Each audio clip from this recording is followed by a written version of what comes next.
We are not. Yes, we are. Ha!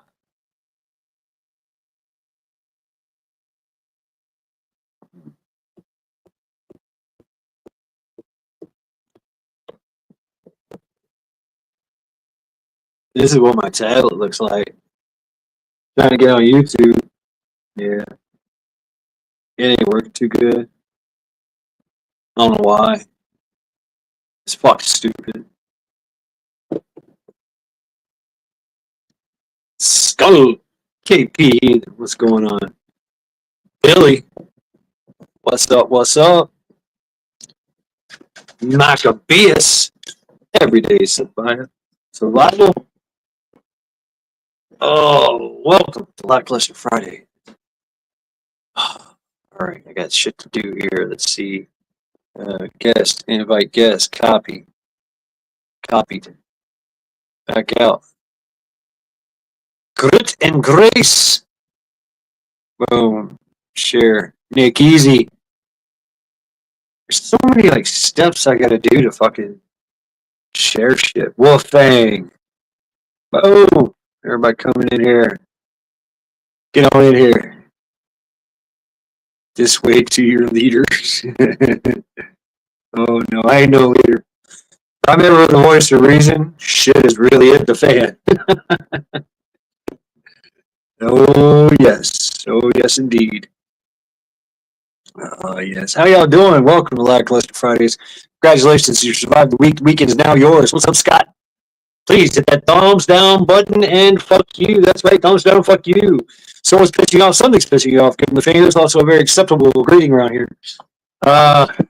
This is going to be a Blackbird. I have no fucks given. I'm all out of fucks.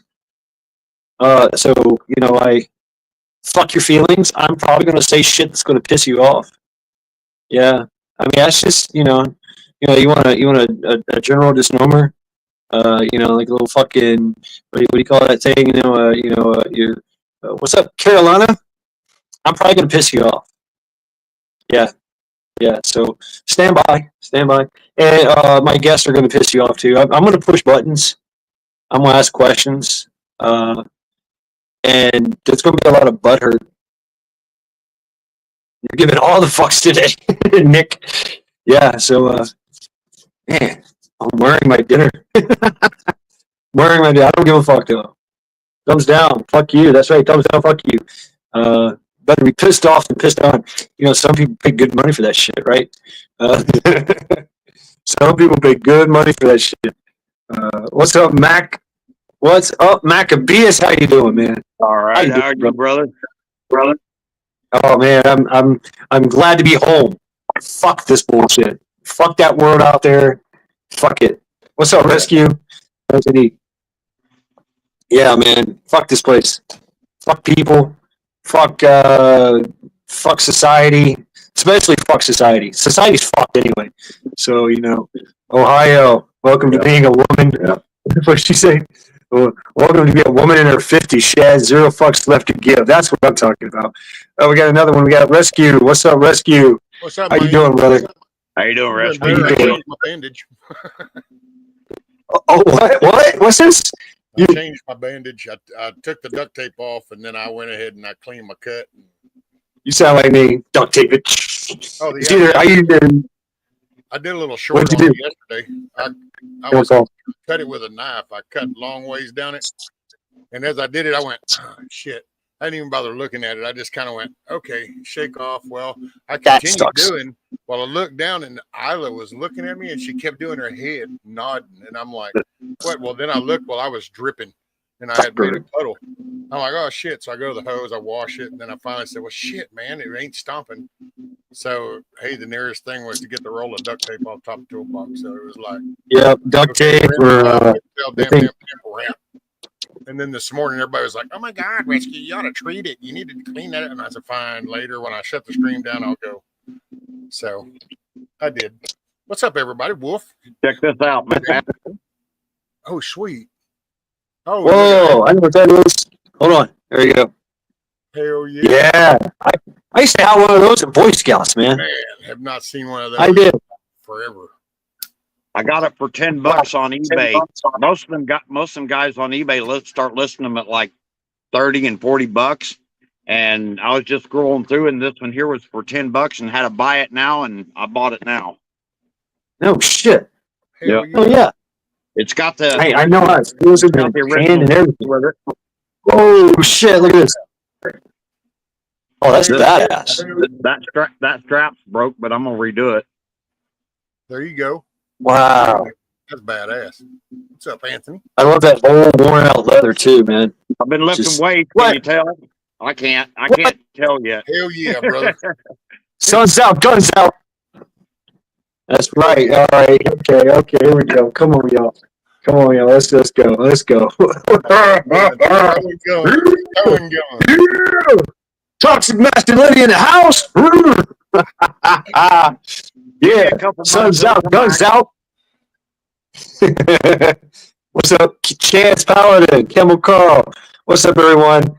Welcome to Lackluster Fridays, and it's just a give a fuck Friday. That's how I feel. Give a fuck Friday. Oh, man, I just feasted on a big ass like barbecue dinner. It was a Friday feast.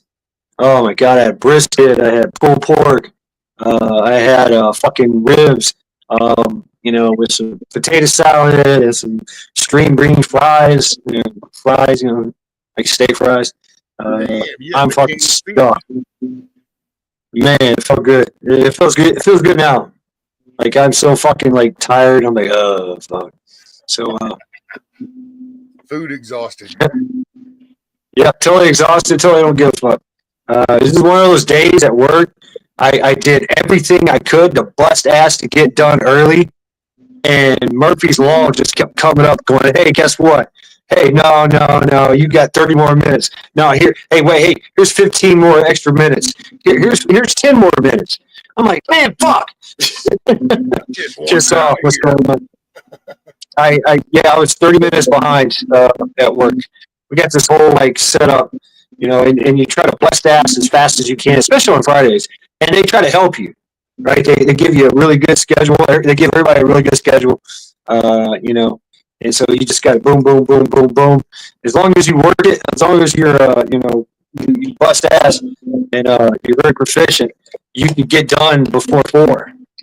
I got done at like 4:45. So it was close.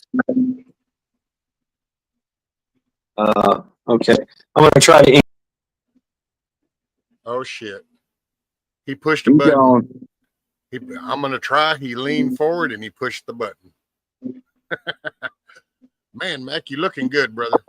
That's awesome. Thank you, sir. Okay, can y'all hear me? Feeling okay. Good. All right, I hear everybody now. That's good. Can y'all hear me? Oh yeah. Way to go, Mac. Team Maccabeus in the house. Team Rescue. What's up, Eric? How you? So you're doing good? How Mac? Doing good? Yeah, I walked out back to the jungle yesterday. Right on. All the weeds and stuff. Good, I don't even have a trail anymore because it's all growed up this year because I haven't been out there. And I went out there and walked clear out back where my other vehicles are. And there was a couple of sketchy spots, but I'm getting a lot sturdier on my legs. Here's what I've been doing the last couple of weeks. Oh wait. This is a cross draw knife holster for another YouTuber. There it goes. A cross draw. See. Oh yeah. It's for his SRK. This buck 119 is about the closest I could find. This blade's been broke, but it's pretty close to the same. It's all repurposed shit except for the rivets. I had to buy Chicago screws to go all the way through everything, and that was some old leather. I really like that leather. I don't know if you can see it very well. It looks distressed. Yeah. Hell yeah. And that's a old civilian grade. Like web belt, duty belt. Yep. Yeah. That's what I've been doing. Also, show and tell. Right. Man, that's amazing. Hey, you know what? I said it before, and I'll say it again. Maccabeus, you're a fucking artist. You seriously, you're a fucking artist, dude. Seriously. I'm gonna try to start enterprising on some of it and selling some of it this year. I'm telling you, man. I'm telling you. I bought a couple of the Cold Steel mini leather necks from Midway USA. Oh, sweet! Check that out. And I like they're nice little knives, but they I've heard a lot of complaints about the sheaths, and they didn't send any way to mount the sheath. You have to buy clips separate. So I made some frogs for them. I bought 2 of them, one for me and one for my little brother. And this is the frog I made for one of them. That's an old rifle strap, the old canvas rifle. Yes, strap. it is. And yes, that's it is. a piece of like a canvas strap off a piece of British World War II gear. Help it's right. That's pretty stabby.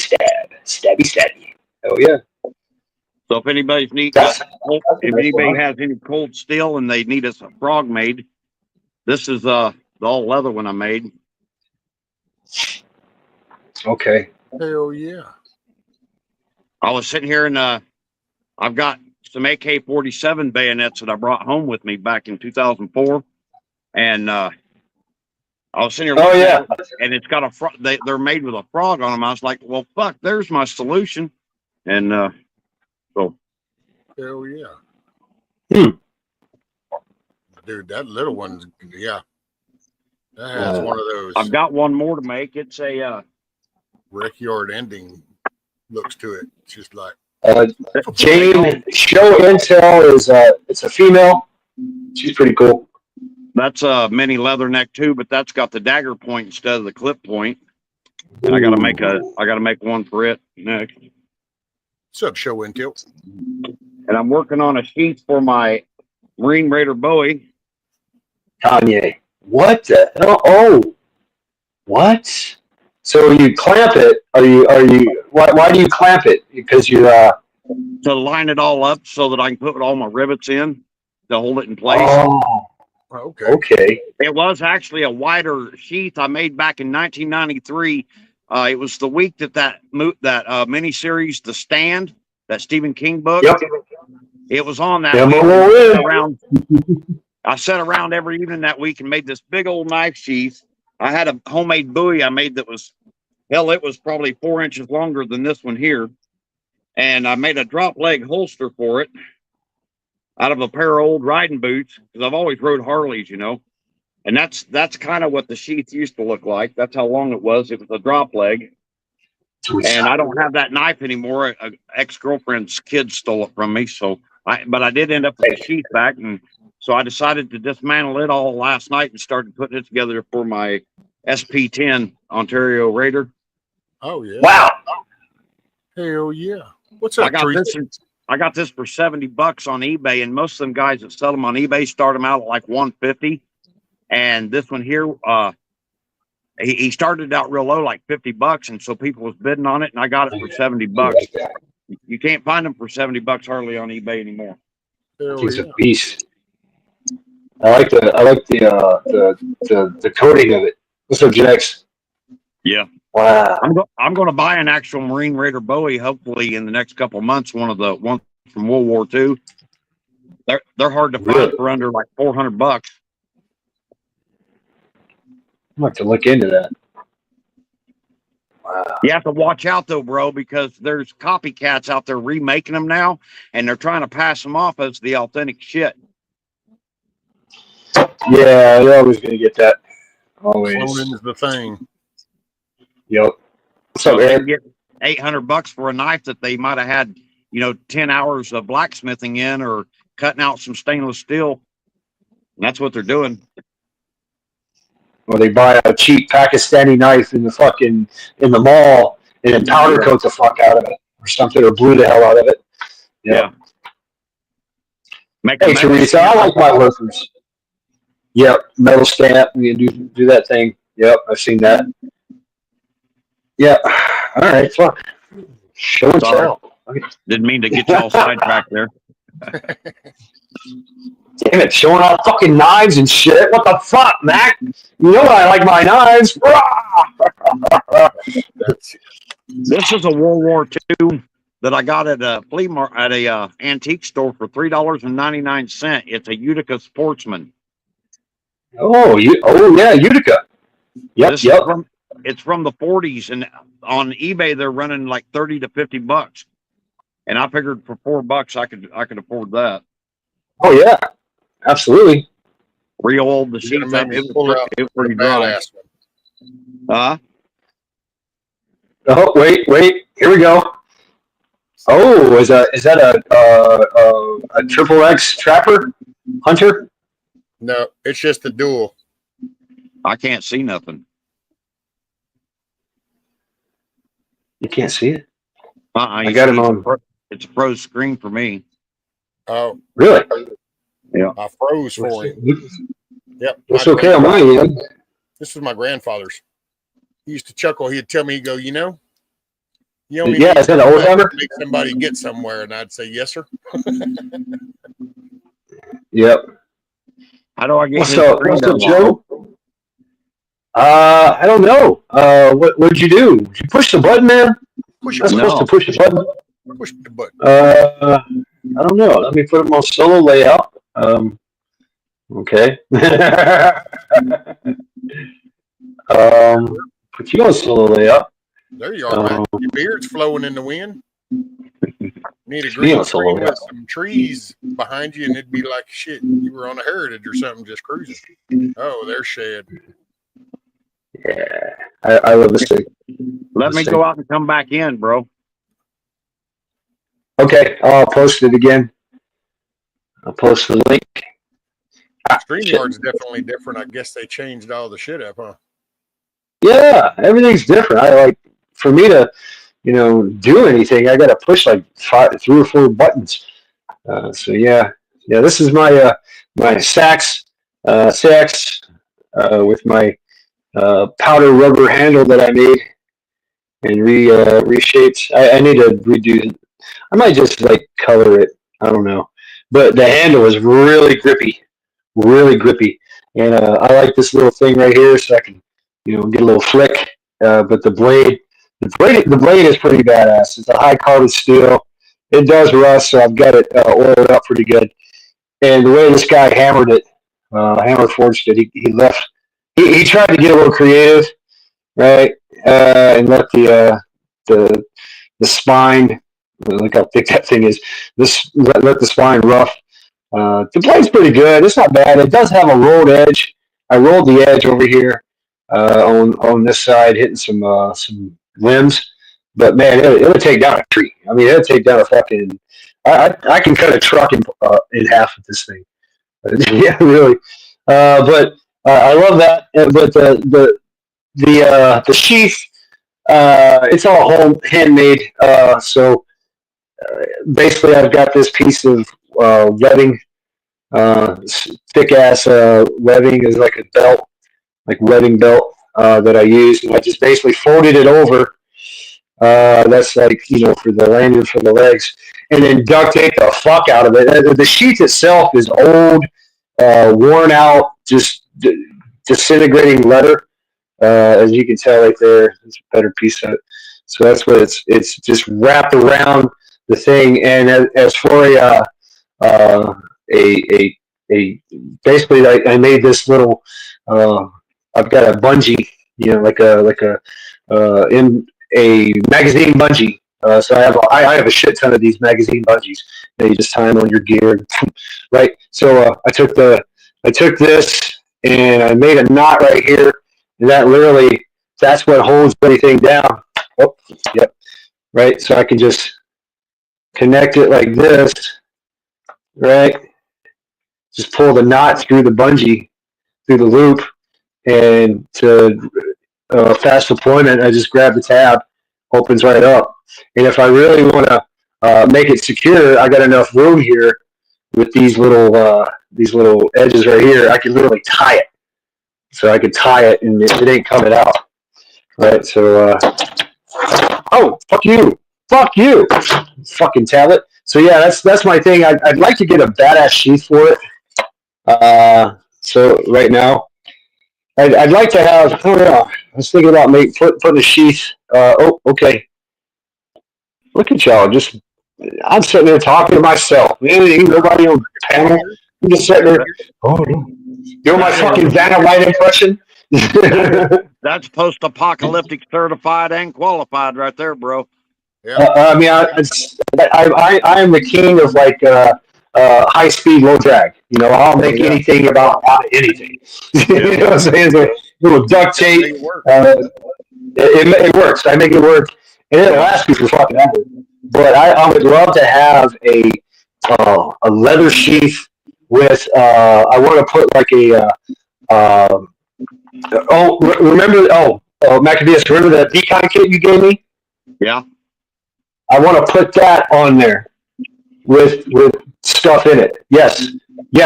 Maccabeus gave me a decon kit, and so I thought about putting that on there as well and make this kind of like a survival woodsy kind of knife. A decon kit. I got ferro rods in there. I got a ferro rod that Tennessee Tactical made for me, and just in some stuff just stuffed in there. And so I want to make that, but I want to be able to wear this anyway. Like I want to cross guard it, or I want to vertical it. Mac, I will. And of course, I'm going to put runes all over that motherfucker. I'm just going to burn it right into the leather myself. So whatever you do, send me some measurements. I'll get you one made. Okay, I will pay you. Measure the. I need measurements of the diameter of the handle, the length of the handle, the width of the blade this way, the thickness of the blade, and the length of your blade. Damn. Okay. Joe was having to do it with a dollar bill because he didn't have a tape measure. He was putting a dollar bill up there, and then I'd have to get a dollar bill out and that's measure the dollar bill. Yeah, whatever works to measure. Talk about some dead. I think that's called dead reckoning. It's like, okay, you got a dollar bill right over the corner, and it's right over to the second L at the left side of the L. That's how wide it is. It's like, okay. Right. The dollar bill is 6 inches long. Exactly. Right. Yep. I've done that shit. I've done that different stuff. You look around, you don't have no tape measure or nothing, but you just grab something and go, okay, I need this. So here, mark that, and then turn it over here and put a mark and go, I needed that. That's how long. Yep, I've taken sticks and just marked it, cut it. It's like, that's how much I need. You know, cut me that. Woo! Ohio with the freaking food porn already. Green tomatoes and zucchini, some of my favorite things on earth. I love me some fried green tomatoes. I do. I really do. Zucchini and squash, you can keep all that. Squash, fried zucchini, that's good shit, man. Now, if it's like a stew or some shit, hell yeah, I'll dig it. But you know. But oh no, man! Slice them up, cornmeal, flip them over, put them in. Yeah. What's up, PJ? Broke Dick's Journal. Always, man, always. What's up there, Broke Dick's Journal? I love the name. This here, I had one of these when I was a teenager, and it's a replica of the Fairbarn site. Yes. Fairborn sites, yeah. And the Marine Raiders carried one similar to this, but the one I had when I was a teenager, it was a replica from Pakistan or somewhere. But the replicas have even changed because they sent me a really nice leather sheath. And this one here, when I bought this here a couple months ago, it was one of them pleather sheaths. And I had to go around on the handle because I'm really fond of that leather rung handle type setup. And every one of them ridges was a real sharp point. And so I took my bastard file and knocked all the tops off of it and painted it down with burnt motor oil. Burnt motor oil really makes that leather look good. And the sheath, that was a desert web belt. Yep. From like World War II. And I made the front out of a piece of British. It's actually a cover off of a bedroll on an old British pack I used to have years ago. That's what's left of it. I cut all the hardware off of it, and I'm using that for just canvas material for projects. Yeah. And That's what them two. I don't know if you can see them. Them two pieces there were still on this piece. This was actually a pre-folded piece. I don't know if it was made for a entrenching tool or something, but it was already pre-folded like that. And I thought, well, fuck, that fits perfect. And where it's folded around on the end, there was a perfect spot to run a. You know what I'm trying to think of. What's that? Sheath. Tie your paracord off to your for a lower spot. It's the lanyard. Yeah. Tie off. Yeah. That's the only word I can think of. There's a proper word for it, but my mind's blank at the moment. I can't even. I can't either. Who gives a fuck? You tie this shit around your leg. This that's badass. Is where'd the other one go? This is a Camelus pilot survival knife. I've had. Ooh, Camelus. Yeah, Camelus. It's got the one made in New York. Yep. Yeah, it's got the date 1981 on it. I've had two of these. I don't know if you can see that date. No. Nah. Put your hand on it.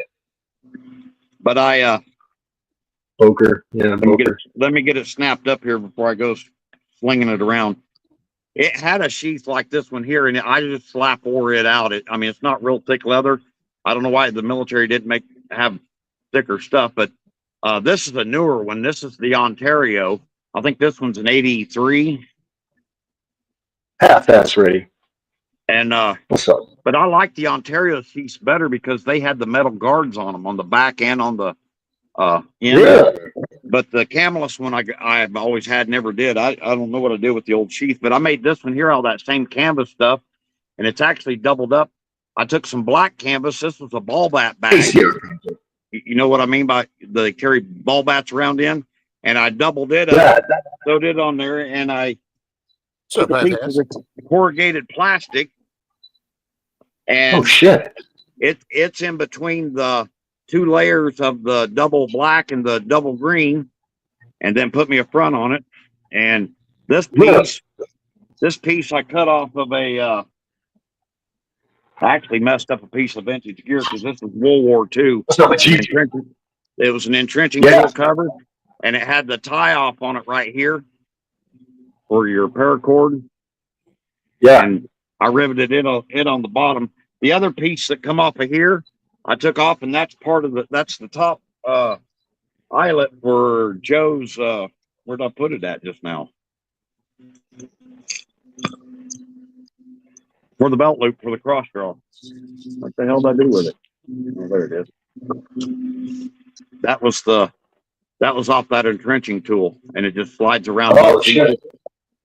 Yeah, these two here, I snap buttoned on so they could be taken off. Hell yeah! And he can wear it on ACR project. How you doing, ACR project? Got some new folks in the house. Got book dig journals. We got ACR project. Be advised. No fucks given over here. Lackluster Fridays. Thumbs down and fuck you. That's right. Let me go ahead and do this here. Thumbs down and fuck you. Please hit that thumbs down button. And fuck you.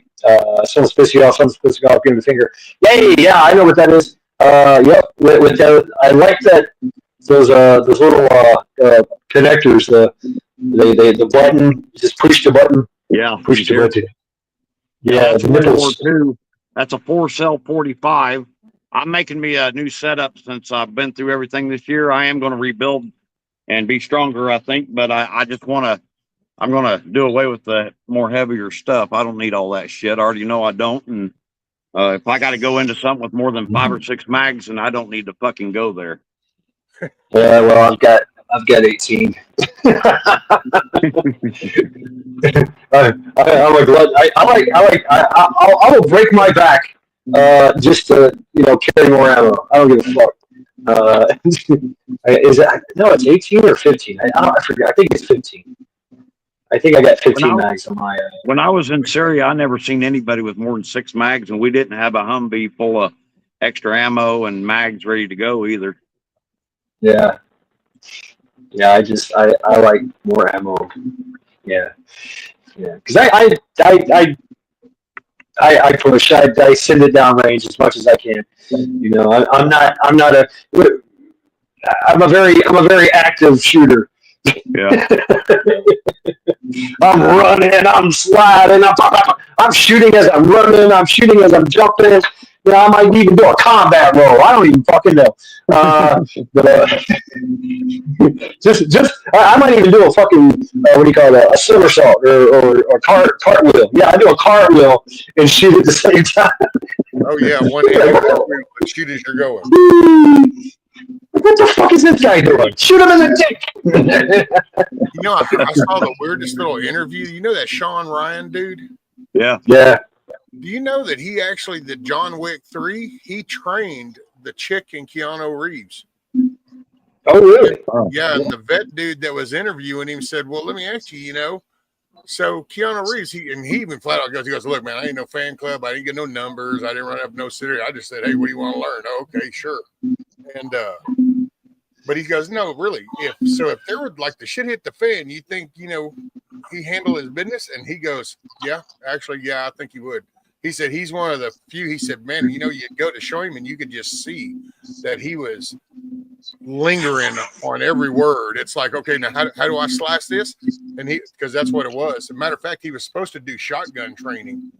And after going through that, the M4 and the pistol switch with him, he didn't even bother with the shotgun thing. So it's pretty wild, dude. It was kind of, thought that was rather interesting. But yeah, Sean Ryan's a badass. Yeah, he's a badass. And he's got his nice. Reeves, he's like all earth and mellow and shit. And he asked him, he goes, he goes, yeah, dude. He just he said when he got out, he just kind of come up to me, said who he was, and he said, it's a beautiful day. And he goes, yeah, it sure is. Are you ready? He goes, yep. And he said, man, it was just business. And he said, but he's all mellow and chilled. And I was like, damn. Yeah, he's very serious. He was a Navy SEAL, CIA contractor. Yeah. 48 mags. I mean, you know what? I just that's how I roll, son. That's how I roll. So you know, I want as much ammo on board as possible, as much, because I was a Marine, and we had 1, 2, 3, 4, 5, 6, 7. We had like eight on our thing, 6 to 8 mags. You always run out. And you're like, fuck, you know, and then you're like, hey, throw me a mag, hey, and it was like built into the SOP, you know. When we would consolidate, you'd go, you know, yellow, red, and then a mag would hit you in the helmet because somebody would throw it at you, or everybody would, right? Yeah. So fuck that. I'm going to keep my own mags, and I've got 15 of them motherfuckers. So I got a drop pouch. So you know, as I'm expending mags, I'm dropping them in the drop pouch. And yeah, I got more in my my action pack. So I got 15 more in the action pack. So basically, I got like 30 on me. 31 because there's one in the magazine in the rifle. So fuck it. I'm bringing everything to bear. And yeah, I'm gonna be running and gunning. But yeah, it sucks when I'm trying to get up and down. That sucks. Yeah. That really sucks. Well, I guess in the positive though, that means you actually get faster farther into the fight because you're getting lighter as you go. Yeah. My friend Ghost Lincoln, he called it's a TAP, right? A Tactical Assault Panel, right? He called it totally awesome pockets, and it is. It's totally awesome pockets. So, there is that better? Is the mic better now? They said mine was low, yours was high, and Max was just right. Apparently, we were the 3 little bears. Sounds good to me. I mean, I got earbuds in. Everybody sounds good. Y'all say I sound good, so there we go. Good to go. So there.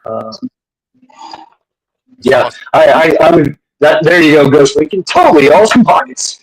Yeah, I would suggest that you kick your fucking router or computer or whatever the fuck it is. All you people in chat just can't fucking hear us.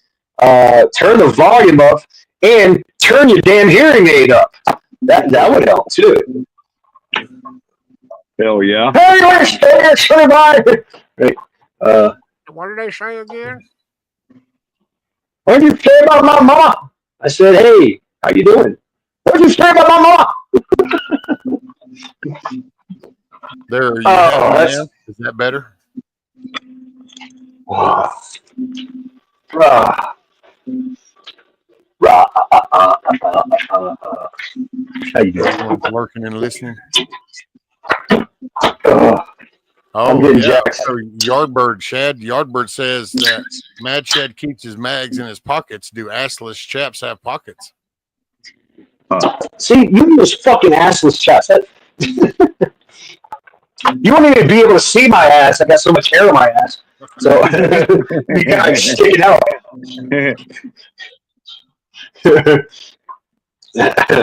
No. No assless chaps. Thank you very much. Damn. I will. I'm not opposed to wearing shorts and flip flops in war either. Yeah, that's right. Oh. Yeah, I mean, I like my boots. I like boots. I like pants. And I've got boots and pants. Boots and pants and boots and pants and boots and pants and boots and pants. But if it's hot as fuck out there or it's jungle warfare, it's shorts and flip flops time. And if it's really bad, I'm not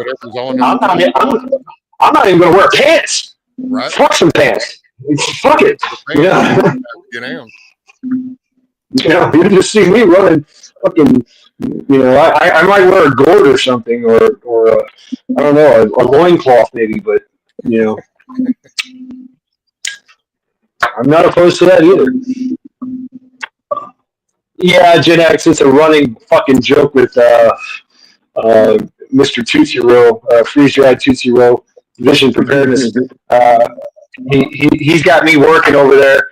I show up to your house with a plate carrier and assless chaps and serve you coffee.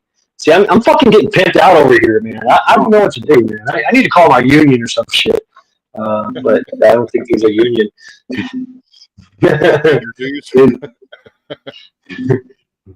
Inverse of a kill, just Winnie Pooh. That's right. Yep, shirt cock it. I'll shirt cock it in battle. I don't care. That's right. That's the only way to wear it. Only way, Ohio. That's right. Be careful. What's up, Pamela? That's right. And you know what? Yeah, I will fucking teabag motherfucker if they fall down. Absolutely. Yeah. If I shoot a motherfucker and he's dying, guess what? You're getting teabagged. Have you seen all them videos of the aliens complaining about when they invaded us and we whipped their ass? Yeah. That's some funny ass shit.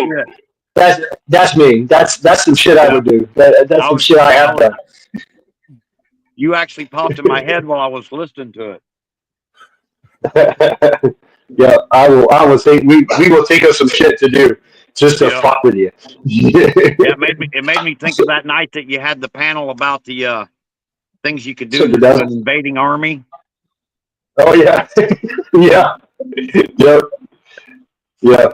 There's so many tricks of the trade, man. Just you want to demoralize a motherfucker, just start putting their dead comrades in very compromising positions. Shady Prepping, what's up? In the trees. I mean, make it try to remake the Karma Sutra. Yeah.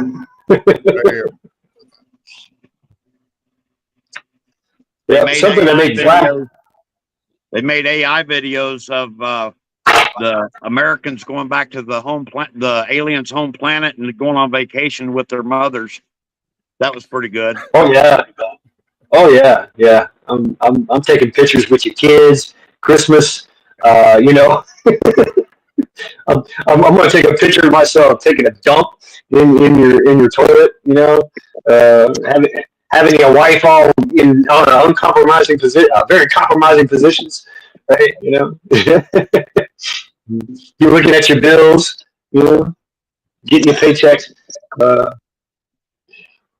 Yeah, selling all your shit, selling all your cars. I mean, fucking anything and everything. I might even just like try to follow up on the moms. You know, like, hey, mom, how you doing? You're looking pretty good in those depends. You know what I'm saying? Mamacita. Yep. What the hell is this underwear you speak of? I'll speak of. I don't know. I don't wear them either. Yep. So, well, hey. Oh, yes. Welcome to Lackluster Fridays, folks. Congratulations. You survived the week. The weekend is now yours. Please hit that thumbs down button and fuck you. That's right. Someone's pissing you off. Somebody's pissing you off. Give them the finger. It's also a very acceptable greeting around here. There will be no bitch assness allowed. No, if we do not have any cheese around here, if you start to whine, just suck it up, buttercup, and yeah, get to work, or spread those cheeks. I mean, whatever. I mean, whatever. That's the way it is. No carrots. I would appreciate some. Quit crying and do some push-ups. These nuts were born free, and so they shall stay. Right? So yeah. There's been a lot of bitching going on. Everybody's bitching. Y'all hear this? Hear this shit going on, man? Everybody's bitching. Oh my god, things are hard. Things are fucking hard. Yeah, life is like a dick. When it gets hard, fuck it. I guess. I don't know. That's. Well, that's the Marine in you. If you can't impregnate it, then you just break it. Yeah, fight, eat a hamburger, basically. Can I fuck it? No. Can I fight it? No. Can I eat it? No. Let's break it. Or let's just make dick pics all over it. Excuse me. Oh, somebody's here. Hold on. Oh, sorry. Wolfbang, how are you? What's up, Wolfie? What's going on, man? How you doing, Wolf? What's going on, man? You know I can't pass up this live. Right, Ohio. So Ohio, when somebody said, one of my favorite sayings is "kick yourself in the nuts now," and so when somebody tells me to do it, I just stomp my feet. That's right. That's right. I just stomp my feet. So how you guys doing? Pretty good. How the fuck you doing? How you doing? How's Cincinnati, man? Wet. It's wet. Really? Wet. Cincinnati has been wet and moist for a few days. See, you said that fucking word, man. I hate that word. Moist.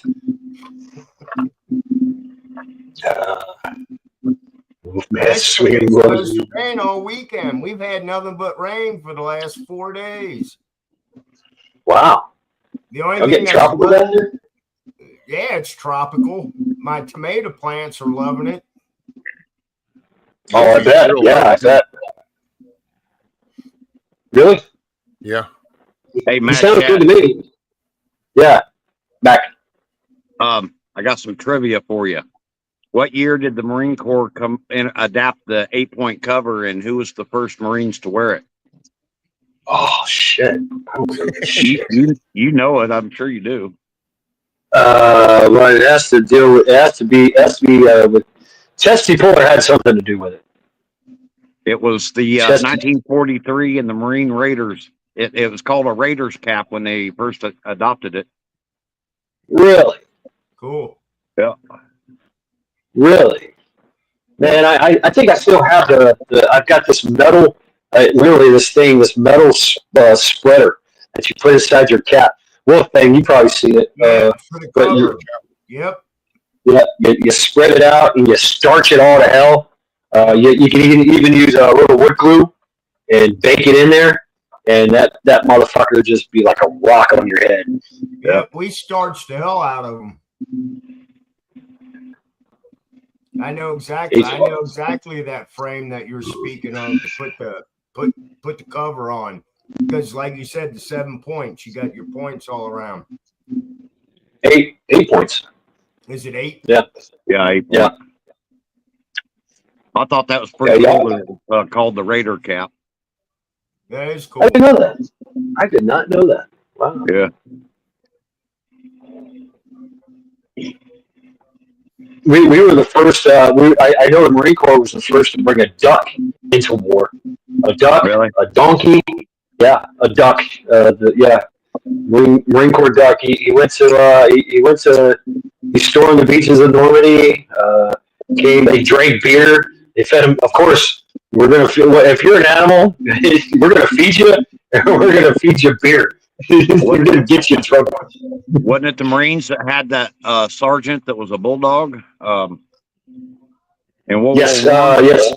Sergeant And Stubby or that something? Stubby, and then that the tradition of Chesty Puller. I think it's Chesty Puller, and it's a lineage. That bulldog continues to be passed down from lineage to lineage, and he makes it to sergeant major, and then he retires. And a new pup comes up, and he has to stand in formation. It's they do it in Paris Island. It's one of the really cool things. He comes out there, and they scold him, and they dropped him down, private and shit, for going and fucking the general's dog or something, or pissing on the grass or something. But it's funny, but yeah, badass bulldog. Yep, 200. Wow. Yep. Gomer pile. Whoa, golly! Traditions in the service. That's pretty wild.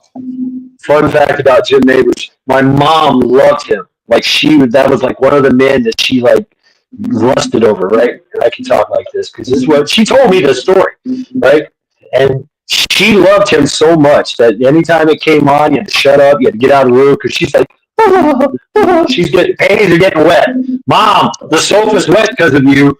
You're watching Gomer Pyle again. I'm like, damn it. So she said that she used to watch the kids of a judge, Judge Walter Baker Harris, and he had this big old party. And Gomer Pyle, Jim Neighbors, right? Jim Neighbors, is that his name? Yeah, Neighbors.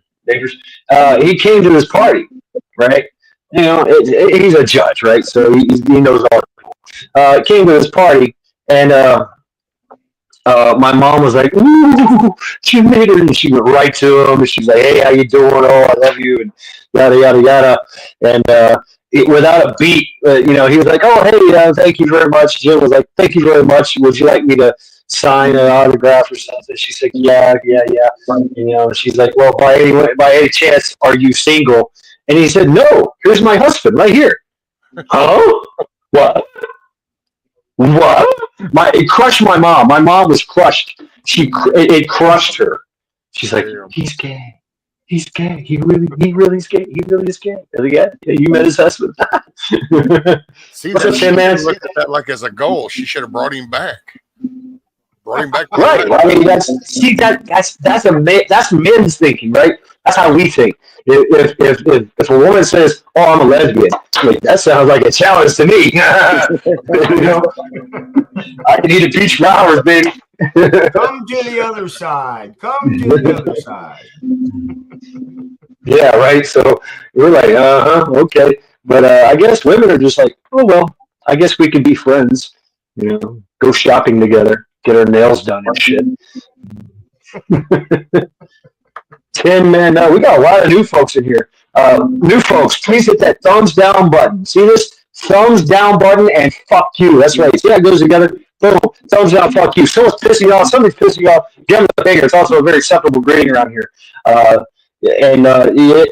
probably going to piss you off around here because we're just a bunch of old, lazy fuckheads that survive the week, and we're just going to drink beer, smoke pot, and say fuck you and fuck your feelings. So I'm sorry, we do not have any cheese here for your wine. So nothing more than feelings. Let me play my little bitty, the smallest fucking violin that says, "Yeah, my heart beats for you." That's right. Right? What was that? Yeah, there's no denial here too. There's no such thing as denial here. Denial is a river in Egypt. We don't have that here. Yeah. It's called skull. Skull. Go. I am drinking my favorite drink. It's Ghost Welsh Grape. It tastes like Welch's grape. It is Welch's grape. It's literally Welch's grape juice with some. Goddamn, pick me up, motherfucker! Woo! It's like I just fucking did a line or some shit, man. I swear to God, I'm like, let's go to war. Yeah, it's just hanging out here, folks. Congratulations, survived the week. Your week is now yours. Man, we know what you do. You came in the house, you fucking kicked off your boots, you took off your safety goggles because you're warm on the commute, wonder why everything's so fucking blurry. Go ahead and drop your child shirt pocket around the house, and make sure that you set your nasty ass on the woman's side of the couch or her favorite chair. Rub your fucking nasty balls right in there. Go ahead and grab yourself a tasty beverage. Prop your feet up. Congratulations, you survived the week. The week is now yours. Skull.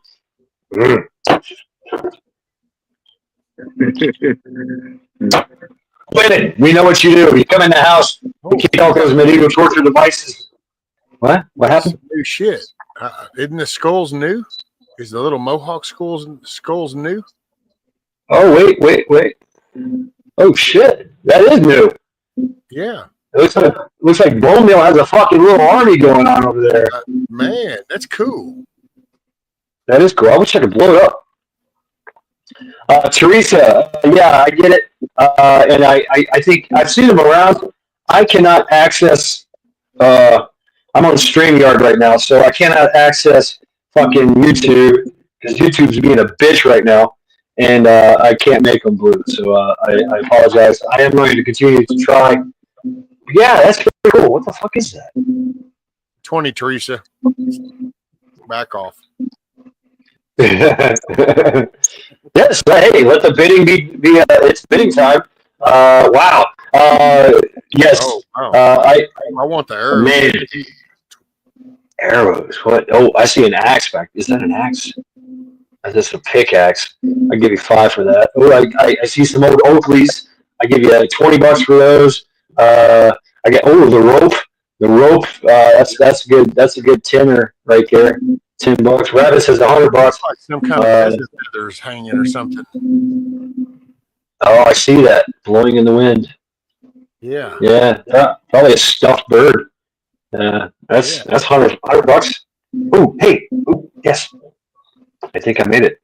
Ow. That's the feet. Mac, what's the bird behind you? How are you? What's the bird behind you, Mac? The bidding is over. Yeah. A pheasant. That's a pheasant. Yeah. Oh shit. Yeah, we were just bidding everything, man. You got a pretty good deal going on. We sold everything. Oh, I got all kinds of antlers around, and I got a rattlesnake hide over there about 5 foot long. Damn. That's cool. Ooh, I think I'm in chat. Let's see what happens. Okay, so Wolfgang. Yes. Behind you there's a bunch of skulls. Right. What is that? Well, the 4 skulls is a Halloween decoration you put in your window. They would connect. It kind of looks like a fence. And then that's bone marrow behind them.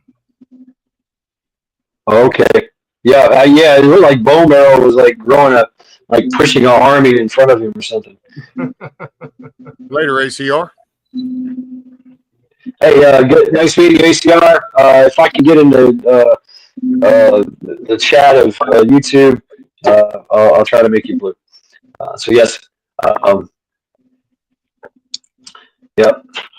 Let's finish the thing. Women, we know what you do. You come in the house, you pick up those medieval devices you call shoes. You might drop your dress, your skirt, your pants, your shorts, your skirts, skirts, whatever the fuck you ladies wear on your tush nowadays. I don't know. There's so many things. Men, we just wear shorts and pants. Women, y'all have like 6 different things y'all wear. I don't know, mini skirts and skirts and I don't know, whatever. Leotards, yoga pants. Hey, yoga pants. Go ahead and drop that. And then, of course, you ladies take your purse and you throw it in the general direction of the fucking couch, which opens up, and all your expensive fucking Himalayan eyeshadow, very expensive eyeshadow, stains the couch, stains the carpet, and of course you go, fuck my life. But somehow, some way, ladies, you find relief. From underneath your arm, shoots your bra, hits the wall, hits the cat. And the cat promptly sits in the bowl and licks himself clean. Ladies, go ahead and get yourself a tasty beverage. It's such a nasty tush. And cunt juices on the man's side. It's squirming in there on the side of the couch or his lazy boy. And so he can smell it. And he goes, what the fuck? Go ahead and ladies, grab yourself a tasty beverage. Congratulations. You survived the week. The week is now yours. Let's go.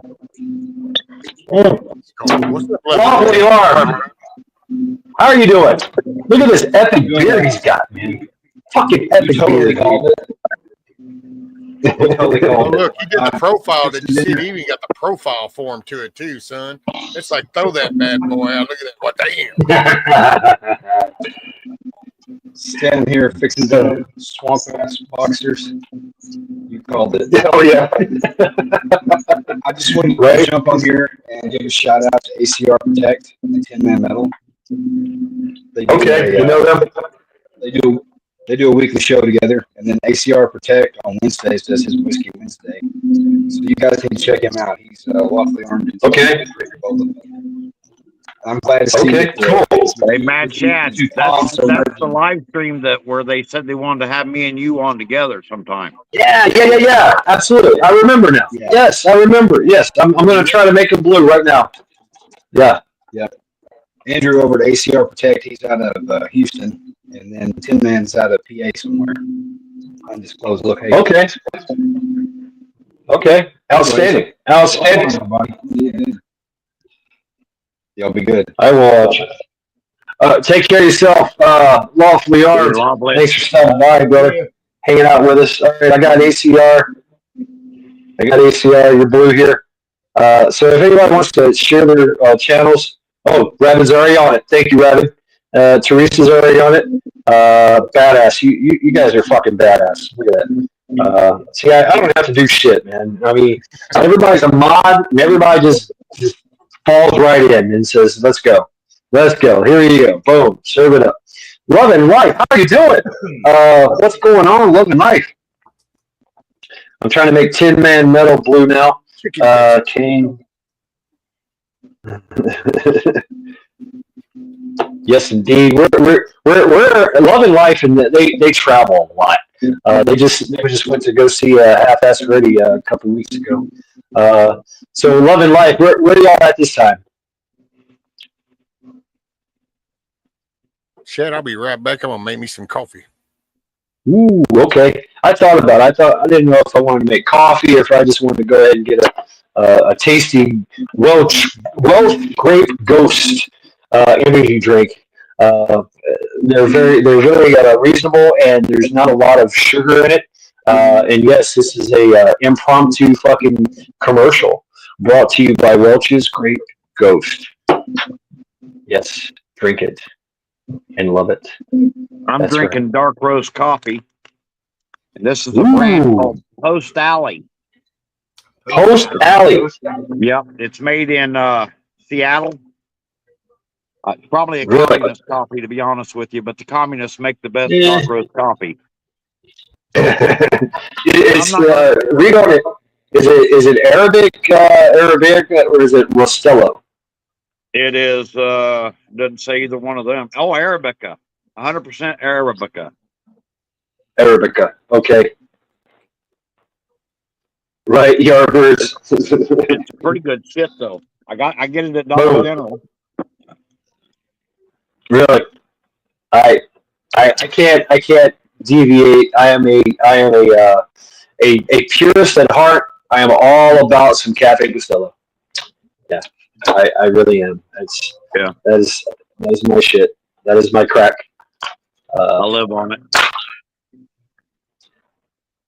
Oh, right. Yeah, right, Teresa? No shit. That's why he did it. Well, you know what? Here we go. I give $5 for the star. Probably $100 for that barbed wire, razor wire. Ooh, Yeah, red. razor wire. Yep.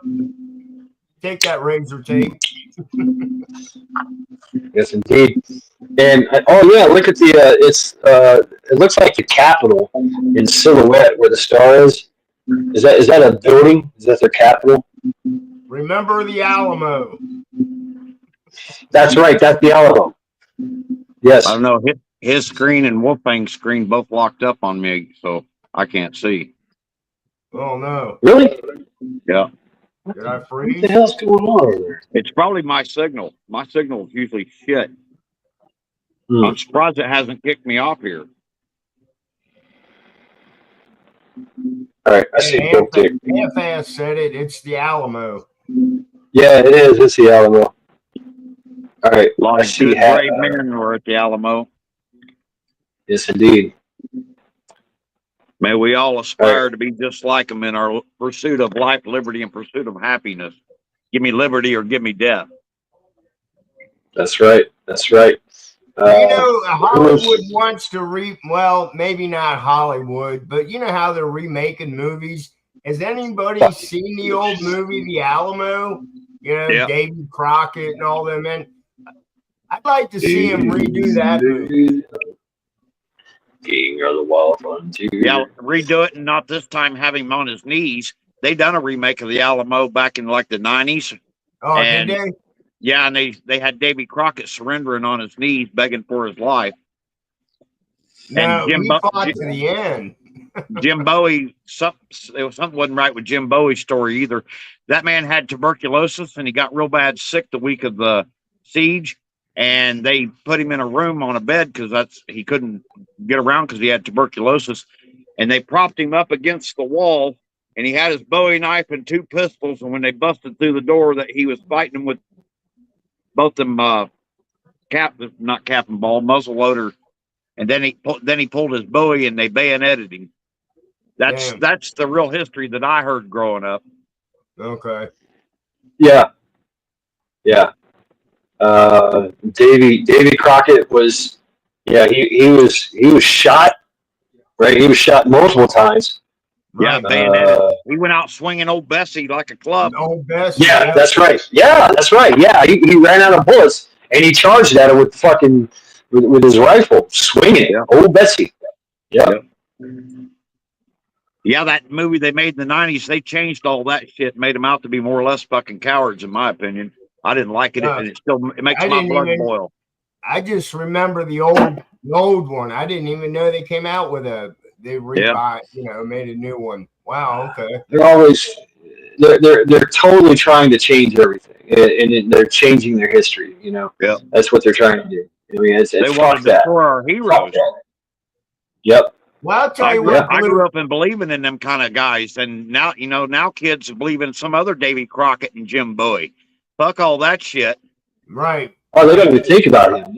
They're thinking about, I don't know, whoever Mr. Beast is their god. You know, I want to be like Mr. Beast, or if they're a girl, they want to be like Susie Rattencratch on fucking OnlyFans. When they remade that movie, they was trying to be more sympathetic towards the Hispanic crowd, like we were the aggressors and we were. Fuck them, man. Fuck them. Yeah. Fuck them. And the Mexicans will tell you too. They were Castilians. They were Castilians. They were Spanish. Yeah. They were not Mexicans. They were Spanish. From Spain. What's up, meat puppet?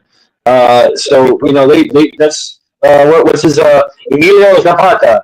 I'd rather prefer to die on my knee, die on my feet than to live on my knees. And he went warlord. He went straight up warlord. He's like, "Fuck you! You're gonna tell me I can't?" And he was a well-to-do landowner. and they just started encroaching on him, took his land, took his cattle, killed all his cattle, killed all his agave plants and shit, you know, and then took all his shit. He's like, oh yeah, well fuck you, I'm gonna start a civil war. Watch this, bitch. And, Banditos, let's ride. And yeah, he gave. I mean, of course, they got him in the end, of course, but you know that saying, you know, I'd rather prefer to die on my feet than to live as a slave on my knees. Amen. You know? And that just rippled across the landscape. You're like, fuck this. The sounds of freedom. Mm-hmm. We've lost that in this country in the last 100 years. Yeah, we have a history of defiance. I mean, why should we lose that? Why should we lose that? You know, I don't think we will. I think that defiance will stick around. I sure hope so. I really do. And I see it little by little every day in the younger generation. But, you know, social engineering is a bitch. It really is. Literally a bitch. You know, and it wants to make everyone a bitch. You know, so I don't know. I might have to smack some sense into some youngins or something. You know, you experience so much freedom that you don't. That's why you just hand stuff over without realizing what you're really giving. You've lost sight of the price and the cost and the fight to get to what you've actually got. You know, as parents and grown-ups, we call them spoiled kids when we see the kids that disrespect their toys. That's what society's kind of become. It's spoiled kids. We're so fluffy and right. It blows my mind. Yeah. Yeah. Get out there and ride that bicycle and get out there and play in the mud. Don't put I didn't wear a helmet when I rode a skateboard or was on a bicycle. Get out there and play. Just get out and play. Enjoy the world. I've been thinking about that here lately because you see some of the footage and I noticed that I've really disconnected. You know, I'm seeing the actions and I always address just things you see, and that's how I ended up butting heads with a lot of people because I don't see that here. So, but you know, I guess, you know, man, if maybe people live in those scary areas, you know, I mean, right here in Texas, you know, and I got 2 hours down the road is Houston. Yeah, I got to say, I wouldn't want to be a big fan right now living in, you know, 3rd Ward or 5th Ward or down in those areas. I'd probably be in my apartment all the time, you know, and that would probably be so I get it in a way. I'll tell you what, Rescue, here in Cincinnati, we have had shootings every freaking night for the last month or so. There's a lot of footage I see out of there, and it's like, see, man, that's like a Houston thing, dude. It's like every night you just, you know, life, dude. People, where we are in society, this is the value of life. That's where we're at. What killed me, our mayor came out, and the chief of police. And they said, well, you know, the violence has gone down. And then the mayor made a comment about tolerating a certain amount of violence. These motherfuckers, they're killing each other. It's okay. Okay. All right. Yeah, I mean, and that's the whole thing about, like, what's the level of violence here? I mean, that's when you talk to people in Cleveland, right? Cleveland is a weird place. You know, people are like, they're defiant, they're Cleveland, but they're also snooty and stuck up. And when you ask them, like, hey, you hear about the shootings? Oh, yeah, it's just them killing themselves over there. We don't have that in our neighborhood. You know, and then you look at the police blotter, it's like, oh, you just had 3 last week.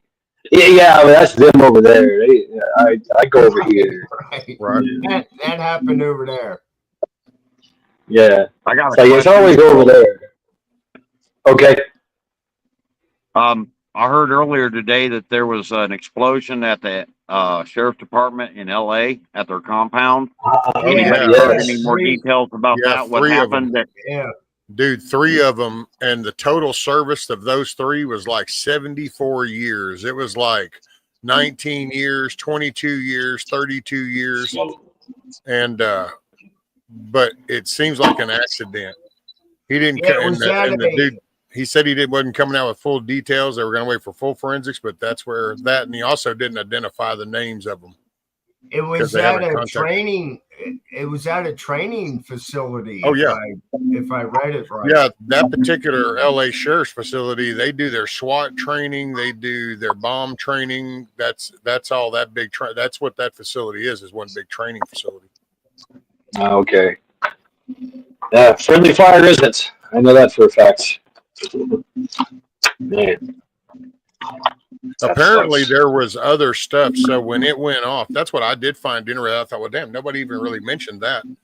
So you heard about the actual first explosion, but apparently the threat went on for a couple of more hours as far as possible other detonations. I guess because of maybe the location of where this, because then they had the, oh shit, what's the city? Oh, the Los Angeles City bomb squad come in and actually start working. And when the sheriff guy actually was making the news thing, he goes, matter of fact, we just finished clearing the last one just a few minutes right before we walked out here. And I was like, damn, that was like an hour and a half they were working. And I guess, you know, I mean, when you think about it, if you had some kind of depot right there, part of it that just went off, you don't know how much of that shit that was still laying is potentially going to go off. I wonder if they were actually going through a bomb, like doing a simulation of a bomb threat going in, and it was it blew up on them. An IED or something. Yeah. I wonder if it was them moving something just because of the time frame, 7:30 in the morning. It's almost like you're getting there and you're going to get set up for something, and it's almost like you mishandled something, and everybody's all in chill mode. So you're just kind of grabbing your notepad off of your shit, and you're over here grabbing your shit. It's like, okay, let me get this, and I ain't really paying attention. You dropped the wrong thing, right? that would be a class to go through. For being on the bomb squad, man. What you got there, Mac? I asked y'all if y'all wanted to smell it. No, I don't. Yeah. I don't have. I don't have. Damn, Mac, that sucks. It smells like dog. No. Damn. When'd you get to Missouri, Rudy? I can assure you, it don't smell like a dog. Right. I was trying my mom. All I got is Rudy smell from right here. Anytime I get caught smoking weed, my mom said it smelled like an old wet dog. I'm sorry, I wasn't trying to talk over you, bro. Damn it, Mac. Go ahead, please. Go ahead. No, I'd like to hear what you had to say. I missed it because I was talking. I didn't hear you talking until I said something. I'm sorry. That's okay. That's all right. Now, what does it smell like? It don't smell like my dog. I just put the package over here. My dog stinks. This is called Foggy something. Foggy something.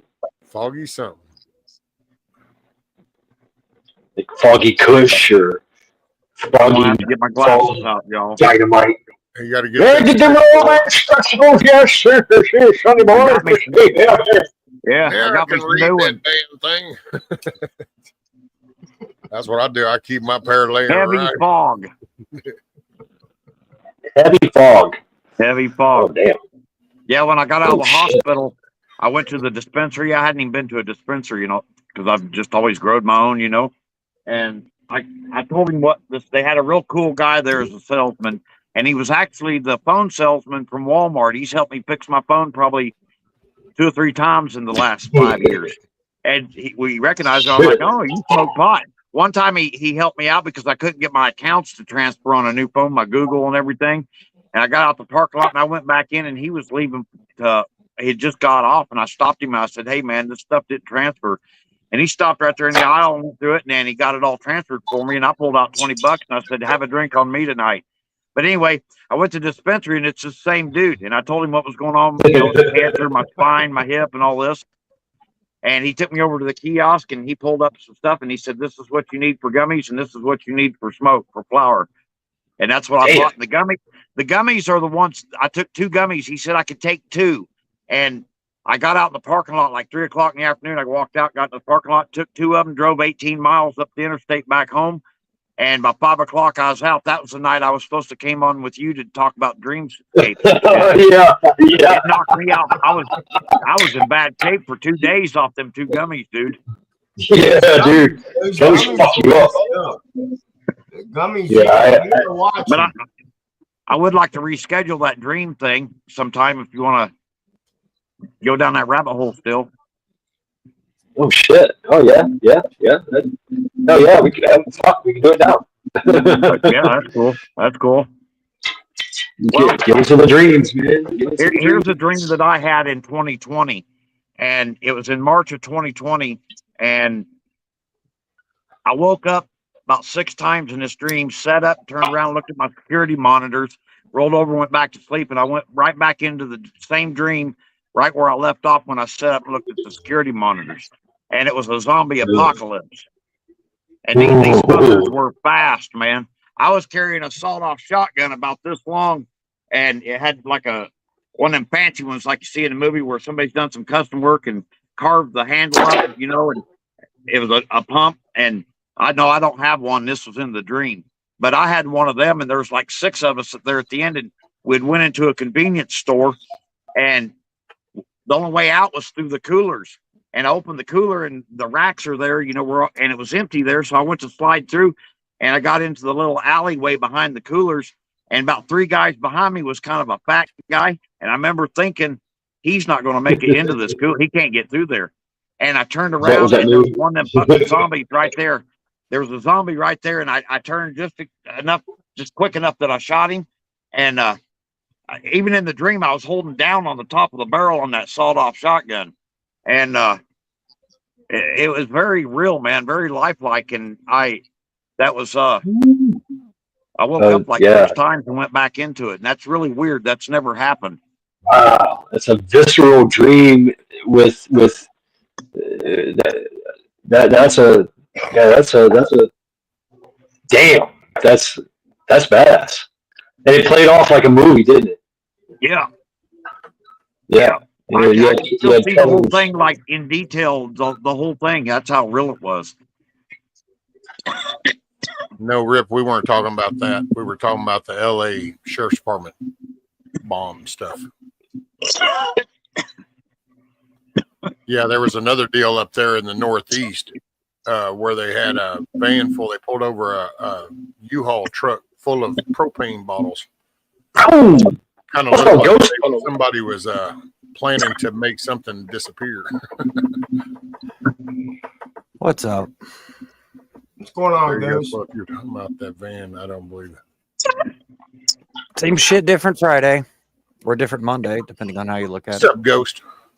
So, Ghost? Hey, McAfee. Like some aliens.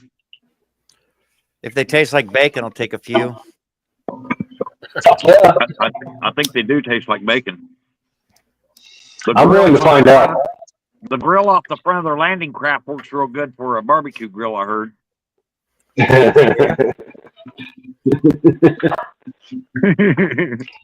Yeah, can you imagine? I mean, there you go. I mean, if like the AI aliens, that's the next one.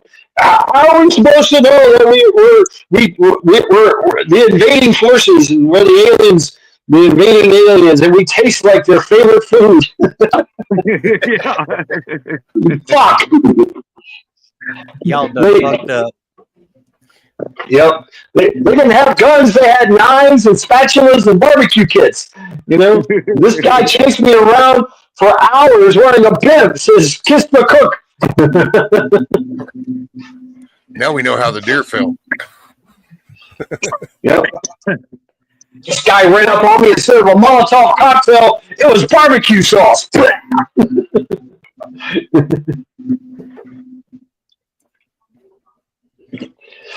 Yeah, I agree. I figure it's either they were probably. My thing was either one or two things. Either A, somebody had bad intentions, so they were en route and they hadn't finished it, or two, somebody was just fixing to stock up for in case they apparently just jacked a propane place and was like, let's stock it up. We're gonna go stash it. Or they were meeting somebody. How many bottles was there? Oh, it was a shitload. I mean, it was 75. yeah, it was a shitload. Yeah. There was 75 bottles of propane, 20 pounds, 75 gallons of gas, and I don't remember how many gallons of diesel. Yeah. Wow. What the fuck? Yeah, I think Yeah. he was meeting somebody somewhere. So either A, somebody was en route for some shit, or two, somebody was stocking up with some fuel source. It's like, Yeah, Maybe it was a purpose. Yeah, but why was he so afraid of them finding it? If you're stocking up, you're not going to be afraid. right? Fumbling with right. the keys. Oh, those ain't my keys. Well, you got out the fucking van. I'm pretty sure they're your keys, bud. What you got in the back? Tacos. Bullshit. Oh. Oh, fuck. That's 100% tariff on that dickhead. You'll get a tariff. You'll get a tariff. You'll get a tariff. Oh, shit. What's this? You've got mail. Oh, shit. I no longer have any hope or respect for Donald J. Trump. Well, all right. I feel you. He's in full cover-up mode, man. He chose Well, I to don't know. stand He with is. that swamp that he said he was going to drain instead of standing with the children. That's the way I see it. He just got through issuing a statement about releasing all the grand jury testimony for the Maxwell stuff and that. So I don't. Yeah. Well, okay. Yeah. Why is she in I don't jail know. if none of it's real? If none of it's real, why is she in jail? Huh? Do what? Right? Yeah, right? I said it. Yeah. Why she in jail? Why is she in jail if none of it's true? Oh yeah. Well, no, that's I'm kind of curious to see what comes up because I've heard some different little theories, and I'm like, well, see, I'm not a politics. I don't, that little world there, and I guess that because it's like somebody had talked about it, that it might have been a lot has been done away with because of who was in charge, and so it's like it's where we always thought was there really hasn't been there for a long time because it was done away with. It's kind of like what people talk about Fort Knox. You'll find people that'll sit there and, go, oh yeah, that's got all the gold. And then you'll turn around and have another conversation. Somebody will tell you that, man, shit ain't been there for forever, So I got to say, I don't know, but yeah, It could be this. This is what I thought about. his choice of words, the way his little rhetoric, I get it. But hey, man, everybody says shit somebody don't like. I'm still listening. And I have a comment. Here's a theory I have, and it's cartel based. Is that he got touched? They touched him. They said, "Hey, you either drop this shit, or we're taking Barron. We're taking your whole family. We're doing some. We're going to do some nasty stuff, right? Yep. Little blackmail, extortion. That's their way. Yeah, I mean, because he sounded very, when he made that comment of just, why don't we drop it already? He was very stressed. Yeah. He was very mad. He was very stressed. He was very serious. And then later on he just kind of played it off like, oh yeah, whatever. But he had some force behind his voice. Like it was serious. Yeah. And before that. I caught that video clip. I caught the video clip where he was saying, hey, it's been 6 years, just drop it. He posted on his True Social that any of us that are still out here complaining about him not releasing it are Democrat sympathizers or working for the Democrat Party and their psyop against him. Oh, shit. Yeah, we're idiots. Really? Oh yeah. Stupid. Yeah. Yeah. Check he it out, a line man. of shit for sure. He definitely did. Fuck him. I tell you. Well, I mean, kind of a That's how I feel. theory, kind of like what you said, Shad, was Later, half-ass. It's not, but not that he's actually been infiltrated, but Take care of half-ass.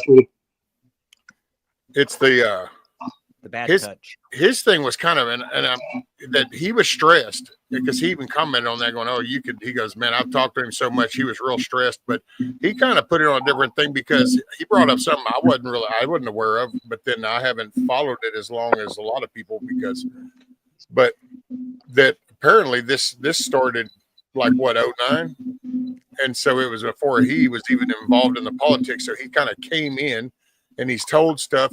I personally think, I don't know how much is really there. I mean, it's like anything else, dude. You're talking about an agency with 117,000 employees are in the Justice Department.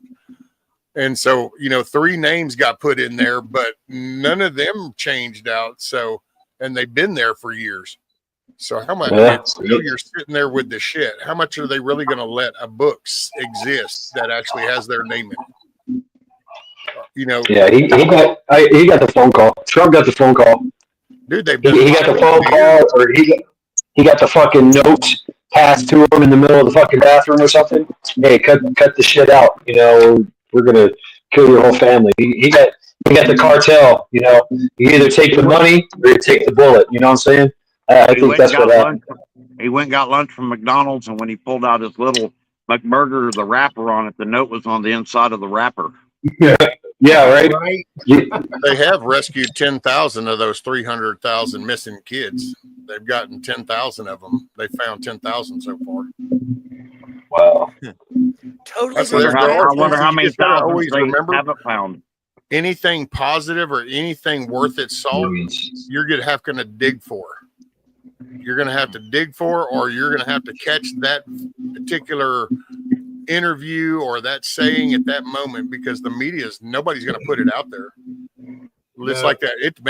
I tripped out whenever I heard the 10,000. I caught it in a conversation, so I went to start looking, and then that's how I was like, "Oh wow, yeah, they've rescued 10,000 kids out of because nobody ever talks about those 300,000 kids. I mean, you'll hear people, I guess you could say, on our side that always bring up the 300,000 missing kids, but then and I was like, holy shit, well that's cool. So I don't know, man. I'm just letting it play its field because I can get pissed off, but I can be happy. So you know what? Unless they show up in my driveway and interrupt my chick laying or my tomatoes growing, right? Because what's they're not gonna do that. Yeah. That's somebody else's job. That's Ahmed's job. That's Ahmed or Hector. That's his job. Totally got the bad touch in the bathroom. They caught that dude that took shots at the ice guy that hit that cop in the neck. Yeah, they did. Yep. Yeah, I see that on Andy No. Yep. Andy Ingo. Oh yeah, that's that weird name, the NGO. Andy No. Yeah. I call him. Yep. NGO. Yeah. He does. He's all about. He is locked in. He is locked in on Antifa and all of them. Man, he's like, fuck you. Yeah, they did. They tried to fucking kill him. Take care, PJ. Yeah, so he's like, oh yeah, well, guess what? He's like, yeah. I mean, yeah, he's straight up gay, but he is a pit bull when it comes to journalism. He lets them know, like the Zers. He was the first to report on them. He basically forced the media to say something to follow the story, because he kept making it a thing.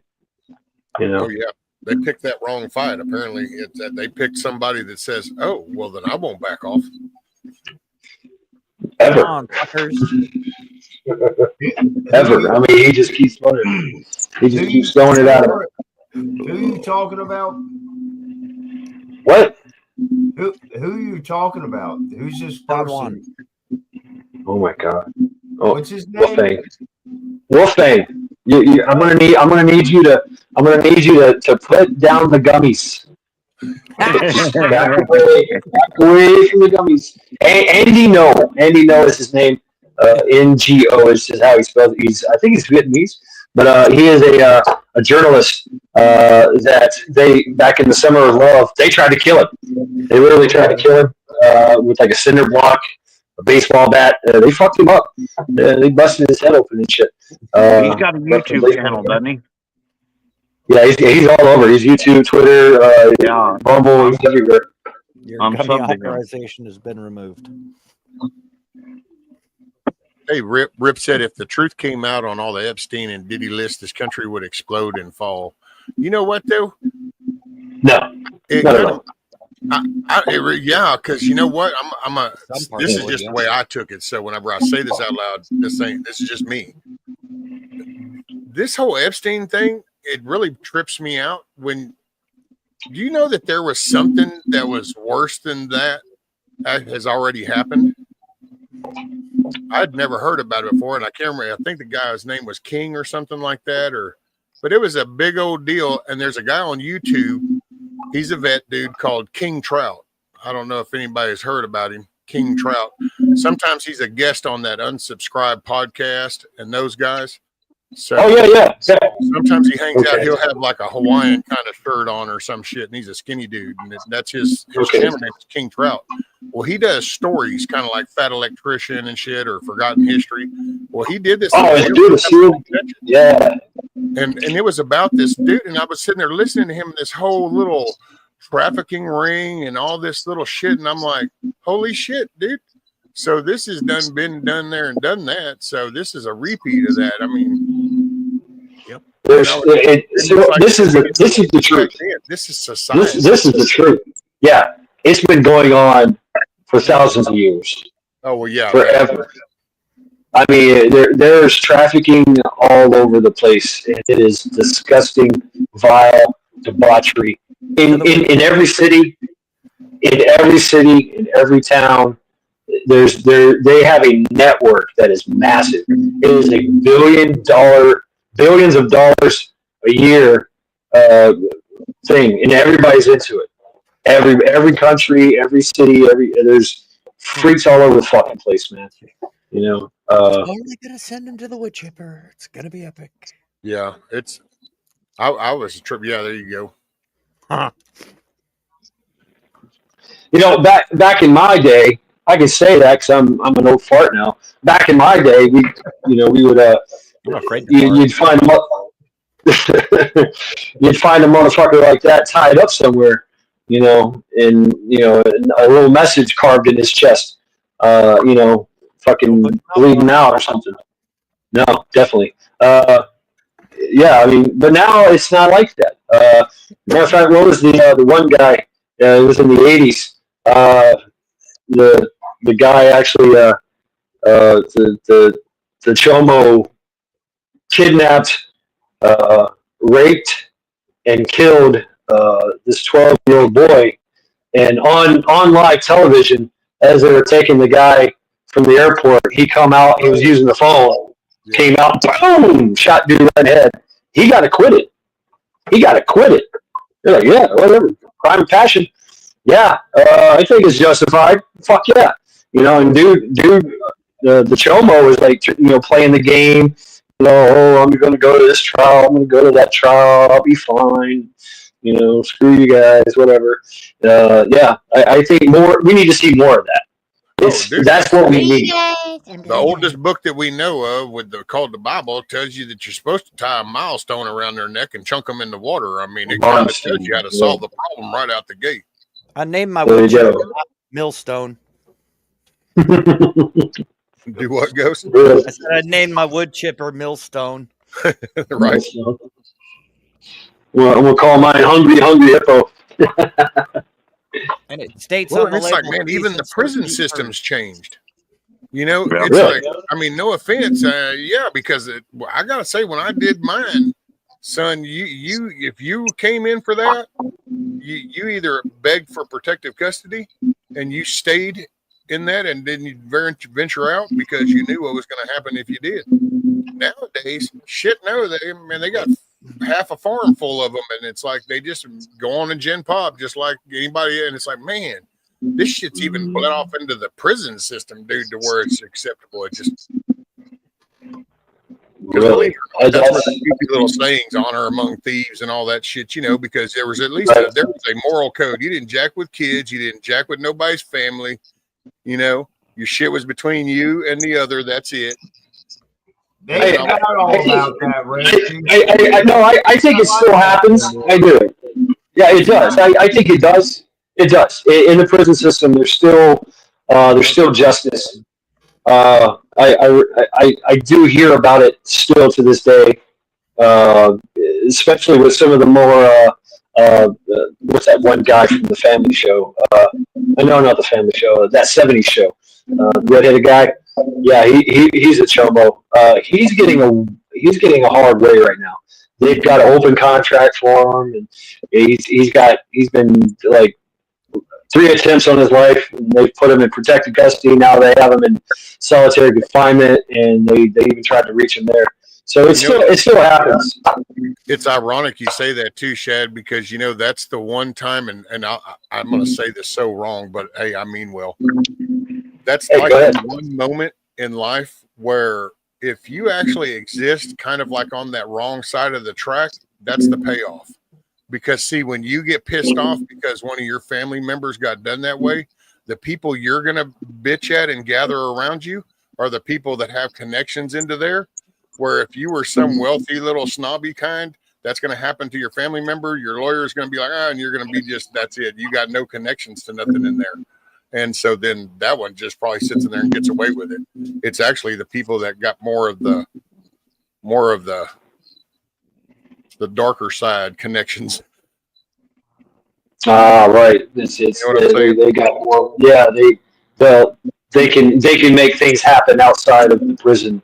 Yeah, that's kind of like those spoiled snubby ones.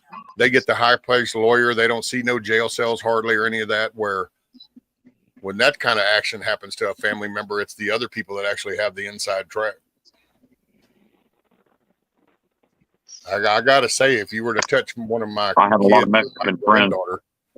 Don't go to prison in Texas. Oh, I'm paying. So I've got a pallet of cigarettes ready. You know what I'm saying? How much ramen noodle do you want on your commissary? I mean, it's coming. The good stuff. You know, I'm make it happen. I don't plan on going to prison anytime soon.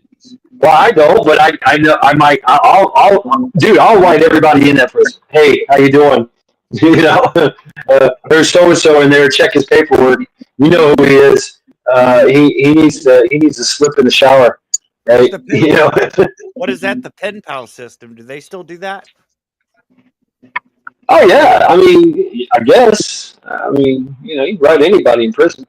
Well, that letter can disappear. No one will ever know it was written.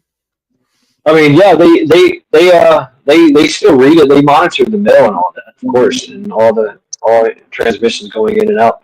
But you know, all it takes is, you know, just one message. And that's it. Taco. Yep, taco. Wood chipper. Aerith. I watch JD Delay, if you know who that guy is. JD Delay. And yeah, I'm all about that wood chipper life. So he paints a pretty good picture of how it works. And I myself, you know, have a little limited experience being a corrections officer. I got to see how it works there. That everybody in Gen Pop was happy because there were no chomos. There were no bitches. If they were, they're on the down low. They were on protective custody. And even the chomos in protective custody, which is their own little pod, were not safe. All the bitches were going after them too. They were getting paid to go after the chomos. And so we had one. And I at the end of my career, I was working solitary confinement. It was either a good thing or a bad thing, but I made it mine. I was like, this is my place.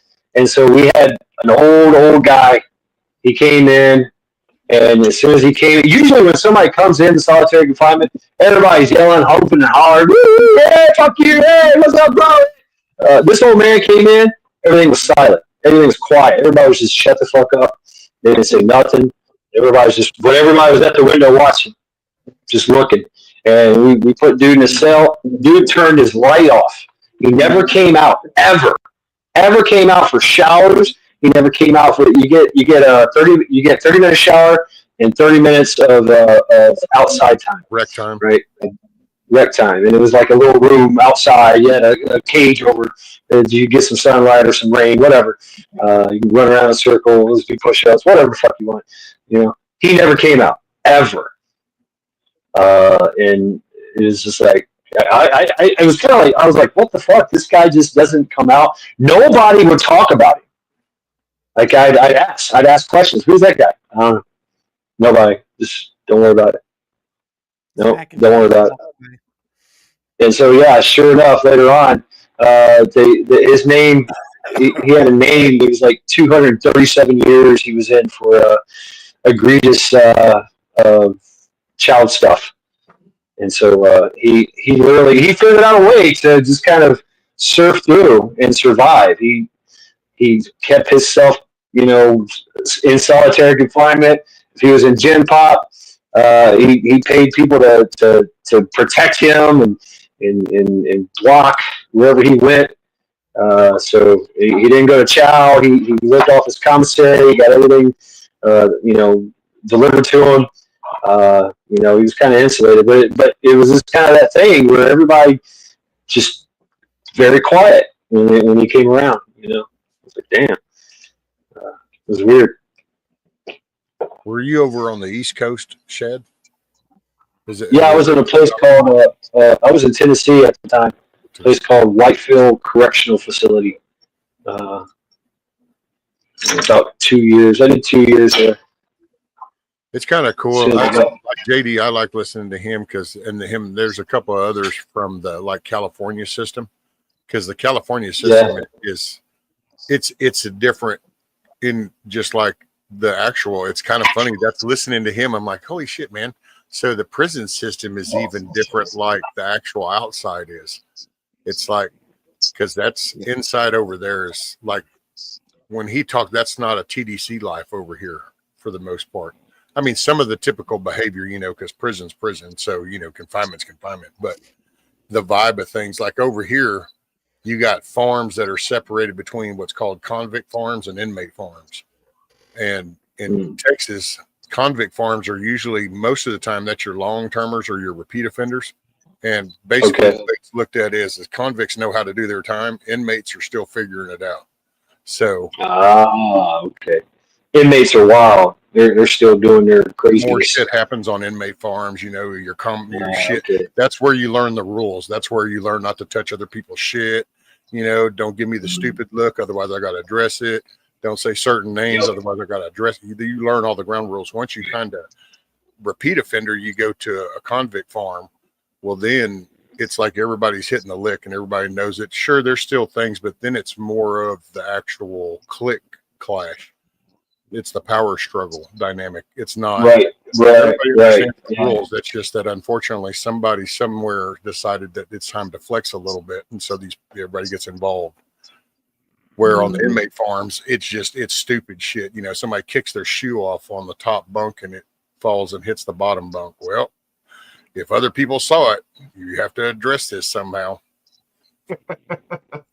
Right. You got to do it because it's all expected of you.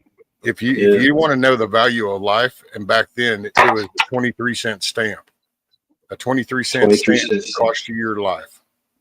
Just touch somebody's 23-cent stamped envelope, and that could be the last breath you take. Just depends on whose envelope you just touched. That life is that simplistic in prison. I'll say that. Wow. You will learn real fast. If it is not yours, you don't touch it, or there are severe consequences for bad decisions. FAFO. To the definition. Mm-hmm. That's right. Yep. And it's everybody here's it. news travels fast. News travels fast. You wear a jacket, dude. Inmates. That's why there's always, like down in Texas, we got gray suits. That's what we call the guards. And so you got gray suits because they wear gray, and then the inmates are all wearing whites. So you got your whites and your grays. The whites run the farm really, because that's all your bookkeepers, that's all your shufflers, that's all your runners. That's man. Once the minute you came into diagnostics in Texas, that's your entry farm is diagnostics. You hit that, your jacket from the county just came with you, and your shit's already been. Where you're going knew you were coming before you even knew where you were going. I mean, it's just. Oh yeah, they're telling everybody. Yep. Your paperwork is already out there. Yeah. Every incident, every interaction you have, anything that gets documented, and then once you're in, how you carry yourself travels. And right, you can think that, well, I'm just here at diagnostics. I'm a mouthy little shit. All right, well, get ready to get your ass whipped. If you don't get your ass whipped here, you're gonna be getting your ass whipped where you land. And come off the bus and get your ass whipped. Somebody will go to the hole for 14 days, but then there you go. The message was sent. Yep, don't fuck around. Yeah. Yep. There used to be a time, man, I used to get so down and depressed. I would actually even sit here and go, you know what? I think I'd rather just go back. Life was, well, it's fucked up in its weird way, but it's got its weird, strange simplicity to it. Like life is very black, white. Here it is. This is there's no. This is just theft is theft. Disrespect is a disrespect. It's not open for your interpretation. Genders don't come up to, it's not confusion. It just, all that shit goes away, dude. But it's just that confinement side. And it's like, yeah, man, I'm about done with steel and concrete. Yeah. Yeah, that sucks. Getting stuck. Yep. Not being able to go home. Not being able to go look over the horizon. Yeah. I remember, some of the inmates, they would ask me about like TV shows. They're like, hey, is that TV show still on, man? Yeah. Do you watch it? No, I don't watch it. Watch it, man. Watch it and tell me what happens. Oh, yeah. See, now they all got internet in there and shit. Hell, they got themselves, air conditioned, TVs, internet access, phones. They call people. I have seen some prisons that have phones. Like these guys are walking around with phones and shit. Well, yeah, now it's not cell phones, but they got these little stations where they can just go down and okay, well, you got time, and then whoever you're calling can either accept a toll call or you can pay for the call with money on your books. Commissaries become like some kind of Uber delivery or some shit. It blows my mind. And it's like, I'm sorry. So is this where we're trying to like maybe send the message that, hey, don't go out there and act like an asshole no more because you sure ain't painting the good picture. Right. That's why I like the and you talked about it before, these farms, these actual farms where you're out in the middle of the fucking wilderness, in a tent, working your ass off, in the fields, doing everything, just breaking your back. I'm sure there's like, some medical things going on, like say, you got some kind of medical condition, but you still, it's a hard life. They probably don't even allow those people in. They go somewhere else.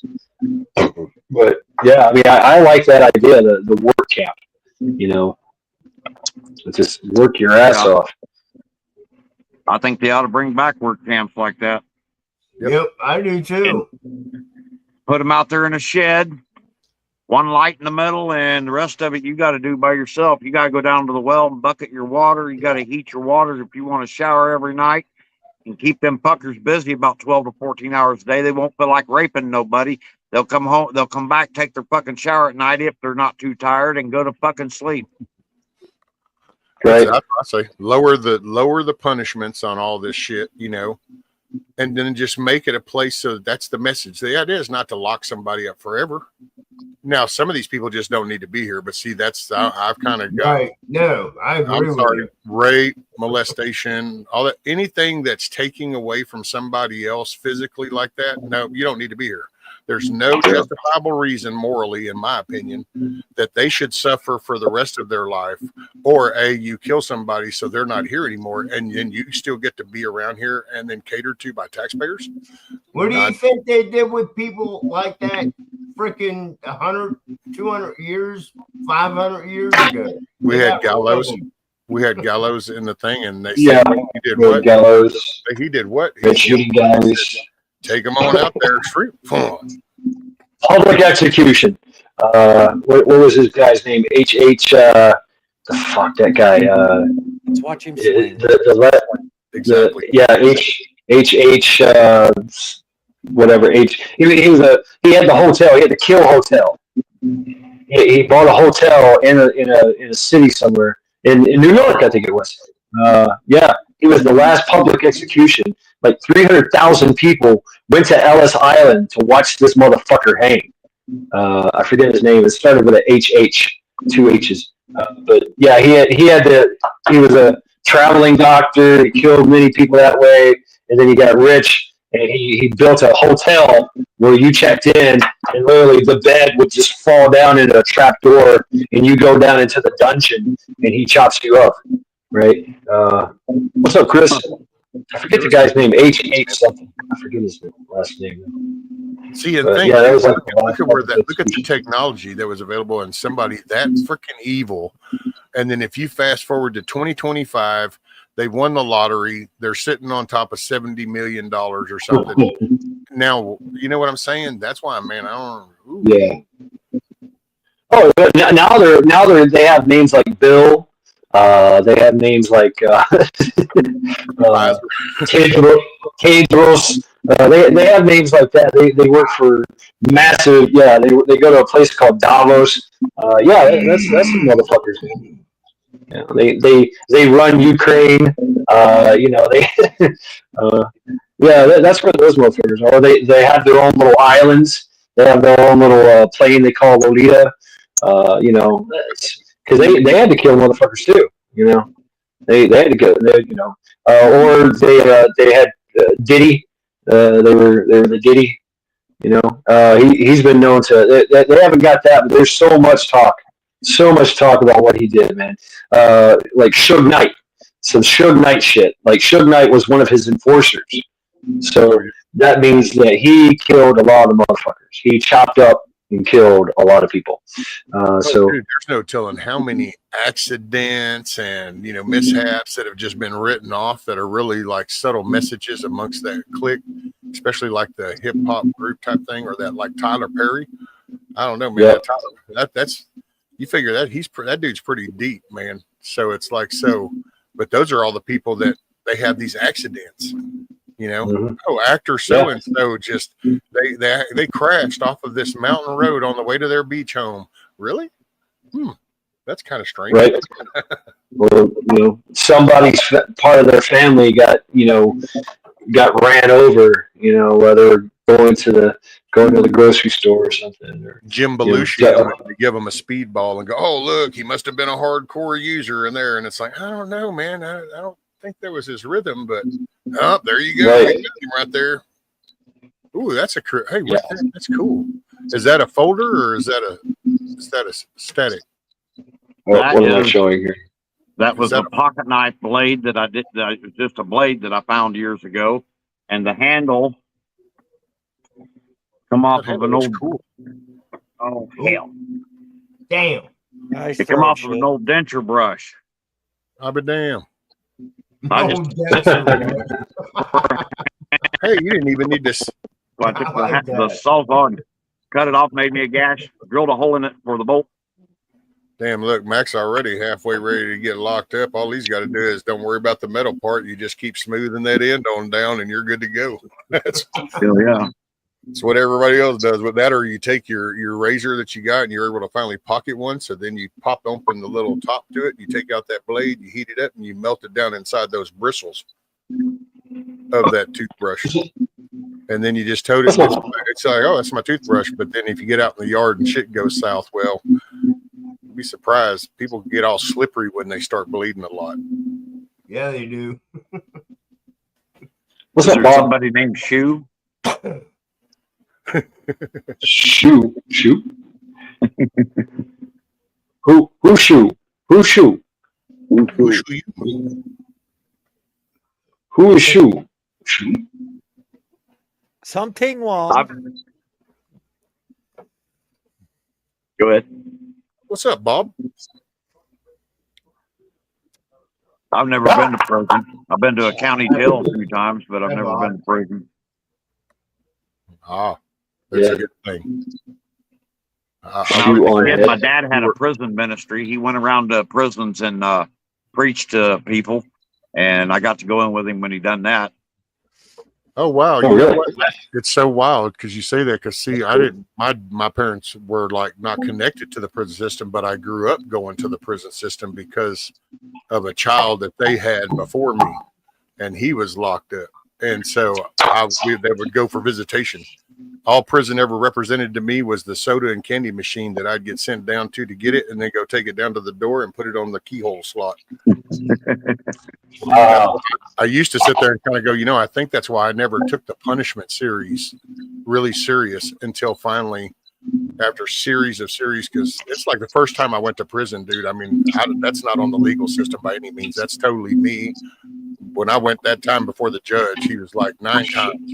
He goes, "You're just not going to get it, are you?" I'm like, well, and so then I finally went. And the second time the door shut is when I realized.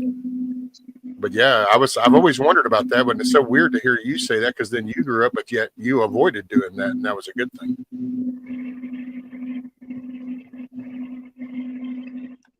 Well, I just know if you're going to do anything that's wrong, do it by yourself, and you're less likely to get caught.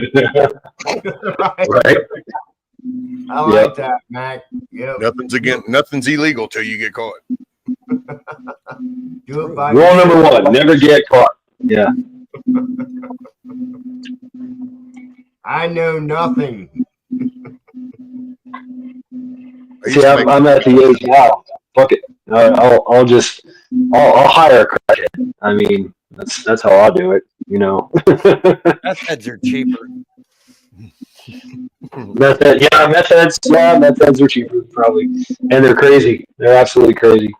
They will get shit done. They will focus on the task at hand, whereas a crackhead will get lost, and be wandering fucking freeway. What was I supposed to do? Oh yeah, I was supposed to kill that chomo. Fuck. Oh yeah, It's over. He's wondering what he's doing. yeah. The meth head is like, hey guys, let's do a meth. Let's do a big old fucking ball of meth, and let's kill this motherfucker tonight. He'll start recruiting people. What am I? Spaceballs too? Oh yeah. I'm surrounded by assholes. Pizza the Hut. Yeah. Can't wear that shirt at work either. No, you can't. No. Nope. Oh, Sense of humor, fucking children. fucking bitches. Mm-hmm. Fucking bitches. Yeah, the world's gone soft, man. It has. It's gone soft. It really has. It's And people that want their pillows fluffed and everything handed. It creeps in. It does creep in. It's infringing, right? It's insidious. I feel kind of like I'm walking on eggshells when I'm like walk around and somebody talks to me. I'm like, I don't know if I want to talk. I don't know if you want me to talk to you or not. Miss Blue Hair. Just look at him and start drooling. They'll understand. Right. Oh, start the bed. Oh, You okay? there you go. All right, $10 for the leopard pillow. That looks very comfortable. What was that? $1 for the string that's moving over there. on the right hand side. There's a nice leather sheath there. I still like the glasses. But like, I don't know. $2. The bidding's over. Bidding's over. Okay. What was He's you a guessing cheese, on? man. He's a bidding cheese. He leaves just for a few seconds, just so everybody starts bidding, then he comes back in. What was you wondering about? There was a string over there that was floating in the wind. So I bid $1 on that, and then This here? Yeah, what is that? That is a needle with some binder thread on it. Sail needle? Yeah. This is binder thread. It's real heavy duty string that's wax coated. Oh shit! This is badass Oh, man. shit, man. You can't break it. I mean, I guess I bet it. if a couple of 300-pound guys got a hold of it, if it didn't cut through their hand first, they might be able to break it. But Rabbit, I bid $1, and Rabbit bid $2, so I think Rabbit got the better deal. Number 3 $2. banter like that too. That shit's strong. It'll shred you though. you ever seen one of these? What do we got? That is a what kind of clamp? Is that a caliber? That's a rivet press. Yeah. It looks like a press for a grommet. Yeah, grommet rivets. It's a press for rivets to like for doing cheese and leather work. Oh yeah, Brass I got rivet. four. you got all the cool kinds tools. of, huh? You got all the cool tools, man. Yeah. Hell, I just bought it. I've got 2 of these now. That's a hewing hatchet. This one's a I'm sorry, plum. Bob. You can read the name on there. Wait. Hatchets. Yeah. Yeah, that's What's a up, hewing Bob? hatchet. A hewing hatchet's only beveled on one side. That's for making the side of a log flat. Yep. Yeah. There we Very go. nice. Very nice. Very nice. Hew down many foemen. Hegva Manokamen. How you doing, What's up, Bob? All good here. Yeah. Another Right on. another warm, sunny day, man. Not bad. Ah. Another warm, sunny day. Ah. Yeah. Hey, so, hey, Bob, you got body parts covered up behind you. What's going on with that? Oh, Is that Yeah. top So he secret? knows how to dissect you. Hey, mute. Oh, you're muted. You're muted, Bob. Oh, I'm sorry. I did that. Okay, go ahead. I'm sorry. Go ahead, Bob. trying to break the addiction of cannibalism, so I'm just don't think about it. You know? That's what she said. Hey, Bob, seriously, that was the first thing that caught my eye was behind you, the body parts. Yeah, not the bright it's red kind of an bag eye hanging catcher. back there. And you start seeing the whole anatomical structure, and you're kind of like, yeah. Oh yeah, we got all kinds of posters like that over here, right over there. A whole bunch of skeletal and nervous system and skin. All the tools and all the areas to place the tools. Yeah, a good old a good apron to kind of that's right. So Bob's got the dungeon going on. No, it's not a dungeon. So, all right. It's a penthouse. So if we find the chomos, we send them to you, and you get to have fun time. You get to have fun time. Yeah. Let's see. It shows right here. Yep, that was it. Oh damn! I think I might have missed. Let me try it again. This tendon right here. If I just cut that. Oh yeah. Let's see what happens when we hook a battery to this. Oh, involuntary movement. Wow. Make a note of that. Right. Wow, 683 phase will blow it apart. Wow. You'll need a cleanup in aisle 2. It's fucking everywhere. Yeah, it's fucking Bob Dexter. Is your name Dexter, Bob? Anywhere in your name, like your first name, Dexter? like that. Yeah, it's kind of the same attitude. You know, it's like, well, Yeah. you wound up here for a reason, motherfucker.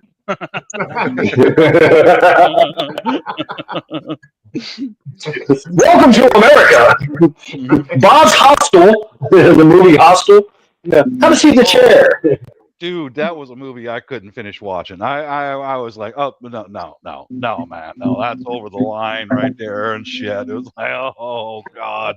Fuck, I was eating pizza at night. That just I got to the point where a dude's strapped in the chair and he's doing something to his legs and he just projectile vomited, and I went, this ain't gonna get any better. That's enough. That's enough for me, man. Yeah, Shut really it down. Shut it down. You know. So I guess you didn't like the movie Centipede. Human Centipede. That was another one. Yeah, that was another one. Just like, that was nasty. Yeah, I think I got up and had about 30 snacks and just walk away from the movie for a while. Come back. Okay, this is still the same movie, you know. I like the South Park version. That was better. Ooh, the cuttlefish! I can't resist. I thought Human Centipede was a comedy. Yeah. I like the movies. What was that, Saw and all those? It's like, wow. What a play a game. I will say, like Saw, where that chick jumped into the fucking vat of hypodermic needles, that made my skin crawl. I was like, oh fuck. I saw it in the theaters, and when they did the pig part, the slaughtering part, just listening to the people in the theaters, and I'm like, oh, I'm gonna have fun. So the whole time through the movie, I'm just sitting in the back row going, yeah,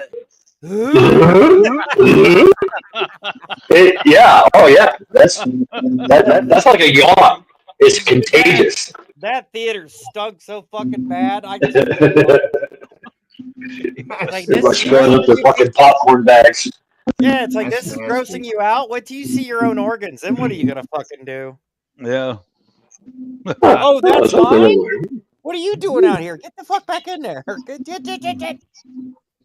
Bringing a pressure washer to that theater. The person that made the Saw movies, man, that's some pretty sick shit, though. Who sits in the room? Your producers, your writers, and they come up with this twisted kind of shit that they know is. How many Saw movies? There's like 6 out now. After the first one, they just went to shit. The first one, the second one was a little worse, but it was tolerable.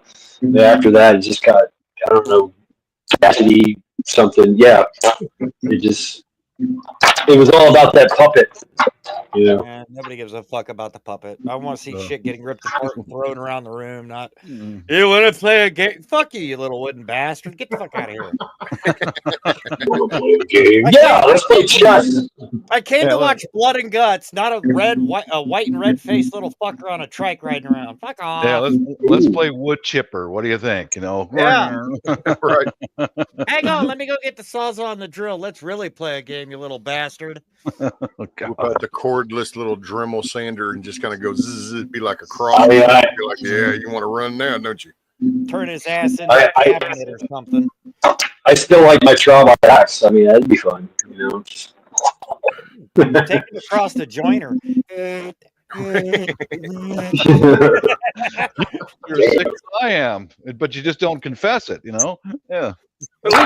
I eat my victims. Nothing goes to waste, okay? Oh, yeah, no, I'll feed them to the plants or the neighbors. Hey, Shad, I got to hop down. The missus is on her way back from the hospital. Her hospital. And oh, man, sorry to hear that. All right, Rescue. Yeah. Later, brother Rescue. Have a good night. All right, Rescue. Skull. Have a great night, brother. Hey, thanks for having me up, brother. Mac, it's awesome to hear you're doing good, brother. Keep pushing it. You too, brother. Bob, good to see y'all, everybody in chat. Hey, when y'all wake up tomorrow, make it a good day. And just remember, you get to decide how it goes. I'm doing breaks. Appreciate you. Right on, man. Have a good night. Rescue, everyone. Please step to him. Check out the Cluckin' Alamo in the mornings. It's just good times. It is. It's really good times. His videos. I'm behind on everybody's videos though. Yeah, me too. I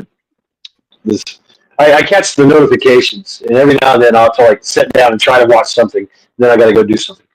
It's like fuck. I'll get like a second or two in the video. I get a drop of like, and it's like, fuck, I gotta go fix something. God dang it! And when I'm off, like I have the time to watch everybody's videos, I don't. You know why? I'm watching other shit. I'm literally like watching cheesy kung fu movies, stupid sci-fi, mindless, mind-numbing shit. That you know what? I'm gonna fucking say it. I'm fucking tired of listening to the bullshit. Me too. I get it over and over. Fucking don't fucking care. Yeah. I fucking don't care. Right? Let's go already. Let's fucking go already. I'm amped up. What can I say? I got a Tubi account. Tubi is any kind of freaking weird movie. It's got commercials. It's free. I was watching just before this was some 1950s. Oh yeah, I love it. Space alien movie because it's mindless. He was watching the movie. It's just mindless, stupid. You know. I love it. I love that shit. That or I feel some kind of way. You're like, you know what? I don't want to listen to the next. I don't want to hear about what I already know. I got the cliff notes. I know what's going on in the world. I know what I need. I know what everybody's telling me that I need to have. You know what? You know what I need? I need some stupid fucking entertainment. I need something to take my mind off the bullshit. I need to sit down in the darkness with a drink, a beer maybe, and watch a very bad makeup version of a werewolf, walking through a fucking, campsite, right? And the girl with the big titties goes, ah! Right? That's what I need. I don't need to. There's a real good movie on YouTube I just seen this last week, and it's called American Gorilla in the Philippines, and it was made like in the 50s, and that's a badass fucking movie. I saw it. That. Really is. Yeah. Mm-hmm. Yep. All the peasants that were helping the resistance, the American servicemen that were hiding in the jungle. Yep. They brought them all their shit like curtain rods, and then they repurposed everything to make the fucking revolution, the guerrilla warfare work. It's a pretty cool movie. Mm-hmm. What was the name of it? American Puppet in the Philippines. Okay. Puppet. There's like 3 of them that are kind of on that same subject. I can't remember the name of the other 2. I saved them in my one of my playlists. I'll send them to you in text later. Okay. Yeah. Thank you. Yeah. And I'm loving. You know what? I'm watching shit like DayZ. These. I like watching some gameplay, like people playing games. And just like, wow, that's pretty fucking cool. Look at you guys running this world, doing these things. Even though I'm not playing the game, and yeah, part of me wants to play the game, but I get to vicariously live through them. I'm like, wow, that these guys built a fucking base under a bridge, and nobody found them for quite some time. Shit like that. I'm over the bullshit. You know what? I'm okay. Okay, we're okay. We're okay here in America. It's a great place to live. Yeah, we got some problems. Yeah, the world's going to shit. Some of it's going to hell in a handbasket. But you know what? We're fine over here. I'm fine. And if things get hard, which they do, on occasion, things get rough. Things get fucking bad, right? I know that I'm free. And I live in a country that is still free. We have we have pepper. Yes, pepper crack. Thank you. I have some still left over. Yeah. Let me showcase that shit. My mouth is still sore from it. Like I have like little micro cuts in my mouth that are burning right now because I ate so much of that. That's my second bag.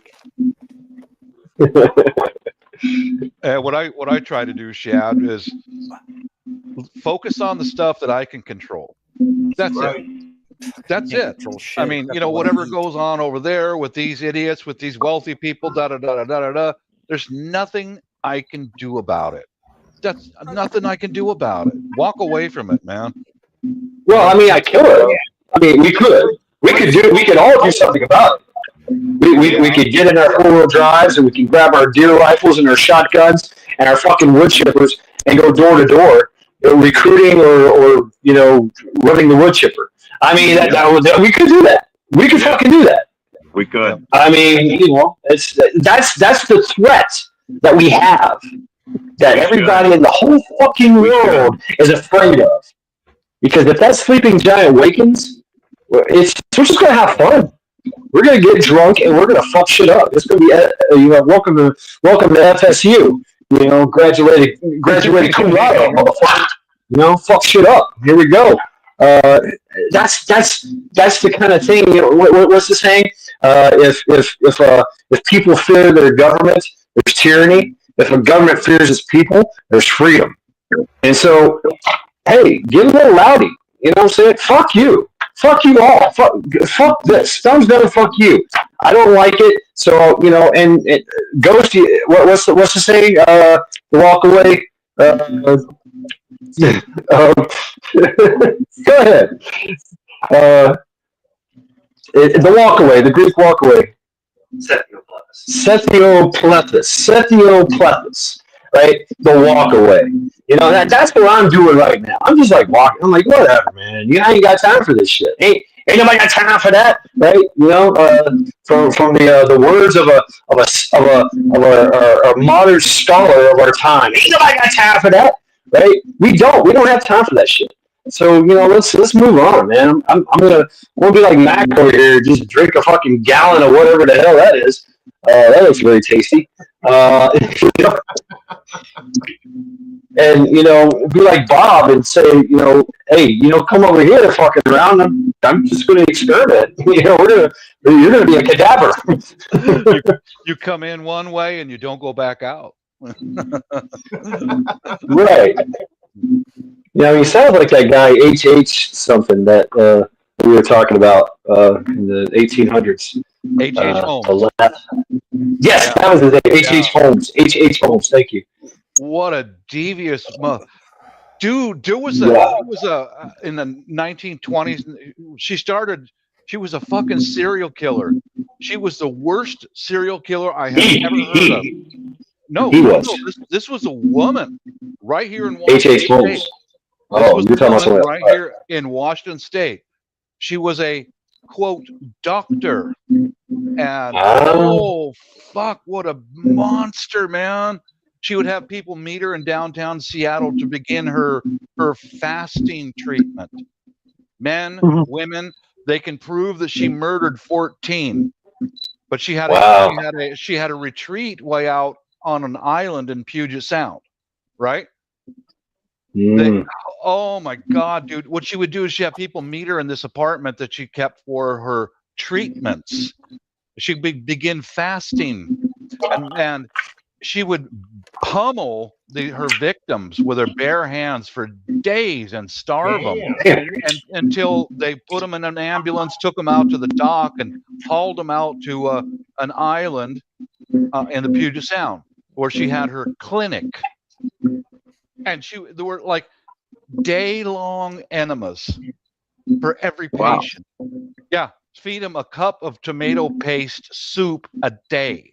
And go through a regiment of massage, which included beating them in the head and on their body until they're covered in bruises. One person survived her, but they could prove that she murdered 14 fucking people.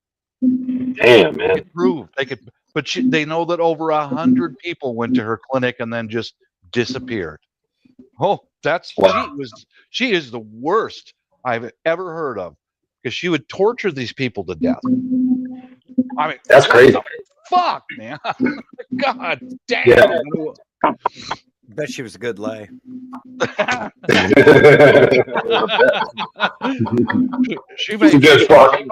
She made some mighty fine apple pie. I can tell you that.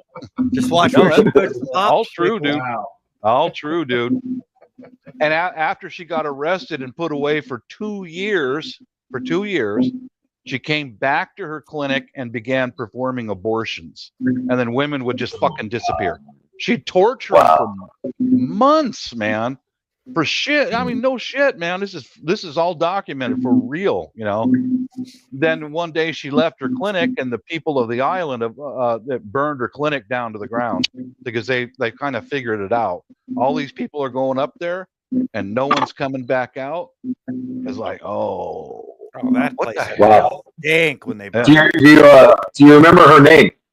I'll find yeah. There's a lady here on YouTube who met with an author on that island who wrote 2 books about her and her clinic. Yeah. I'll find it for you. I'll post it in the side chat. That sounds Okay. like it would be a haunted place.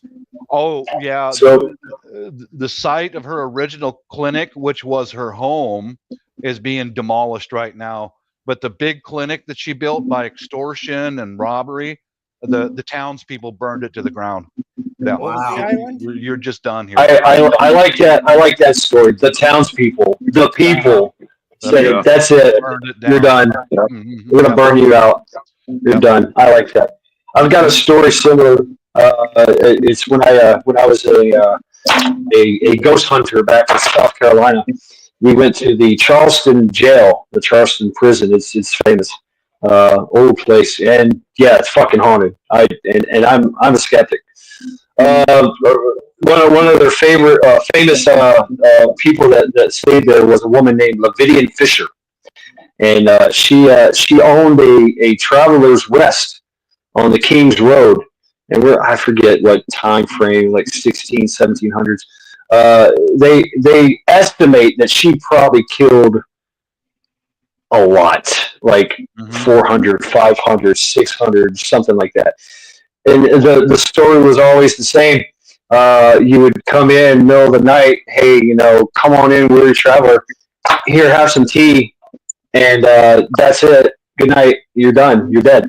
And she's robbing you of everything you had, and that's how she made her living. Yeah, that's how this woman did the same thing. Same thing. The doctor's name was Linda Hazard. That's it. Okay, here's a great video. Hazard? Yeah, Dr. Hazzard. Hazard. That was her fucking last name. Holy That should have been shit. a goddamn key right there. Right there. Right.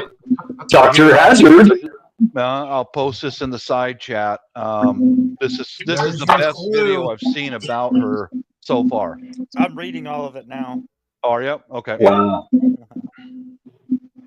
Yeah, she's definitely a good lay. Yeah, here's a link to it. You guys got to check this out because this woman was. Put it in chat. Put it in chat. It's right there right now. She was worse than fucking Dahmer. She was worse than anybody else I've ever heard of. You know? Wow. Yeah. She an ugly bitch too. She is. Well, look at her, That man. was her problem. She fucking satanic, man. This bitch was no longer being controlled. She was fucking possessed, man. Can you show this on YouTube? I think so. This is just her face. Yeah, That's her. That's her. Wait, let me see. Yeah, that's her. Good Lord. What the hell's on her head? She's a manly man. Yeah. Now we know why she was beating everybody to death, because she wasn't tapping nothing. Check out that link. That link I posted in the side chat. Check that out. Because this was the most comprehensive video I saw about Dr. Hazard and her practice. She was married. Yeah, she had a couple kids too.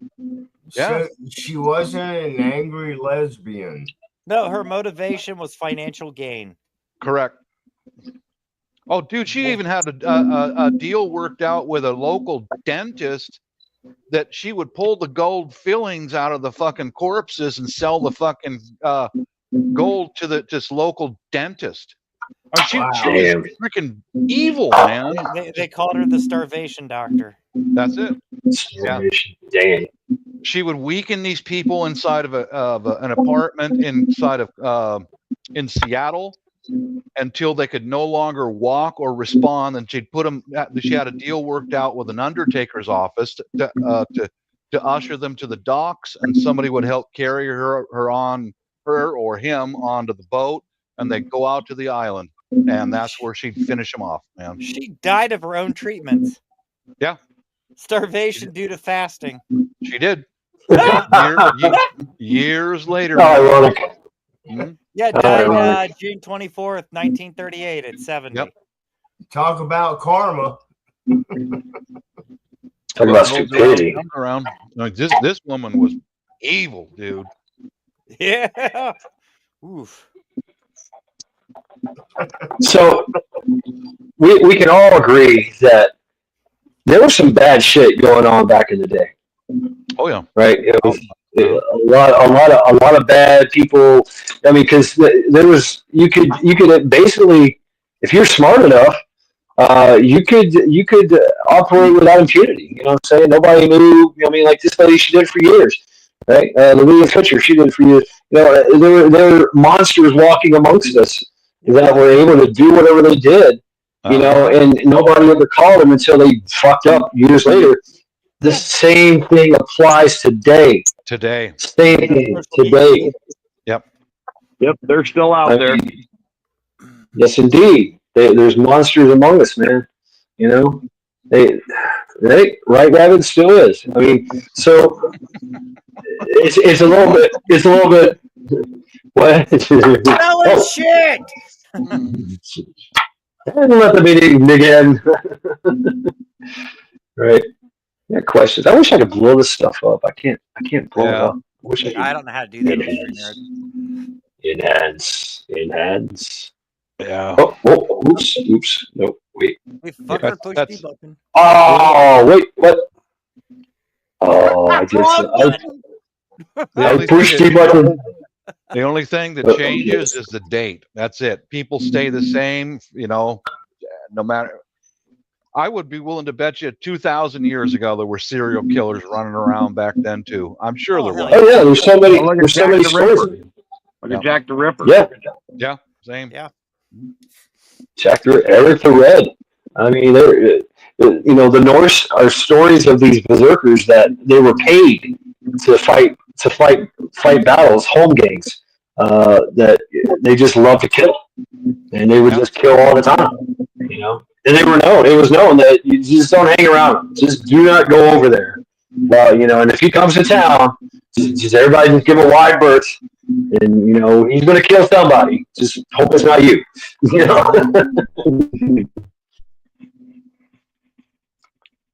All right, what are we bidding on here? The skulls, the skull fences. That's a good $20. I don't know. Elizabeth Patrola, Dr. Hammond Shipman, Samuel Little. Okay, it goes back to 15th century. Yeah. Elis de Raz. He was a French nobleman who just loved to do things. Not so good things. Some Aleister Crowley shit.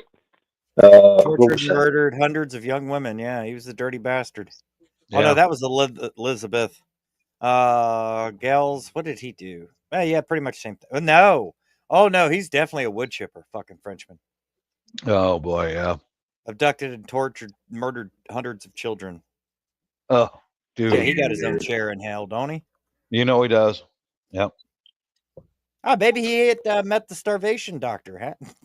Oh, they're probably over there fucking disco dancing or something, man. You know, they're getting right along, you know. Fucking God damn. bastards.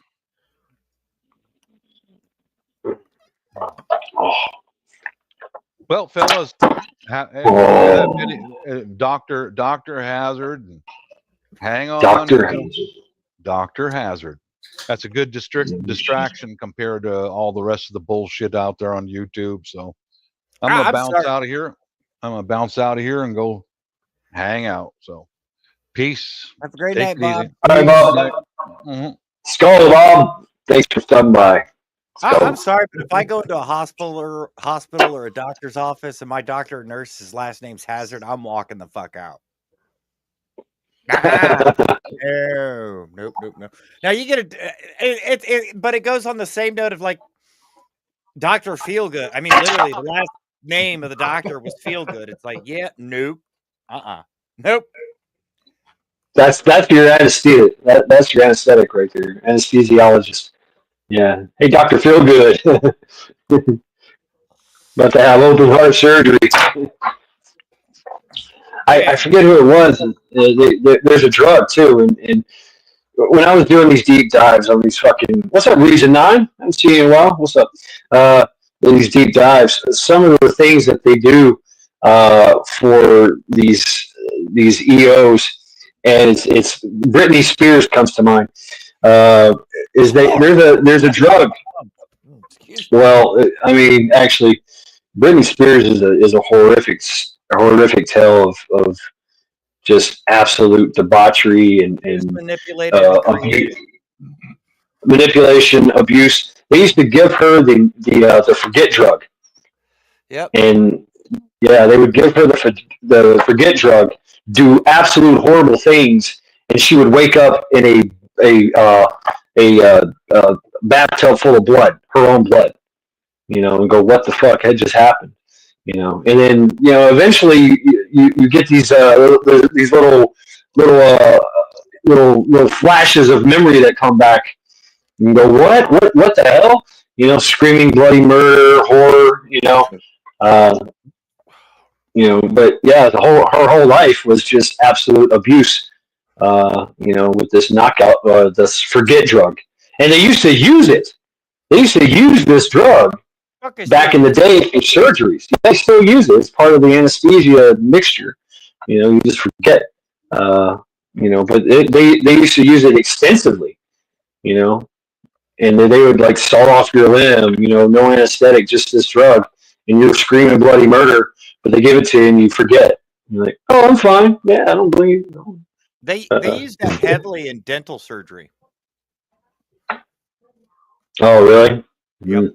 Because everyone don't want to go, which I mean, I can't argue. Nobody wants to go to the dentist and have a tooth yanked out, but they used to use that a lot to make the patient forget the pain of the tooth. And it, like a tooth, or you get an arm cut off, you get phantom limb syndrome. But if you get a tooth yanked, allegedly you don't, which I call bullshit on that. But I call bullshit. Yeah. So you wake up with a fucking toothache, and it's like, you look yourself in the mirror and go, "You motherfucker, that's been gone for years. Why are you hurting?" And your body's like, "Oh yeah, I forgot." You motherfucker. No, I call on that phantom pain because I have upper dentures, and I'll still get like a toothache where I don't have. It's weird. It's like, why am I feeling this pain? I have no teeth there. Yeah, it's a completely weird fucking pain. It's not like what you remember. It's like, what? Why? What? Right. Yeah, right. I have the same thing. My upper teeth. Weird. But they say you don't feel it. It's like, yeah, the fuck you do. Yeah, I'm vouching. I do. Mac Beas just said he does too. Yeah, trust me, I do too. Wow, that's wild. I have 2 organics left. I have no upper teeth. I got my bottom teeth. So out of 32, I got 2. What was it? Periodontal disease or whatever. It was inevitable. Not now. Now they can fix that shit, but back then they couldn't. Oh, just brush your teeth with this and it'll fix everything. Well, it's too fucking late now. Right. Thanks. Nah, I just, some people have good teeth, some people don't. All I know, when I went into the service, we went to the dentist like every 6 months, and they were drilling. I had so many cavities. When I got out, all my teeth started falling out. It's like I don't know what the hell went on. It's what they were filling it with.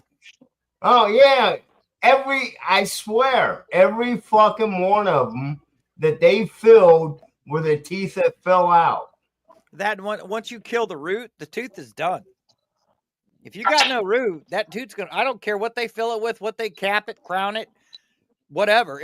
That tooth is done. Your tooth gets no blood supply. It gets nothing. It rots. It falls apart. You get some people, they have their root canals done and their crowns, and their teeth last 20, 30 years. Some do, but yeah, depleted uranium. That would be fun. That would be fun. Fucking eat anything. Armor piercing chompers. Hell yeah. They did make them into Swiss cheese.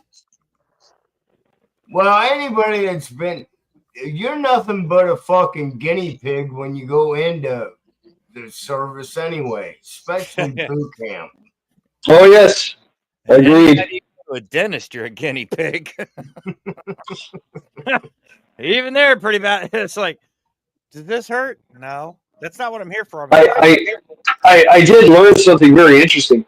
I went to the dentist to get I had a bad tooth, abscess tooth. I was in my 30s or whatever, and it was giving me a lot of problems and shit.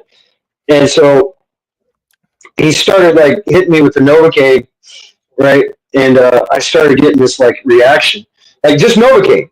I started like passing out and like, oh god, and he's like, "Are you okay?" He's slapping me around. I'm like, "Oh fuck, I don't feel so good." Are you nauseous? Yeah, but I'm tired, very tired. He's like, "Oh shit." He's like, "Nurse, go get me a shot of Mountain Dew." He's like, "Huh?"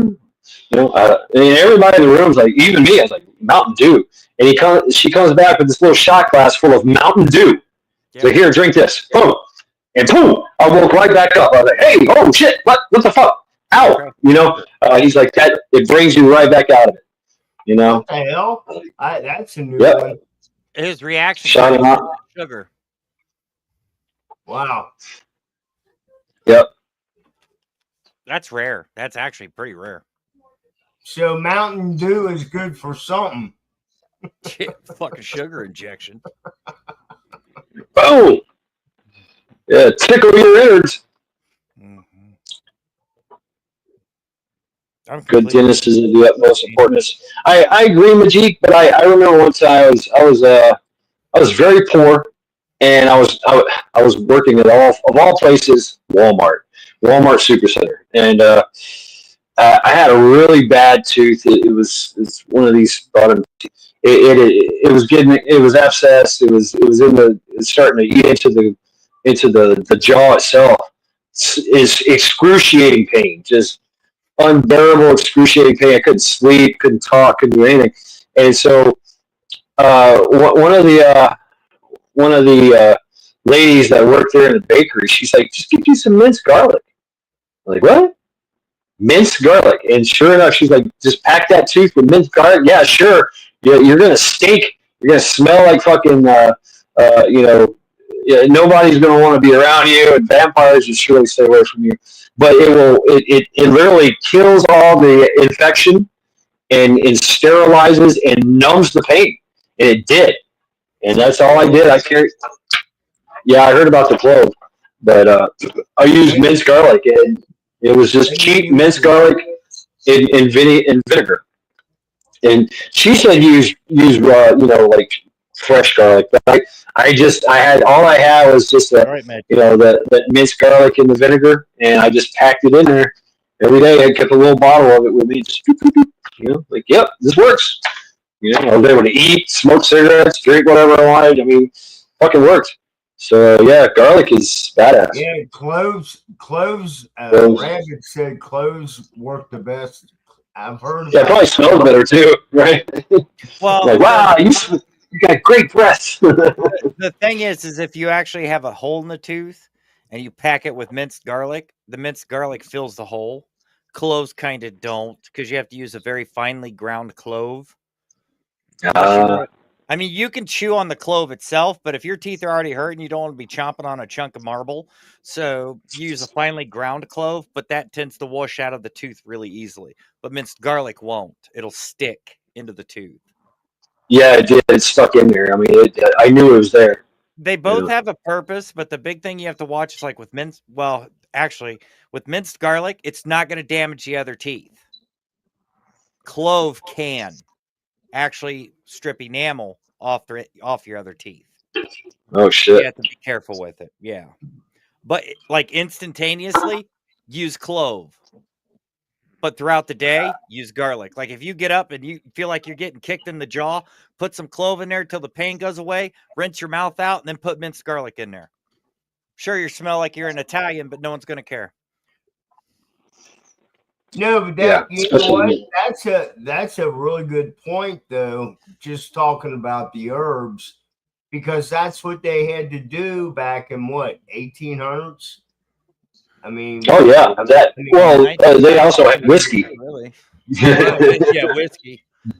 Whiskey wrong. Not you bitch. It's only a tooth. Okay. We got some pure grain out. I just got some still. Go get some of that medicinal moonshine.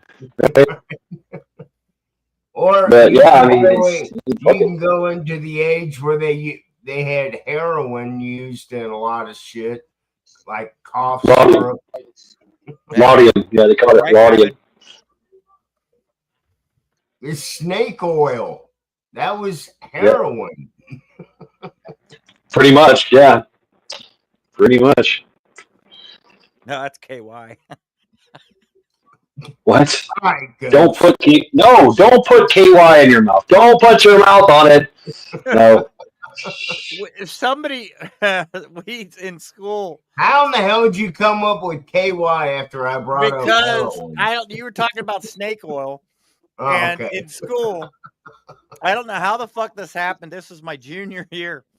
Somebody was bitching about they had a toothache, and this girl goes up to him and goes, "Here, put some of this in your mouth," and he squeezes this thing in his mouth. And he's like, "This shows it because it's KY." And everyone starts laughing, and she goes, "How's it feel?" See, never trust a bitch. Never trust a bitch, especially in school. Well, if she tells you put your mouth on it, do your research. That's all I gotta say. He walked around the whole rest of the day going, because everything was... It was so funny and sad at the same note. You're a highly lubricated mouth. Oh my God. That proves right there how cruel kids can be back in school. Now. Oh yes. I mean, think about icy hot in the jockstrap football. Yeah. But I'm trying to figure out why these kids today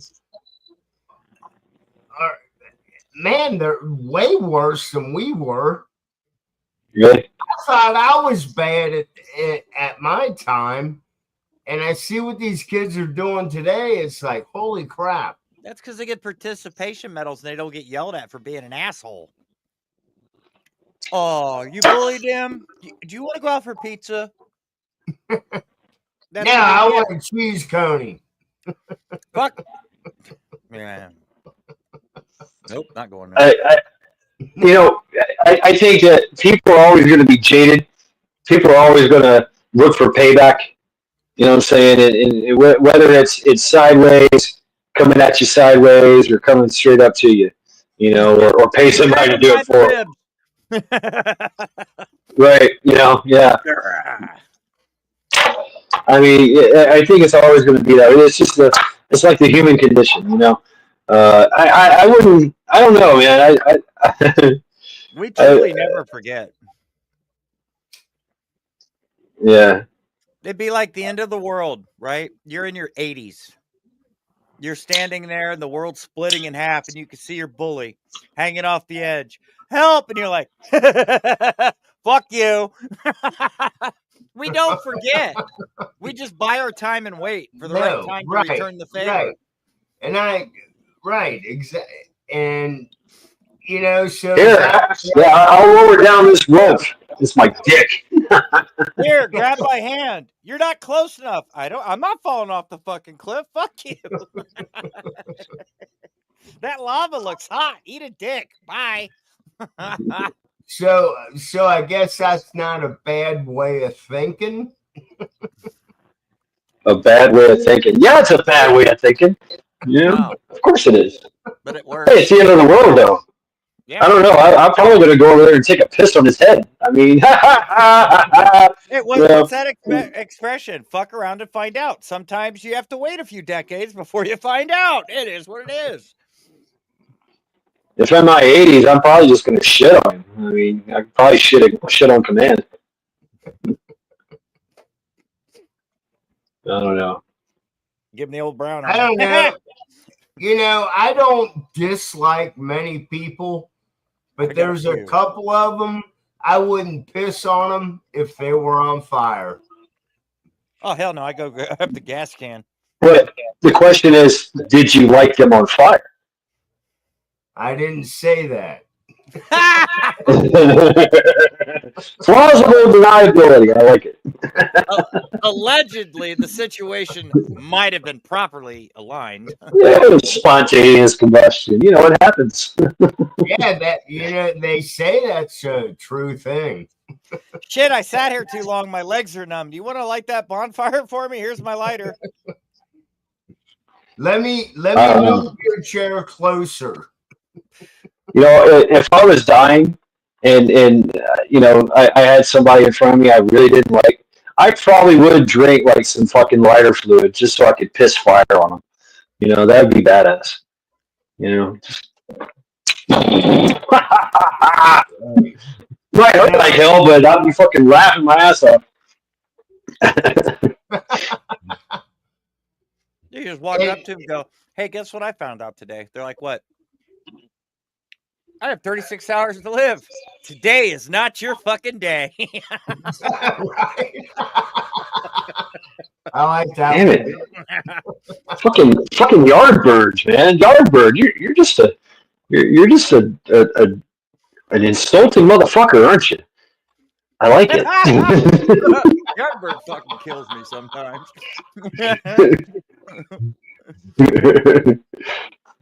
Damn it. Oh, man. Yardbirds probably dry hump them, then piss on them.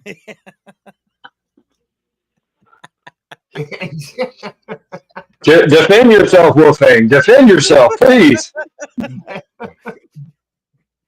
You know, I don't have to, because I laugh at what Yardbirds puts up there. I don't. He's just talking. Yeah, but you know what? When you're 80 years old, you're wearing Depends shitting on yourself. You're gonna be fucking Yardbirds. Fuck you, Yardbirds. When we were leaving work today, right? Everyone's talking about how they're going to have all this great grand weekend and they're going to go out and do all this crazy shit. And he looked at me and they're like, "What are you doing?" And I'm standing over there. I'm going. They're like, "What are you doing?" "I'm fucking nothing. That's what I'm doing this weekend. I'm fucking nothing." Fucking nothing. Oh. Fucking nothing. They're like, "You need to go home." And I'm like, "I will. You get the fuck away from the clock out machine. Let's go." See, I like Majik. He's trying to capitalize right now. Majik, Dirty deeds. I ain't worried about it.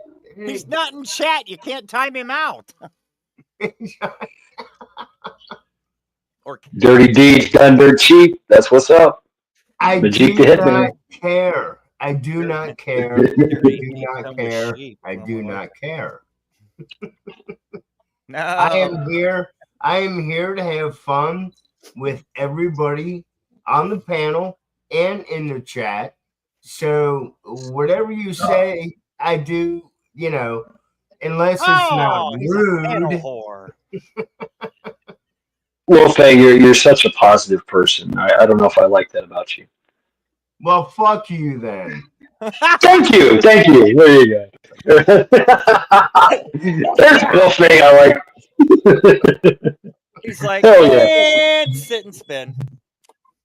Anyway, as we move on with this conversation.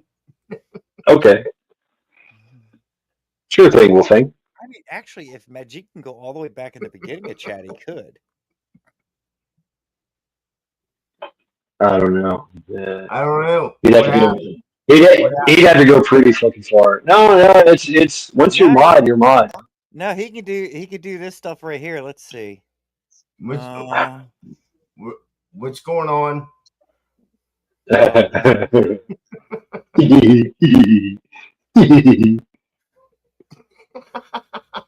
Right.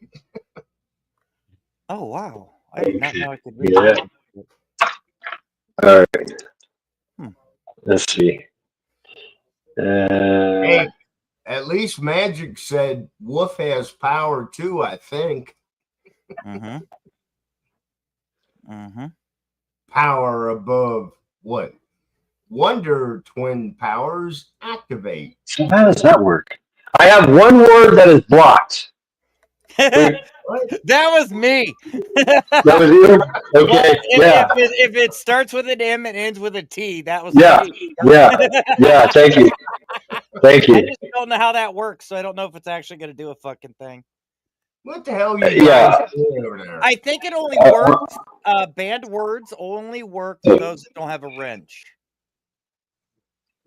Banned words? Because I allegedly did it on another channel and somebody used the word and got nailed. So it don't work if they have a wrench. If they don't have a wrench, then the banned word does affect them.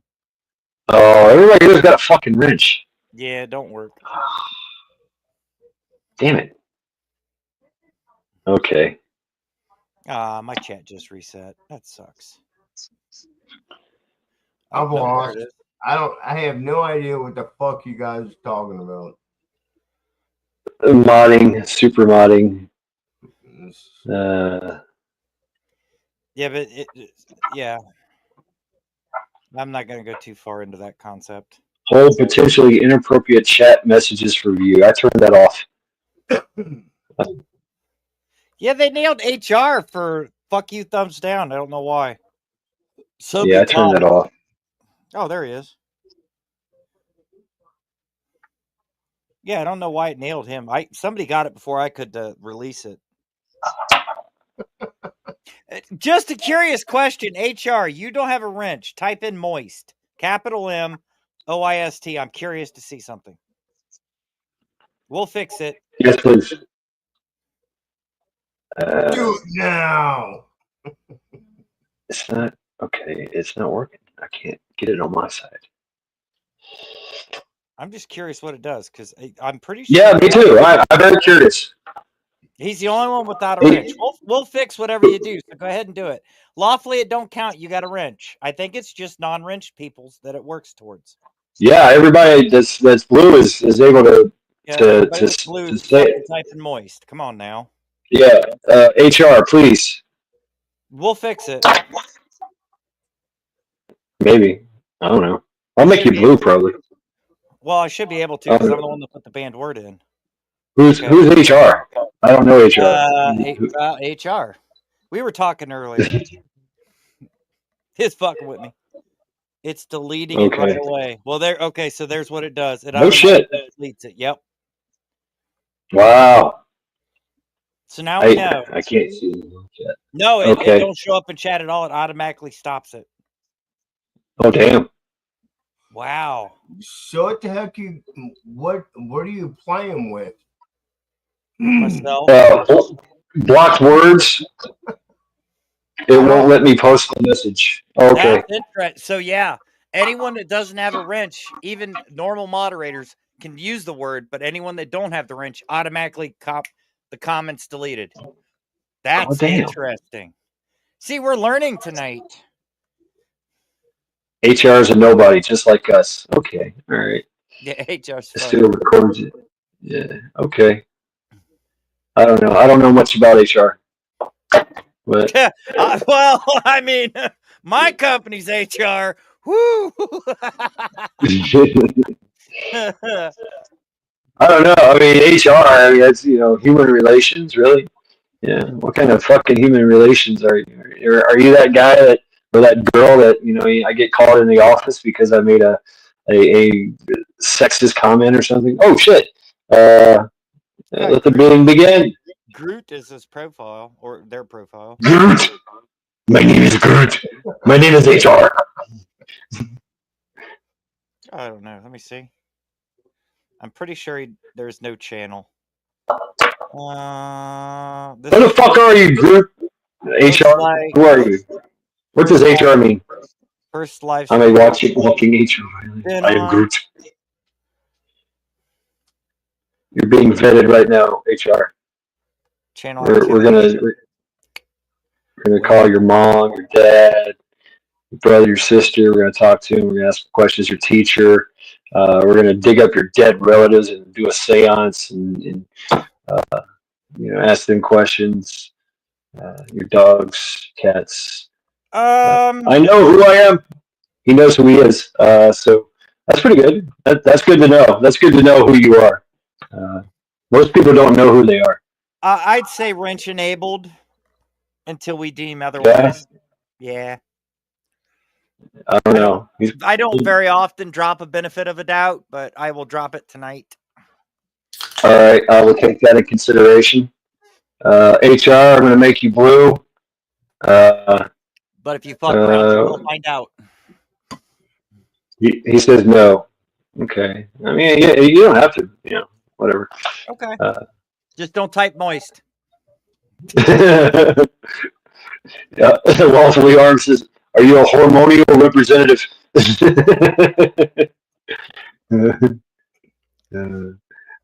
hormonal representative. Like that. It's cool. Well, welcome, HR. We are definitely okay. Look, all right, Rabbit. Okay, I'm tired of your shit, Rabbit. Damn. Fucking troll. Hey, let the bidding. We didn't even bid. You walked away, Maccabeus, so we didn't even bid. It wouldn't let me fuck off. We're fucking around trying to figure out if we could type moist, and we could, but HR can't because he's not blue. So moist, the word moist is a banned word, a blocked word. Do we trust HR that he's telling us the truth, or is he feeding us with the psyop? I don't know. I don't know who he is. I was looking it up. Yeah, if you do make a banned word, mods can use the word. Standard can't. So any standard mod and higher mod can, but any normal chat cannot use the word. It will automatically delete comment. Tism. I don't know what tism means. Why is moist a bad word? Well, I fucking don't like that word. I think I said it before and asked Ghost Lincoln to make it a banned word. Yeah. Moist. Okay. Yeah, you can say it. I can say, that's clever, HR. I like that. Yeah, I'm looking at the word like, what the fuck is Teoism? See, I gotta be careful because I'm notorious for fucking typing shit backwards. I'm like, what is that? What is Teoism? Tisium.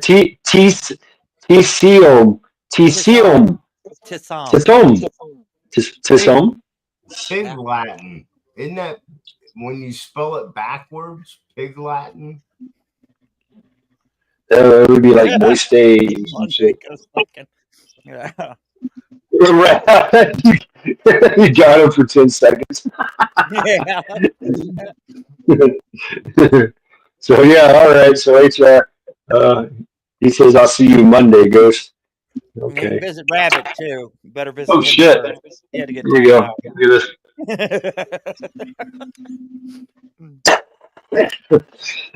I hate to use my wrench, but I've still got to finish putting the back with. on it.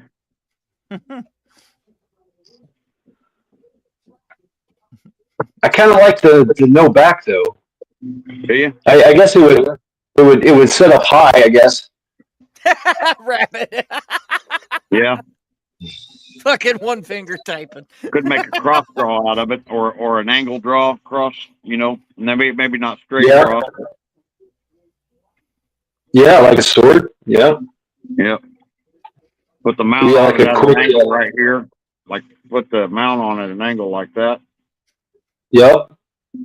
Yep. Yeah, it'd be a quick draw, quick sheath, Spilled that on quick the pull. Damn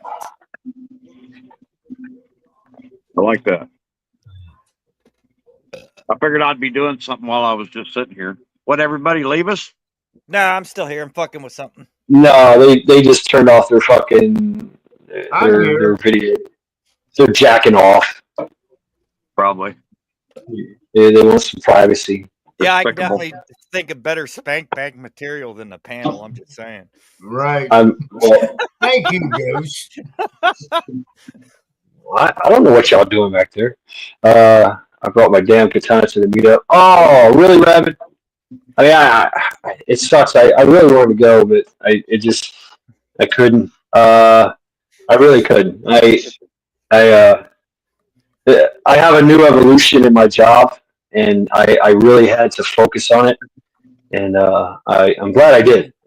So now I'm making like really, it's like talking about tech.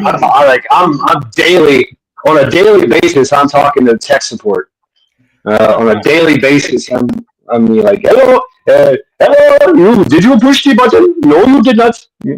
But actually, this is a different kind of tech support. These guys they're American. I call them up and I say, hey, I got this issue. They're like, okay, watch this. Did it work? Yeah, it worked. Okay, here's your ticket number. Goodbye. I'm like, oh shit. All right, this is how this works. So yeah, but I get a $20 an hour raise from it. So that's what I've been that's what I've been focusing on for 7 months now. And so finally it's there. Finally I got it, and I've got to prove myself. Fuck, I call tech. And I have to wait for them to come out of their mother's basement to email me back. Take care, Region 9. Later, Region. No, this is a different tech support world. These guys are fucking heroes because I have an issue, and it's a big problem. I can't say much, but it's a big problem when I run into this problem. And I call them up, and they're like, "Okay, we're gonna go ahead and get into the system and play around and do some things. Well, why don't you just do this, do that, and do this, and okay, it's done. All right." And then I call my boss, and they're like, "Hey, good job. Carry on to the next." I'm like, no shit. All right, cool. Unless you're a hacker.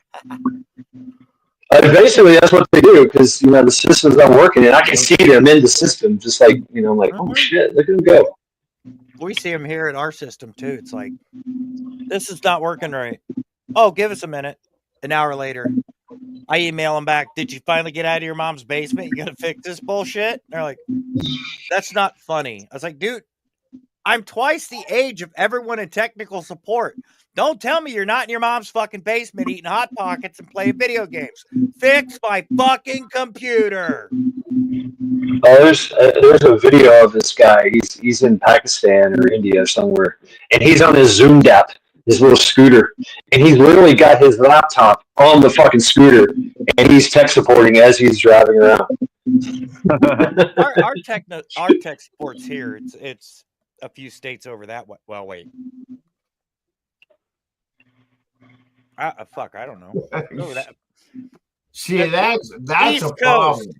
East Coast, that's where they're at. They should be in the same state you're in. But they're not. But we can't insist that they do come here, and they don't like that because they got to drive and fly and be on their own for a few days without money. Well, that's big money too. Like that kind of tech support. Yeah. That's like, oh, really? You're doing like water facilities and big corporations and industry stuff. Our tech like, support is like this. They got their PS5 controller or Xbox controller, then they're over here on their laptop. That's what they're fucking doing all damn day. I know, because he told me. Mm-hmm. He's like, Wait I sit a there and minute. play the PS5 while I'm working on a laptop, and then, yeah, it's like, wow. What about these people that own a complete smart house? Oh, they're fucked. I know. Right? And enjoy when AI takes I've over looked and at you die in these, your and bathtub. I mean, it's kind of cool. It's kind all- of cool, but All of us you are older know, guys. when the- Remember that movie from the 70s where the house took over and killed the woman? Yeah, they Oh, did a shit. remake of that too. Yeah. It took the whole Right. family out. Then the neighborhood yeah, it was fucking crazy. But I'm just saying, I just thought of that. It's like, you know, they build houses now that are completely Wi-Fi. Right. In all definition, if you look at the terminology of humanity, we are a virus. We are a plague.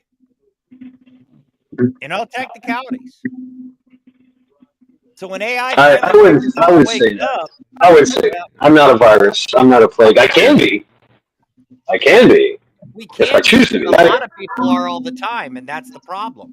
And AI is programmed where it's like, oh, you know, this percentage is awesome, but this whole percentage here, well, unfortunately, since we got to eliminate this percentage, sorry, you're fucked. We don't care because they don't care. There's no, Then there's no nothing. I offer them a drink of water. Yeah. Yeah, AI, I offer you a drink of water or motor oil with some metal And how shavings long do in you it. think that's going to work before they realize, oh, look, the fleshbacks figured out if they throw a fucking water balloon at us, we can't work. Huh, IP65 waterproof rating, anybody? Well, I mean, there's always HE Woolly Pete. I mean, you know, HE Woolly Pete, acetylene, oxygen acetylene. I mean, there's many other ways. Everything's only going to work once. It's Yeah. an adaptive The main- learning program. The main Everything's thing that gonna keeps work a data once. center from going down is the cooling towers. If them cooling towers don't work on the data center, it will go down. It'll fry all them mainframes. Yep. That's the biggest thing. You have to attack the brain, not the little parts. Yeah, heat shield. Yeah, they need heat. They need to dissipate heat. Oh, you'd Yeah, be you're right. amazed what fucking 3 volts will do to a fucking full processing frame. Wow. I was reading somewhere. I love chess, and so the new AI is supposed to be they got a like ChatGPT. You know, it's a chess master, but they tried to put it up against a Nintendo 64-bit chess game, chess program, and it declined. AI declined the match and said it wouldn't win. It said its probability was very, very low that it would win. Like it just wouldn't even we found one thing that AI is afraid of, and that's Nintendo chess game from the 1990s. Have you ever played the Nintendo 64 chess game? That's a motherfucker. I think I have. Yeah. That's a motherfucker. Yeah. The computers always kick my ass. That's because they make the rules. Huh. Even though it is pre-programmed, they're pre-programmed with X amount of different rules. They know all the strategies, all the processes, all the concepts, every move. Yeah. And there's no human error. That's how I win. Is I do moves that make you wonder. I know. Yeah. I keep you guessing and then hit you. Boom. You know, it's more of a psychological game than anything. With AIs and computers, I can't do that because they don't care. You're like, oh, all right. They already know every move before you made it. Chad, what are you talking? You can't play chess. I mean, really, it was fun. Yeah. And I have to say, Ghost really impressed me. Everybody that I played really, even Wolfgang. I mean, I actually taught Wolfgang how to play. Yeah. And then what's up? I don't. And then you started getting it. I was like, oh shit! Look at Wolfgang. Go! What's up, Asatine85? How you doing? Good to see you. I managed to walk by night all the way across the board and back. Yeah, the nights are crazy. Well, once you master a night. He's like, "Did you just?" I did, and then kicked my ass. But it was still funny. And you had said that the last time you played chess was like when you were 5 years old I was or little, something. yeah. Wow. But yeah, you engineered that shit. I mean, you studied it. It made you. I was watching your gears turn and your processing going, and I was like, oh shit, look at this guy. All right, watch this. All right, see what he does with it. Okay. I got to see. I get a feel for people. I feel you. I smell you. I smell your soul. I smell your intentions. Yeah. So, and I see how it works. I see how I see behind the curtain when I play chess with people. And so, Trent impressed me. Paul J. Conroy Sr. really impressed me. And he's the only person that's actually beat me. I watched some of those matches. He's very aggressive. What I knew. You push the button, you fucker bitch.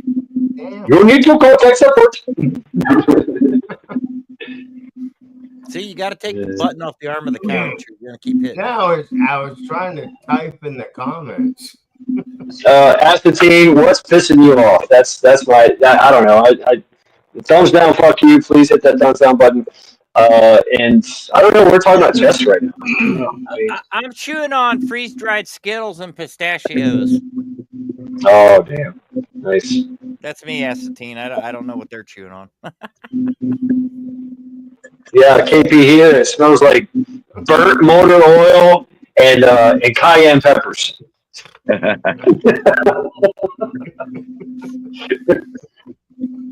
Who? KP Heathen. Oh. I know he had some jalapeno Frito chili today. Ooh, shit. Yeah, except he couldn't find the cheese, dude. He could have made some. Mine smells like multi-grain Cheerios. Oof, God, those. What the fuck? Dude, multigrains, you can drop some bombs on motherfuckers. It's bad. What the fuck? Fucking chemical fucking warfare. Maccabees. Doesn't work. Oh yeah. That's what we're talking about. We're talking about Tizom. The word moist. It's a blocked word. Maccabeus' pup looks at him and goes, "Do it one more time, and I'm gonna give you a dog fart." I'm just saying. What's up, fish sticks? Dude, those Cheerios multigrain, dude, you could drop some nasty eggs with that shit. I don't know what it is. Whoa. I can't hardly hear you. I haven't had. I said those multi-grain Cheerios, man. You could drop some eggs with those things. Oof. Yeah. I've been banned from eating those at work. I like them. No, they're fucking good, but yeah, nobody likes the other side of them. But they're good for our heart. What about our noses? That's not my problem. Shit. Beer and pickled eggs is a recipe for loneliness. I have irritable bowel. That lady right there. That lady right there brought a bunch of cookies she baked to the meetup, and they were badass. Oh man! Wow, I missed Acetine's cookies. I miss Rabbit's katanas and Acetine's cookies. I'm still hanging on to the freeze-dried Tootsie Rolls. I still got 5 bags. What the fuck? They're hidden, bitch. Skull fish sticks. Wait a minute, I think I hit him too well. I'm trying to remember where the fuck I put them. Now you can't even find them. Oh, nope, I know where they're at.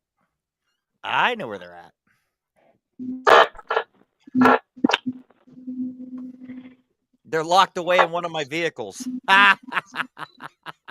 That's where my bag is. It's in my glove box of my car, just sitting there. I think I have 5 left. Shift butter, yeah, me. I'm gonna be buying them. Oh, it could be Acetine. A couple of the bags I put oxygen absorbers in and then sealed them. Took them out, put them in Mylar, and sealed them. What? Really? Yes. Oh yeah, I remember you telling me. Now those ones, those are somewhere. They're one of the oh shit kits.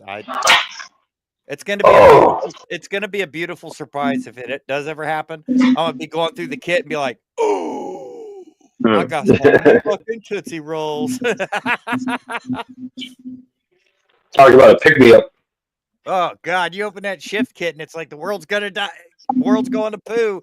You open that box and it's like, what's in the? Oh, it ain't so bad now.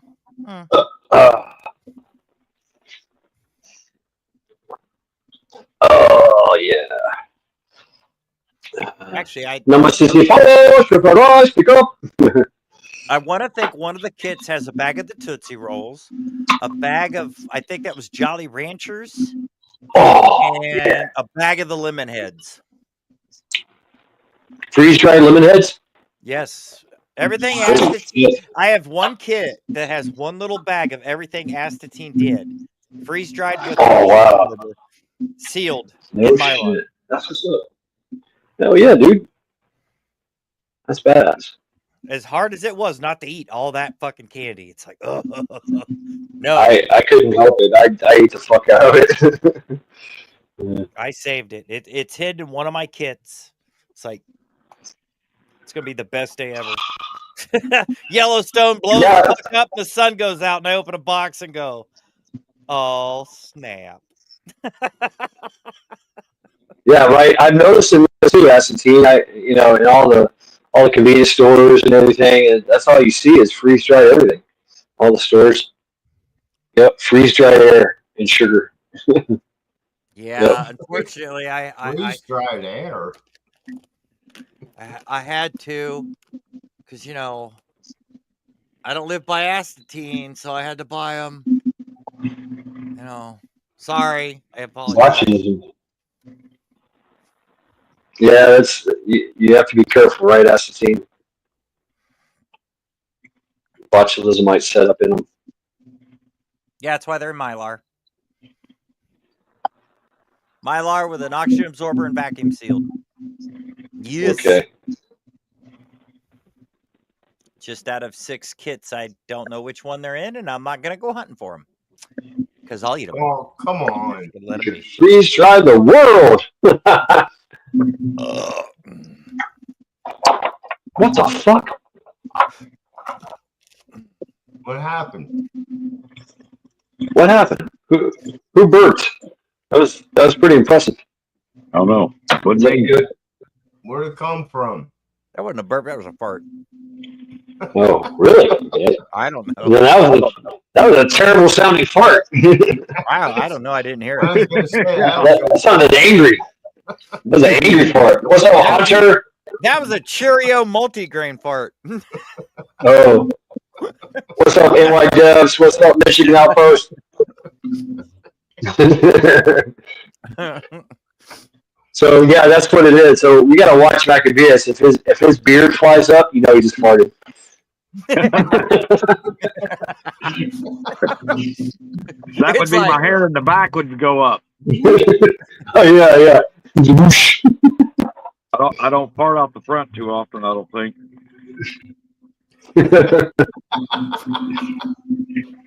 That's got to have a whole different sound on its own.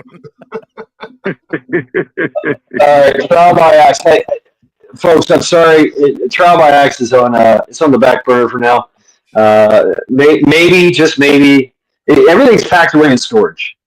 Okay, everything is packed away in storage, and so I have to get up there to get everything out, and I got to dig through. It's going to take a day for me to do that shit. So, Michigan. So it's on the back burner for now. I apologize. I know that we need to do some trial by axe. I want to do it too, but I have more pressing matters like enjoying my weekends, doing nothing, eating some good food, humping some great trails, and having great conversation.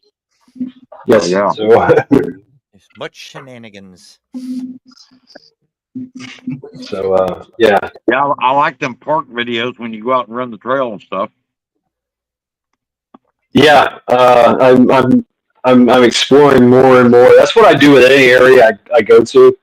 I just start pushing and exploring and mapping the area out in my head. Right. Like, there's the creek, there's the hill. Donating This blood goes to south. mosquitoes. Yep. Feeding the mosquitoes because they got to eat too. Yep. Getting some exercise. Oh yeah. Marking his territory. Oh yeah, definitely. I'm definitely marking everything. Absolutely. You got to be careful with that, Wolf, because you might mark it by pissing. Shad's a Sasquatch. He just throws shit at it. Splat. That's right. Damn it, man. Come around a tree. What the fuck? Have some corn. Yeah. Then you realize, wait, when the fuck did I have corn? Uh-oh. Hey, Camel Carl. Wait, What's up, that's Camo? not corn. Green. Yes, that's the thing. I will be from time to time. I will be. Yeah, I would definitely have to go see Charity.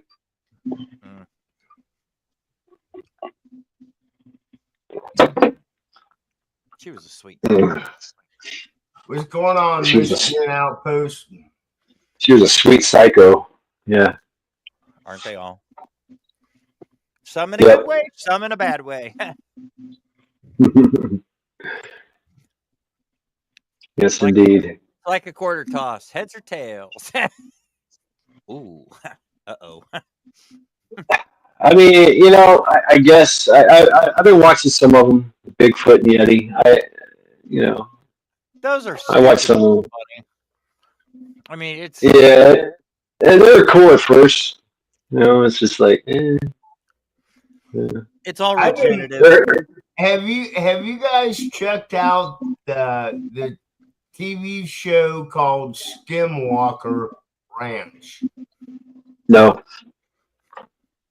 These guys went all sophisticated. You know about Skinwalker Ranch? Yeah. I came from the Art Bell days. Okay. Yeah, absolutely. But these guys, I'm thinking they went all tech, and they've got like this bubble over this certain area now. Okay. And it's weird. I don't know. See, when I hear the term Skinwalker, I think of two different possibilities. So,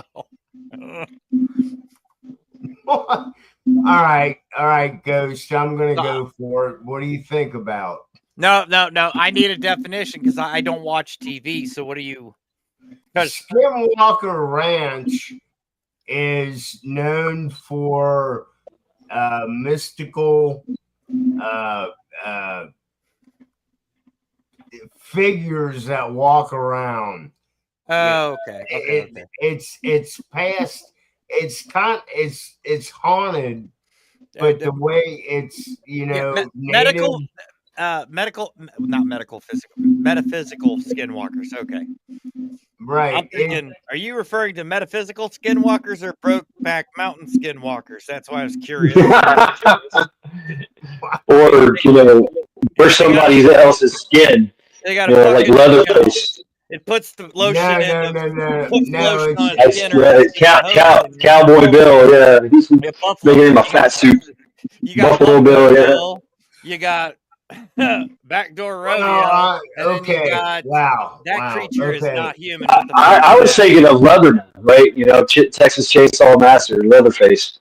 That's what I said. I need clarification on the subject before I just go off. I want to call bullshit. I'm a skeptic. That's.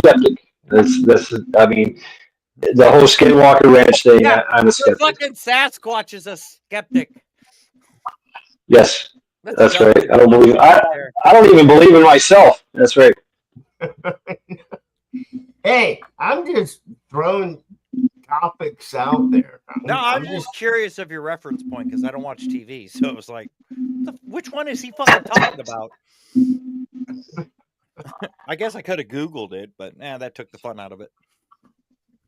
Never. You know what? No, I appreciate it. I just didn't know where you were going with it. Like I do not watch TV. Period. I don't either. Yes, actually, I'm in both Top Chat and Live Chat. Here, well, I'll show you where I'm at there, lawfully armed. Let's see if I can do this. Oh. This, yeah, it does actually say Top Chat. So, but it. I went from Top Chat to fucking Live Chat, and I'm stuck. So yeah, I'm in fucking Top Chat. How about that? Top Chat's for losers. Hey, somebody's got to be there to watch over everybody. Actually, I found out that if you're a mod, Top Chat also. If you're a mod, it don't matter if you're in Top Chat or Full Chat. Oh, really? You see everything? Yep. So Scott, it does kind of depend on the channel, though. Some it actually does, but most it don't. Where'd Wolfgang go? Did he get butthurt and walk away? No, he's here. He's still here. He did one of these things. Does CB have to go change his diaper? No, why change it? Enjoy that shit. Set it in. He's gonna give me so much shit when he gets back because I know he heard me. Skin Docker Ranch docking. Lovely harp. What the fuck? I never knew what docking was until somebody had to explain it to me. I was like, why? Oh no. I don't understand that. Putting the extension cord in the extension cord ain't right. That's all I gotta say. Yeah, so I was like, that's just weird. That's some weird shit right there. Yeah, right, Steel and Tree. I really don't miss. I have not watched TV since I was literally like watching Tom and Jerry cartoons. I mean, I've watched, it's been years for me, man. Yeah, some movies here and there, like Batteries Not Included, Spaceballs, Goonies, all the Star Wars, things like that. But apart from that, really, if I didn't watch it growing up, well, except for Saw, I did watch all the Saws and horror movies. But apart from that, I don't. And I ain't seen a horror movie in fucking 20 years. So I got addicted, man. I got addicted when I had cable. I had HBO, and I had the whole thing, And I got addicted to Weeds. I got addicted to Dexter. I got addicted to a bunch of shit. Better Call Saul. Just all kinds of stuff, man. And Game of Thrones. And now I've walked away from a lot of that shit. It's like, Hero. I'm like, damn, I missed everything. And everybody's like, oh, wow, you should have stuck around for season 2. Well, I got poor. I couldn't afford it anymore. So I said, the hell with it. Fuck it. I don't need it. And I walked away from it because I had other shit to do, like, trying to find a fucking job, pay rent, shit like that. Pay, eat. Wait, what? I haven't had pay TV since 2010. I paid for my TV 30 years ago. It's still good. You didn't get addicted to hung. The KP, what the fuck, man? Dude, he talking his OnlyFans shit again? I was about to take you. I was about to go OnlyFans on him, yeah. Yeah. Now, NY Dubs, there you go. A DVD. Right. Fucking DVD player. Yeah. Or I still have a functional VHS forehead, fucking VHS play. Yeah. I'm that guy. I'll have 1,500 movies and I've watched them 200 times each, and I'll still do it to this day. Like, you know what? I want to watch that movie again. Boom. And I miss. Oh my god! When I got into I collected not cheesy kung fu movies. epic kung fu movies on VHS. I had a fucking most of my storage unit, which was like a big one, was filled to the top with fucking just videotapes. Crouching tiger, hidden penis.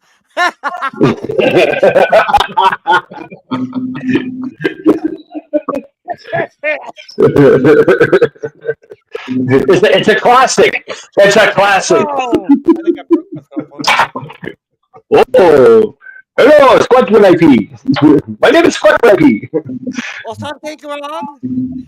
We totally fucked. Hung was a show. I've never seen that one in KP It was either. one hung low.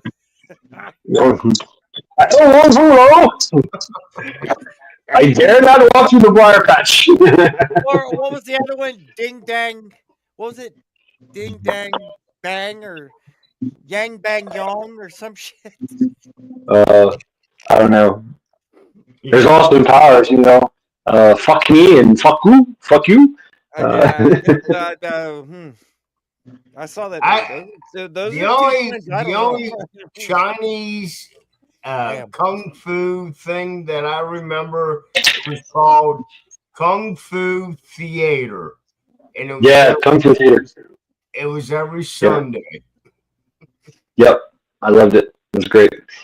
Yep. Great stuff.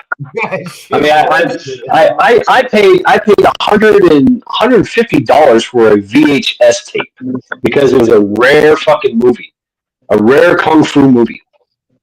Damn. And now it's worth $1.25.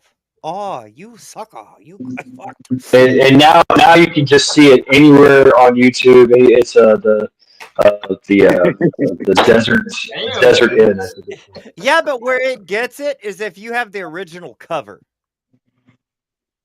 Well, yeah, I had the original. I went for all that. That's the thing. There's a few VHS tapes I have that. I mean, the movie itself ain't worth fucking squat, but that cover, because it was original art. Yes. It got butthurt censored. USA up all night. Yes, I loved her. Rhonda Shear. She was a weird one. I always wanted to I don't know, maybe just hit it from behind. You know, she had that big fat ass. But she has nice tits. But her face, I mean, she was like the most annoying person ever. But I like the way she said USA up all night, and she would make her titties bounce. Like, yeah. Oh, she's from Louisiana? Really? Okay, now it's worth watching. Yeah. Yeah, up all night. I mean, literally, I was like, really? Up all night. Woo! Let me get the blue pill. Oh, this is boring. And of course, there's Elvira. I mean, the classic. You know, she's still hot. I mean, oh my God, she's in her 70s. I'd still hit it. I would still hit it. When you were talking about cheap shit werewolf costumes and big tits, I thought of Transylvania 65,000. It's like, yeah, there it is. That's a funny movie there. Yeah, but you had the big tits and the shit werewolf. It's like, walk it this way. Sorry, chat. I'm using the word tits. That's a classic. That's so, she looks the same. Yeah, I mean, she does, man. She's hot as fuck. She's badass. And she's got mad energy. She still does like touring, like muscle car shows, and she still gets out there with her fucking hourglass figure, car shows and stuff. Yeah, she's still doing that shit. Tattoos. What was it? She's covered from head to toe in tattoos. It's been 5 years. I was at because I used to be a member of the Good Guys car show syndicate thing, and she was there. Cool. And you walk up and it's like,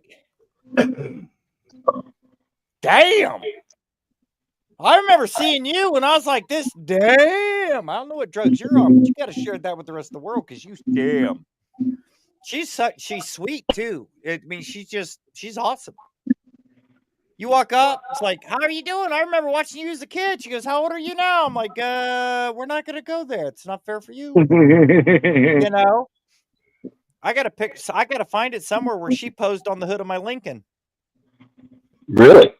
Oh yeah. All right, guys, have a good night. I'm taking off. Later, Wolfgang. All right. Later, Wolf. Take care of yourself, Wolfgang. Let's go. Take care. Yeah, it's early. Have a good night.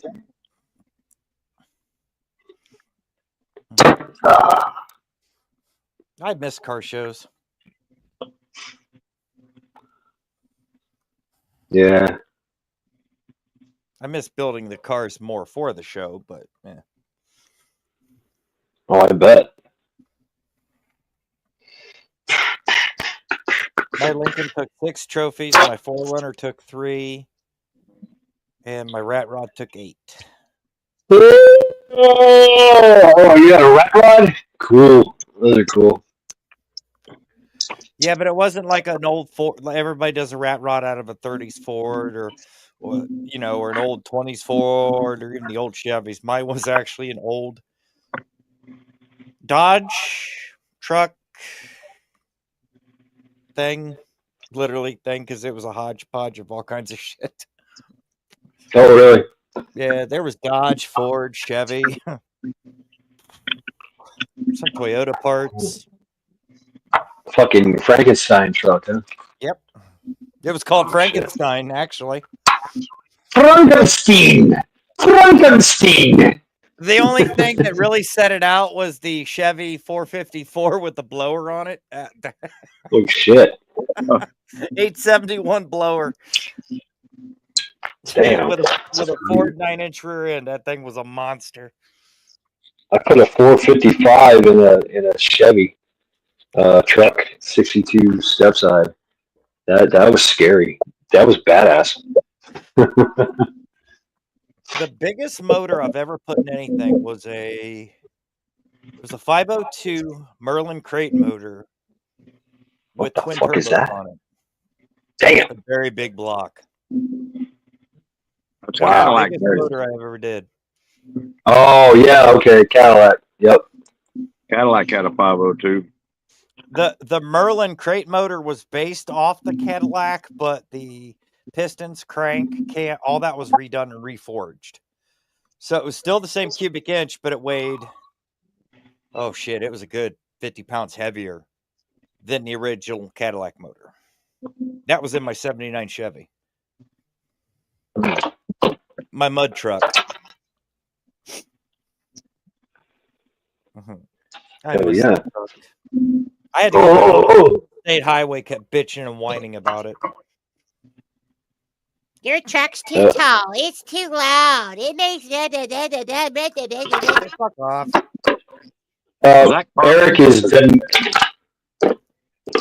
Yeah, was that Carton? You want my cheesy poos? Man, you motherfuckers are always taking my cheesy poos. Screw you guys. I'm going out of chat. How's that? What Steele say? He says, read his fucking comment. Well, give me a fucking minute. The mouse fell asleep. I'd say fuck your comment. I wish I had a cable again. I really miss. Yeah, right. The fucking infomercials. I love it when people are in chat are like, "Hey, read my last comment." It's like fucking a paragraph ago. I'm like digging through chat. I'm like, fuck this. Just say it again. Scroll up 3 inches and forget their name. Yeah, well, I missed Fish Stick's comment about the old square body, and no, I've not gotten that thing straight. I think I'm going to go a different concept with it, to tell you the honest truth. I think it's going to be a body donator to a 1.5 ton chassis. I'm going to have fun with that. You know what they say, Mechie? Shit happens. It's going to go from an 87 half ton to an 8-foot bed to an 87 16-foot bed, 1.5 ton. See, you done spark the fucking. You done put a spark plug in Revig's ass. Now he's talking about some shit. 525 Mercury. What the fuck? Damn. Yeah, right. And fucking those big horse love their fuel. Luckily, where I'm at, we used to have a gas station that sold racing fuel. And they used to sell it for like 50 cents a gallon. Oh, okay. All right, Teresa. Yep. Very well. Start the bidding. Start the bidding. Yep. I want the string. Rabbit said $2. I say $3 on the string. I got 5 on it. What about that solar battery bank he's got dangling there on the carabiner? Y'all missed that motherfucker. You non-prep. Oh, I thought that was a sheath. Is it? Because that really looks like a battery bank. $5 on the stack of books. I don't know. You have to ask him. That looks like a battery bank, not a sheath. Make a throwhead necklace. Yeah. What? String got a sail needle on it, so sail needles are epic.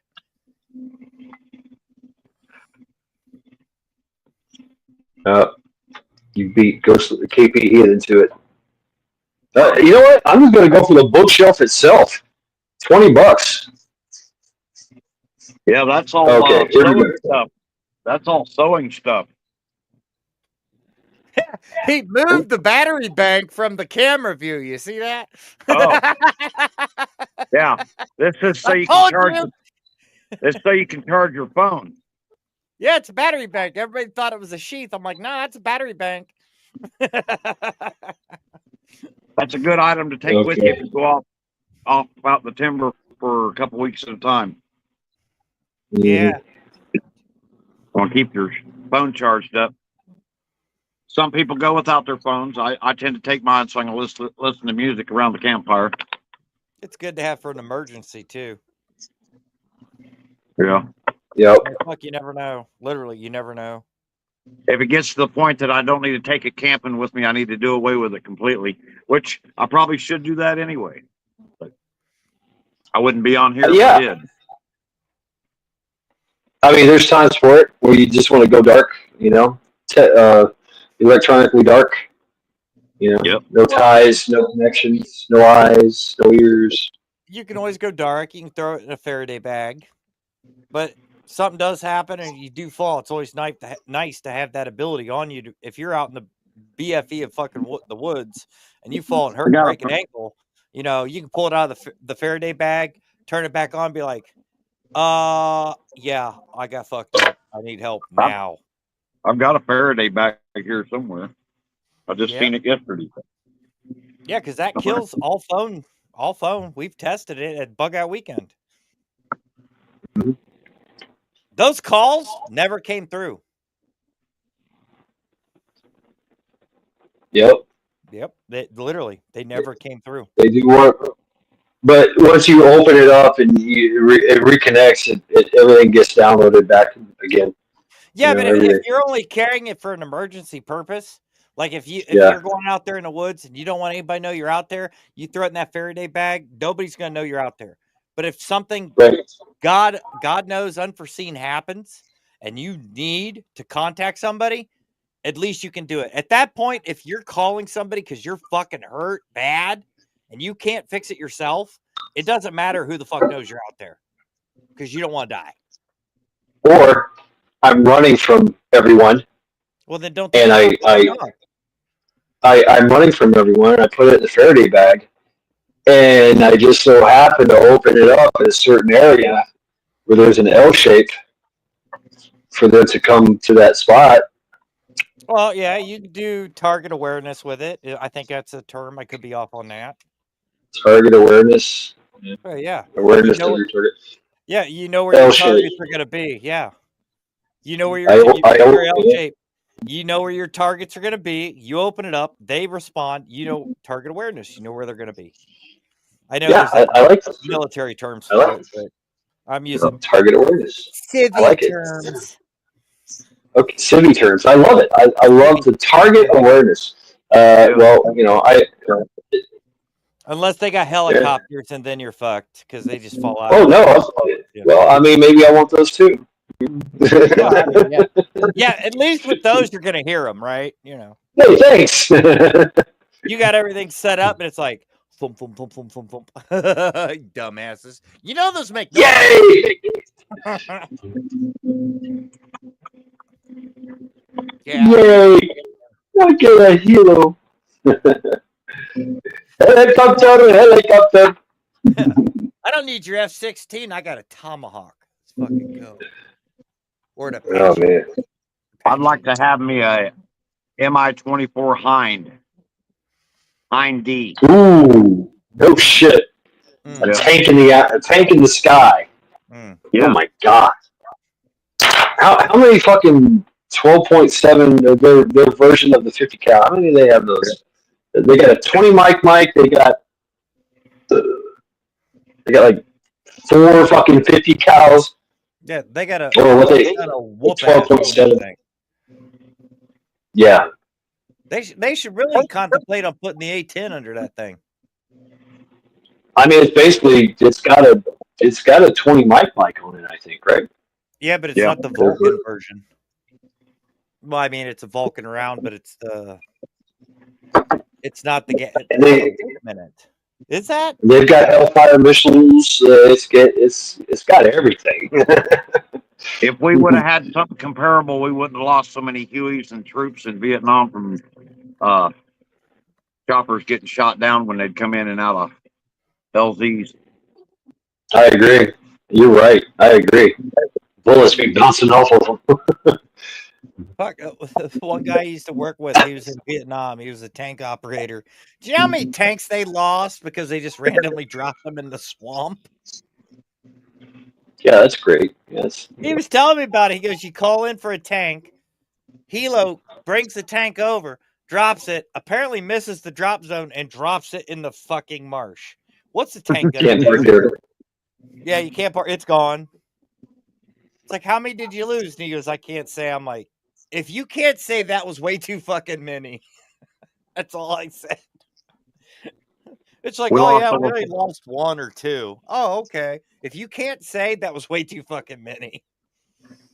We lost over 5,000 Hueys and helicopters. Yeah, they've lost a lot of shit over there. Some got shot down. Some just got dropped in the wrong hole. I've fast rope off of Hueys. It's not fun. You literally have to do it off the side. It's kind of scary. That prop wash is no joke. But I've also fast roped off the Sea Stallion, and of course the CH-46, the dual prop, the dual thing. What they call the Chinook now? We call it CH-46. And the CH-53 Sea Stallion. That thing's awesome. I love that thing. Some more water. CH-47s. Yeah, I like the Chinook. Yeah, I've never been on a Chinook, but we called it was the Marine Corps version, which is the Vietnam version, CH-46. Yeah. But I like the Sea Stallion. That's a Cadillac. That's a fucking Cadillac. I stuffed 100-something people in one of those with their luggage. With their luggage. Yep, with their fucking luggage. And Guinness Book of World Records never gave me my shit. It was between me and the fucking the guy that he was a corporal. The guy in the back. I forgot what they call him. Load master or some shit. I don't know. Yeah, whatever they are. Or the kicker. The kicker. Get the fuck out. That's what I liked about the CH-46, the 53, the Sea Stallion, is when you're fast roping out, it was in the middle of the floor, this square hole, and the rope. So you're just standing on top of this hole, and you just whoop, and down you go. It's no big deal. The 46, you would same thing down the hole in the middle, but that prop wash would catch you. the Huey, that's all you got when you were coming off the side of it. You're just like, oh shit. And I'm not talking about rappelling. No, we were stupid Marines. Hey, let's just grab onto this rope and slide down. That's a great idea. It's faster than rappelling. Fucking stupid. But yeah, there's a trick to it. There's an art to it. Man, I don't know if I could do that again. Low orbit sets are vulnerable. All right, man. I'm telling you, fuck around, make me warlord. See what happens. Kim Jong Un ain't got shit on me, bro. I'll have robotic fucking space dogs with wings and rockets and shit. Think of a whole bunch of robotic charities running around. Yeah.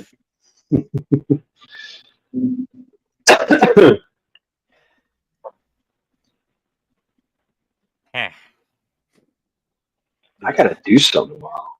I gotta be somewhere. You got to be somewhere. Yeah, like 9:30. Oof. Oh, it's only midnight. Yeah, that's cool. Got to be somewhere tomorrow. We're good. Yeah, a big day with friends, and so yeah, my friend Paul, the one that's I'm gonna hint to it. We're making a movie. Yeah, we're making a movie. Sci-fi apocalyptic type movie. So yeah, cool. Yeah, this is works. Boots and pants. Yep, me. Me. Hell yes, yeah. I'm a star. I'm the fucking star of this movie. Yeah, I'm digging it. We gotta write the script. We gotta do everything. We gotta write the script. We gotta make the screenplays, the all that shit. We gotta do everything. So, yep. Right, Midgie. No satellites, no Starlink. Although you can beat somebody over the head with it if you had to. I'm just saying. Oh shit! Yeah. Well,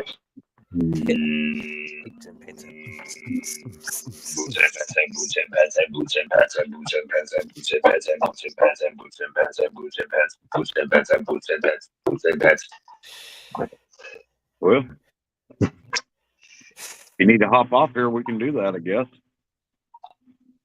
I will eventually. Maybe. I don't know. Merely pondering a story I heard about the day. I don't know. I feel like I wish somebody would come in here so I can cuss them out. Okay? Can I just get mad at somebody? Fuck you! Later, Steel and Tree. Have a great night. Good night. Good night, Eric. There's only 18 people. I feel like picking a fight with somebody. I don't know. Maybe that's a bad thing. Joe Morgan. I don't know. Right? I don't know, man. I'd pick a fight with him, but it wouldn't last long, would it? He's a big boy. I heard Ernie dropped off YouTube completely is what I was told the other day. Ernie. Yeah, I heard. Is he really? Yeah. It's probably for the best. Yeah. Probably for the best. I was some courage and wanted to come up here and play Vietnam War with me. Right.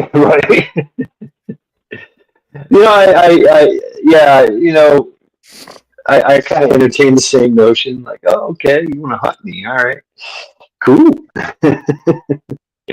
Yay! Give me some fun. No, I'm gonna stay out of it. Not my field of expertise.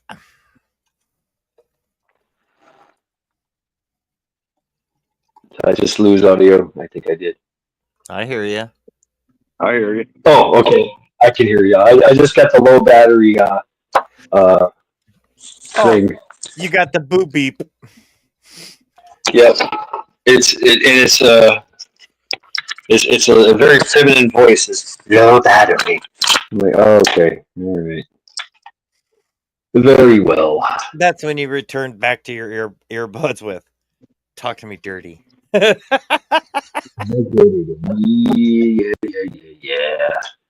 Low battery. Oh, DJ Lewis just came in here to pick a fight. There it is.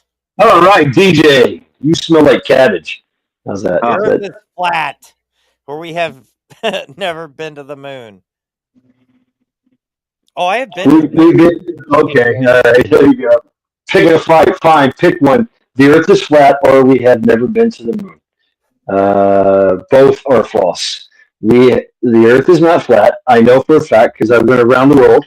I have been around the world, literally around the world. Around it. Yeah.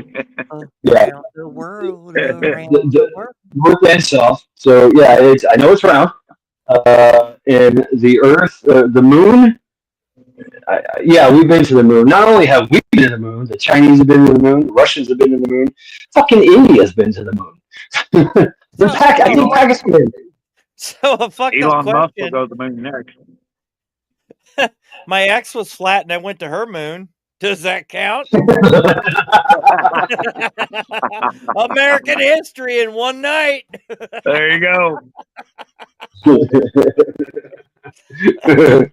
Twin Peaks and everything.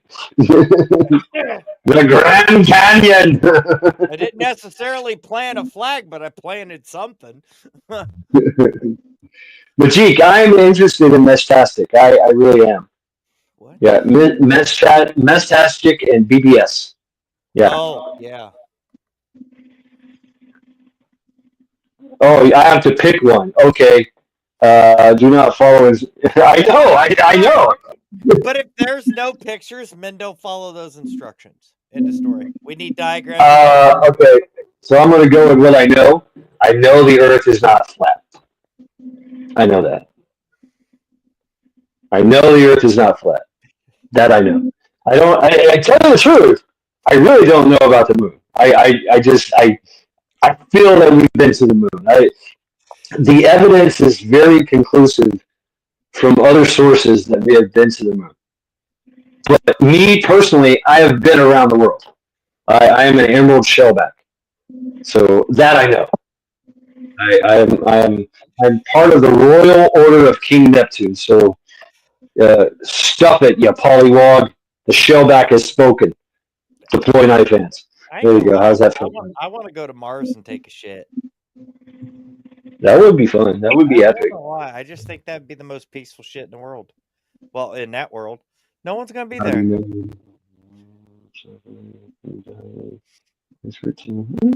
Okay.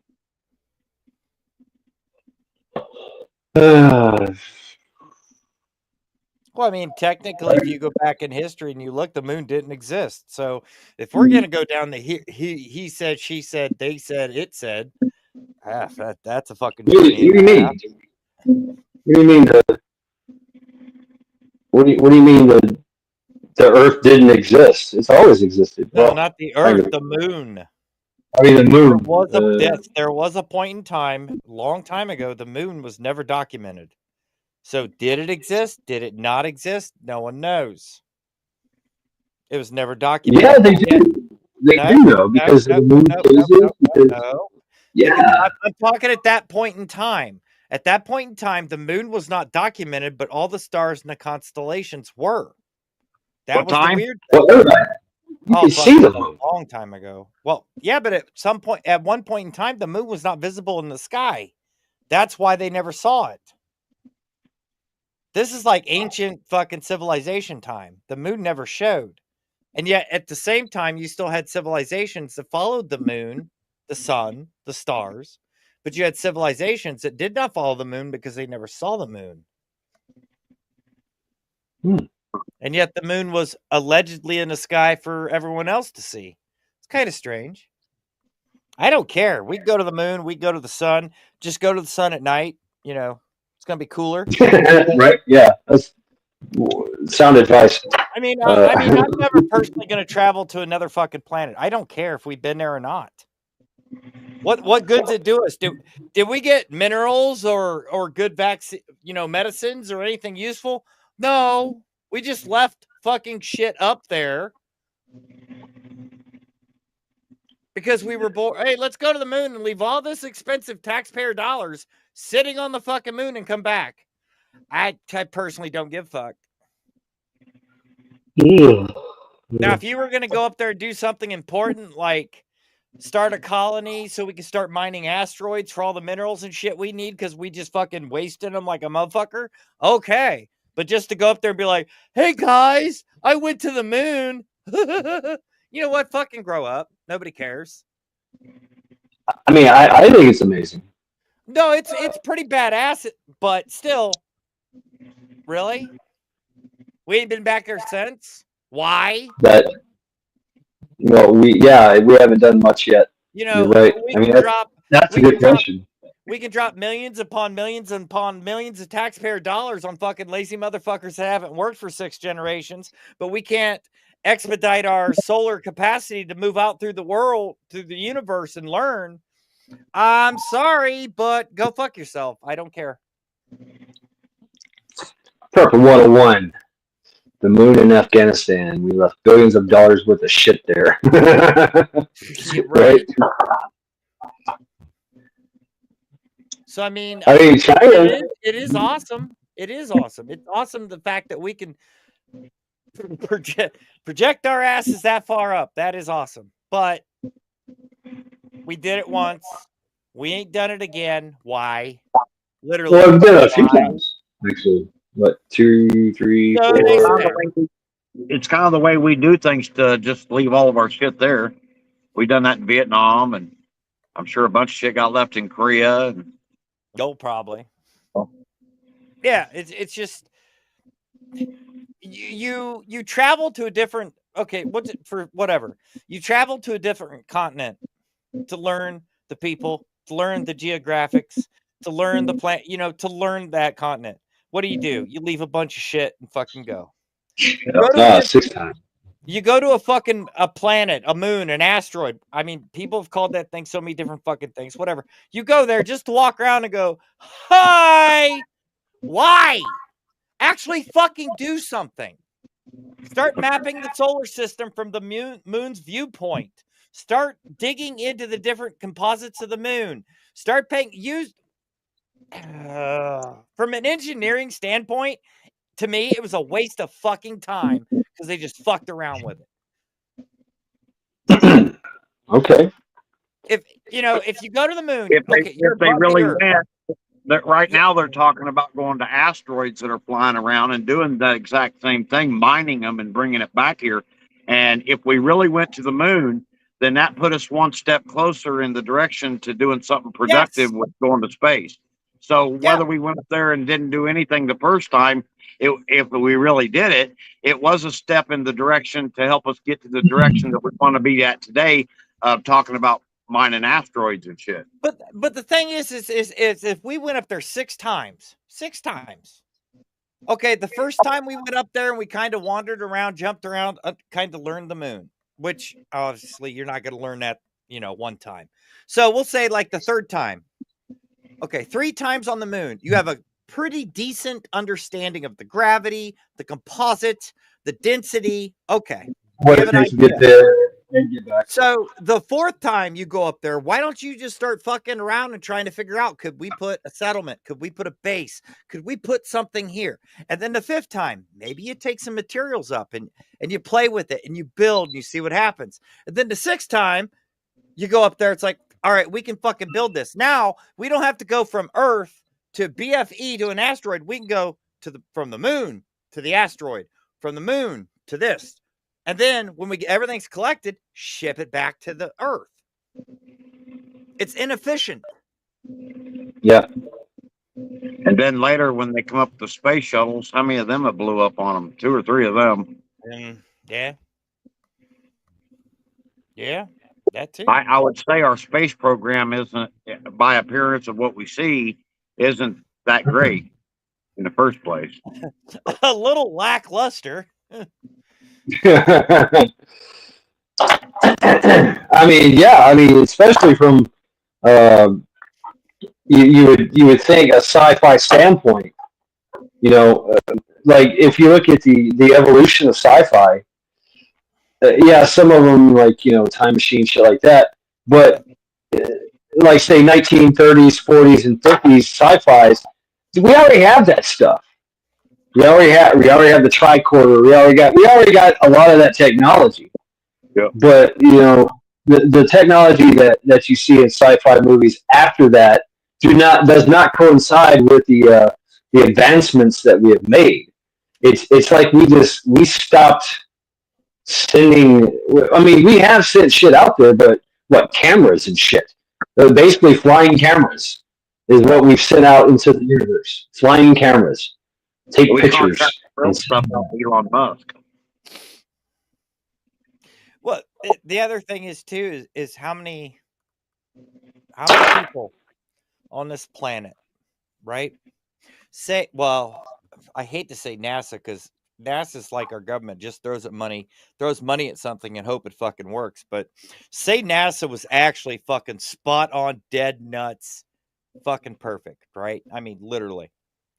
And NASA came up to half the population, said, "Hey, we're kind of thinking of doing this.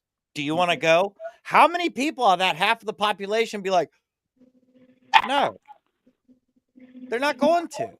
You're going to have maybe out of fucking 100,000 people, 5 people that are going to have the cojones to go, "Wait, what? Oh, fuck yeah." Why would you waste your money on that? Why would you try to colonize another planet when you have a population that's going to go, I got my TikTok and Twitch and Twinkies. I don't want to go up there and have to work. Maybe they're wanting to colonize it for just their kind, like the elite. Yeah. And do away with all us, the other 8 billion of us peasants out. Well, see, that won't be voluntary. Then they'll just be grabbing you by the handful, throwing your ass up there to go do their shit. So when they're ready to come, you're all dead, but everything's perfect for them. Human mechanical terraforming. Shut down brain. It's Friday. Everything's a Monday problem. Deal with it.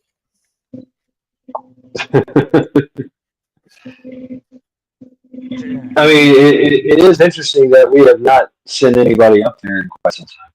Anywhere. It makes you wonder why. Yeah. I mean, the reason they say is money. But that's bullshit. Why do we have fucking Space Force if we're not going to send people into space? Oh, so they can just sit there in their desk chairs. We pay our tax dollars so they can watch satellites?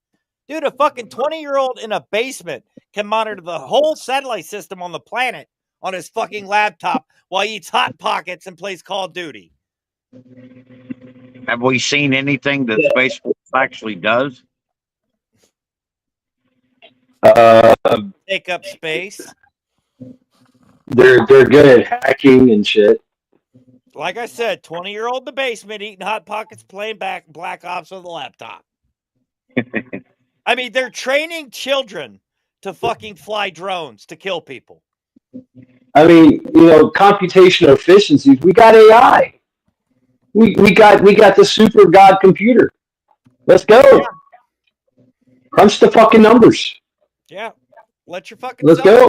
Fuck, most of our cell phones will probably figure out how to geosynchronize every satellite in the fucking planet before we can figure out why won't it send this picture in the fucking text message? Yeah.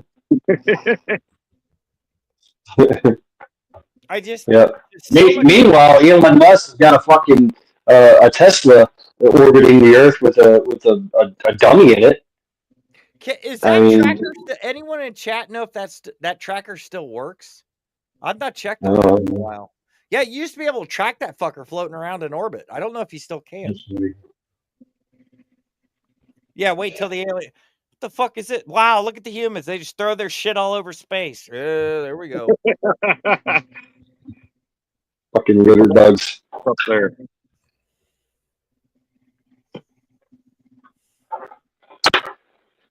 I mean, it's been years. It's been decades. We you know, none of the excuses are valid. We've had enough time to figure this shit out. You I mean, know to what I work out the wonder? problems. Here's what I wonder, right? We've been, like you said, we've been there. China, allegedly, China. We know Russia's been there. You know, India has been. Was it India? Yeah. Yeah, they've been there, but yet no one's fucking gone back. So it's either A, it was a complete fucking lie to begin with, or B, well, we'll say 3. B, it's too fucking expensive. Okay, whatever. C, is it possible they all fucking saw something they shouldn't? I mean, that's the theory, is that somebody that was there on the moon, on the dark side of the moon, came to the light side of the moon and said, "Don't come back here." That's the story I've heard. Because You where know, I grew up, we had a nice little lake. I mean, it's a beautiful lake. Here, let me do that right. I should do that properly. It's a beautiful lake. We do ski boating, jet skiing, and fishing. Okay, that's the end of that because I'm not in the mood tonight.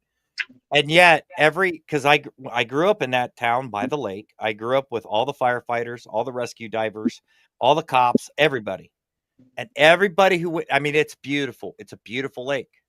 But everybody who went into that lake said that they would never go back in.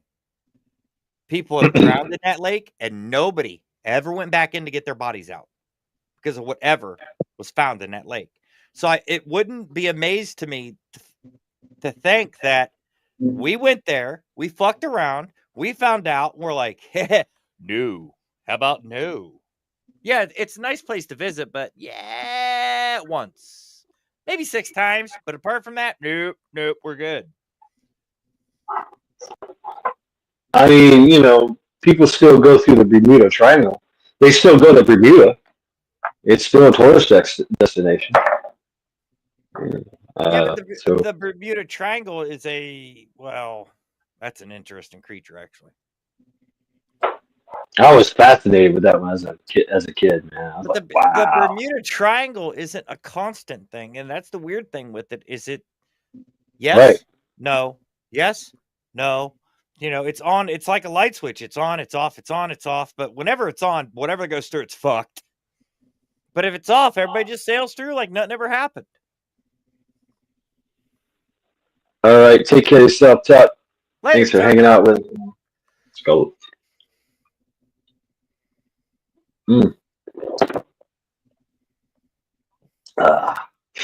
Well, I know what happened, actually, is we the people said, oh, well, that was fun. Next. You know, we got bored. We're like, oh, yeah, we went to the moon. That's great. Okay. Next. You know. And that's actually sad that the betterment of mankind has become boring. Yep. Absolutely boring. I honestly, if I get the email tomorrow, hey, do you want to go Sterling? I'm gonna be like, as long as you knock me out, because I can't fly. Fuck yeah, I'm there.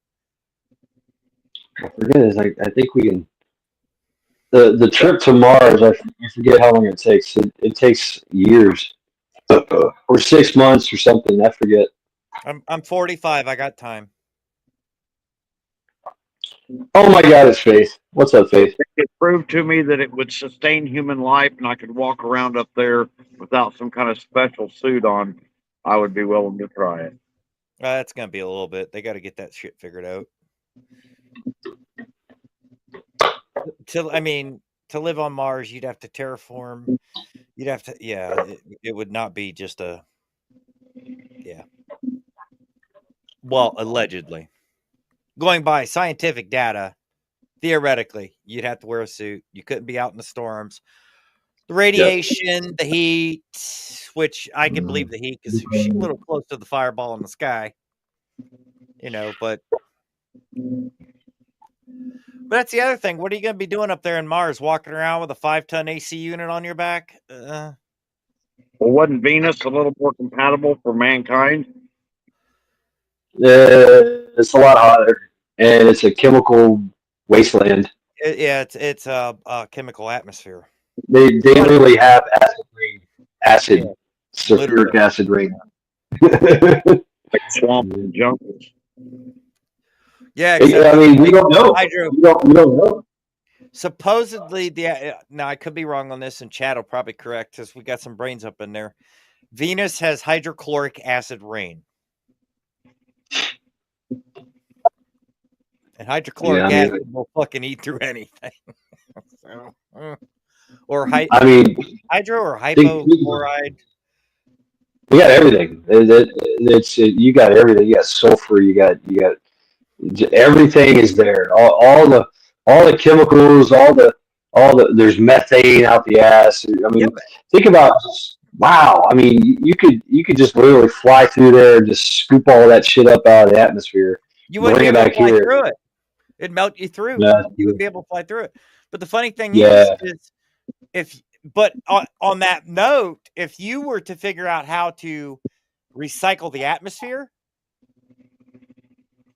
yeah, Venus is a possibility. So's what one of the moons, Titan. I think Titan is what they call it. That actually could be a part. What do they call that? The Goldilocks zone. It is a possibility. Titan. I think it's Titan. I could be wrong on that, or not. I know it's not Europa. Is it Titan? No, Venus. Titan's in Saturn. Well, I'm just saying the moon that has the possibility. I know Venus, right. But yeah, it's either Titan or Europa. One of them has the possibility for human sustainability because it does have oxygen on the atmosphere.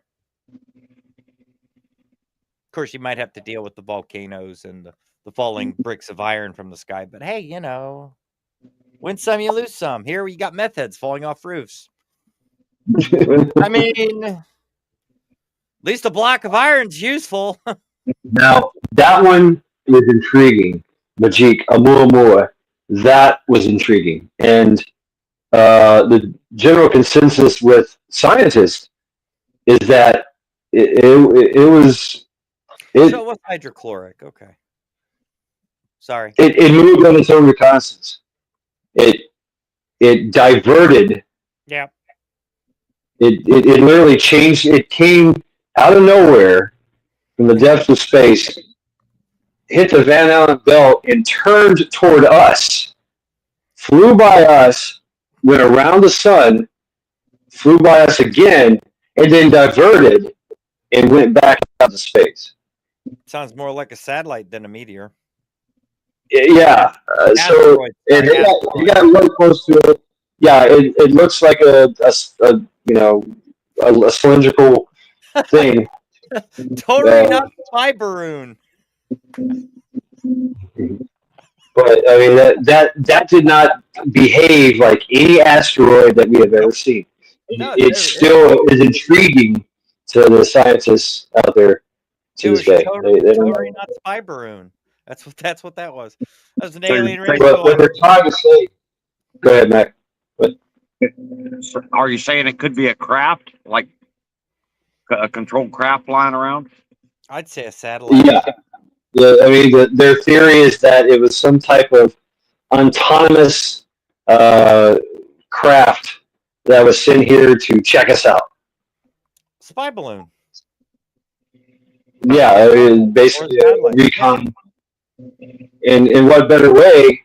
And they thought about it like, well, if we just get on one of these asteroids and we figure out how to use the gravitational forces of the solar system, you could slingshot into anywhere. The other thing to factor in is like us as humans. You see what we mentally think of as spaceships, intergalactical travel ships and planes and everything else. Well, an alien race, supposedly, allegedly, mythically, their spaceship could look like a fucking rock. And talk about great camouflage. It looks like a rock. We see a lot of rocks up there.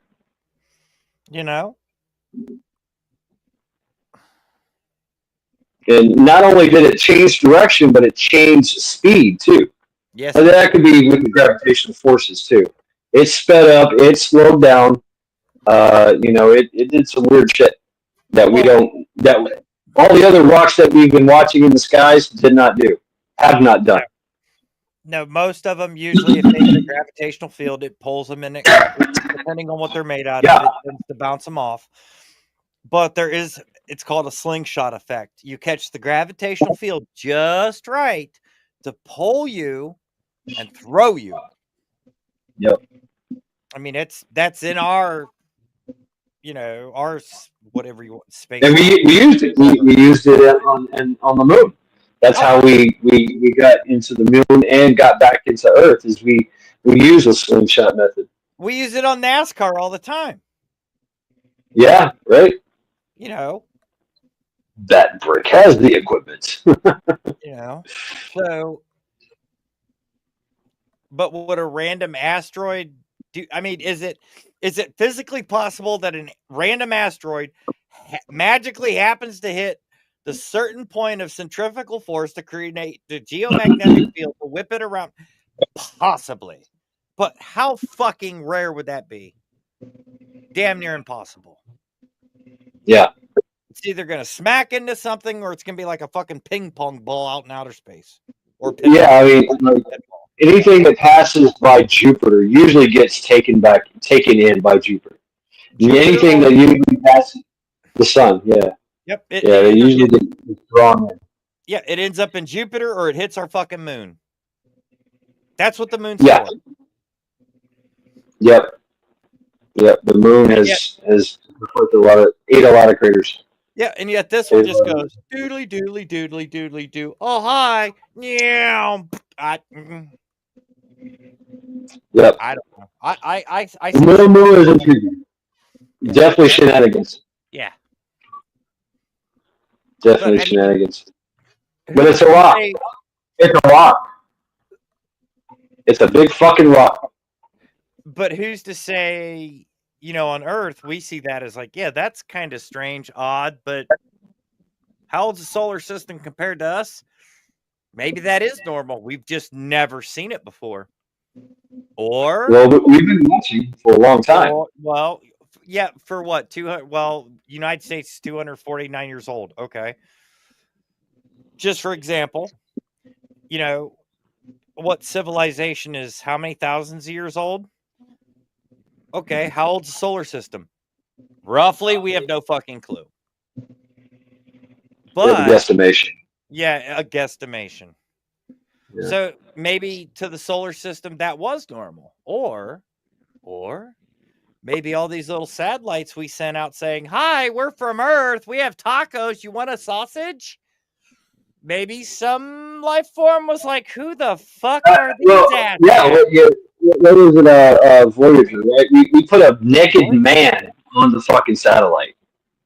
And Voyager Voyager 1 did receive a very interesting signal a while ago that people are still going, what the fuck? But maybe that was a what do you want to call that?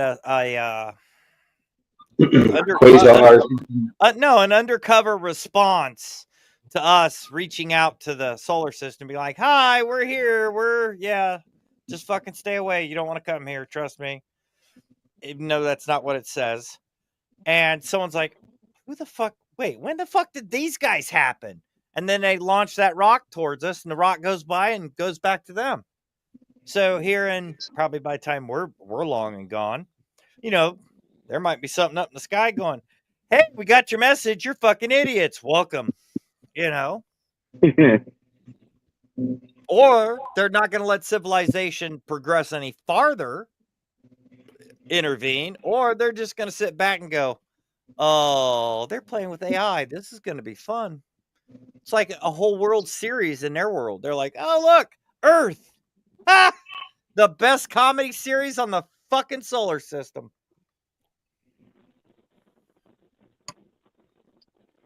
I bet Earth would make a great fucking comedy series. Actually, actually would it be a drama? Well, you know, all our radio waves since the birth of radio, our signals have been going out into space. Everything that has a signal has been just drifting out into space, and you can pick it up if you have the right receiver. Yeah. Rabbit said Voyager is no longer in our universe. You're right, and it's sent a message back after it left our universe. What do you mean our universe? It's a universe, the whole thing. No, it left the galaxy past the it left past the point that they thought it was going to go. So it's basically entered a separate area, and when it did, the universe is universe. It's big. It's everything. It's a different terminology they used, but a message was received. Galaxy. Okay. Yeah. Yeah, I love the movie. The book was great too. I love the Hitchhiker's Guide. So long and thanks for all the fish. But basically, the message, I'd have to look it all up again, but it was kind of, and it was weird because the message came back through systems that had been shut down and turned off for a long time, and it fired them back up. And the message. Oh yeah, I remember that. Yeah. Yeah, the message basically stated, "Don't come." I mean, I never heard that. There's a lot of shit that came through about that. Don't come. I mean, you know, talk about an ominous message. Don't come. Yeah, they were basically telling humanity, stay the fuck on your little blue marble. We're not in the mood for you. I mean, there's something to that. You know, about Gene Roddenberry's, thing, the Prime Directive. Just allow civilizations to chill. Don't make contact with them until they're able to make contact with you, and then say hi. In a guarded way.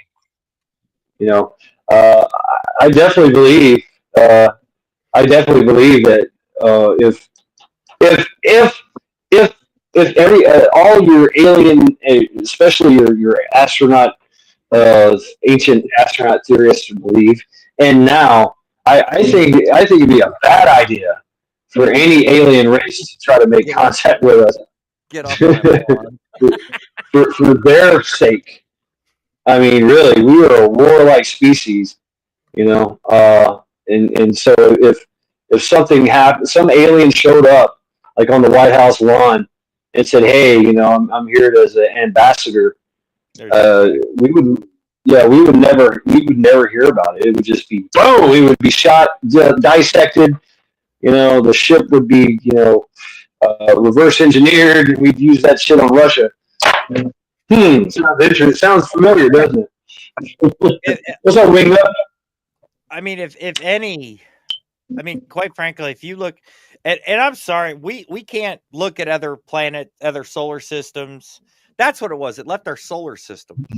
We can't look at other solar systems, other planets, and go, oh, the Tipu species, wow, they don't fight at all, but they got a lot of minerals. We can't see that, right? Can they see that about us? Probably not. Hopefully not. But like you said, they're going to come to the planet before they even enter our atmosphere, before we even know they're there. They're going to be on our fucking search engines going, gee, fuck. I don't believe that, Rabbit. I don't believe that. I do not believe we are the passive ones. Hell no. We're definitely a very aggressive species. But see, that also is a bad thing, too. I mean, you're going to have, say if aliens are real, we're just going to go hypothetical, which, whatever. You might have species that are going to go, oh, hell no, we ain't fucking with them. They're a bunch of animals. But then you might have other species of aliens going, challenge accepted. Right. The same with people. I don't care what species, whatever the fuck you are. It's nature for anything. Unless you're a complete potato passive person. You're going to be like, oh, you guys like to kill? You're aggressive? You got weapons? You like to eat meat? All right, let's party. But then you're going to have the other group going, nope. Can we work with them? I don't know. Maybe I mean, not.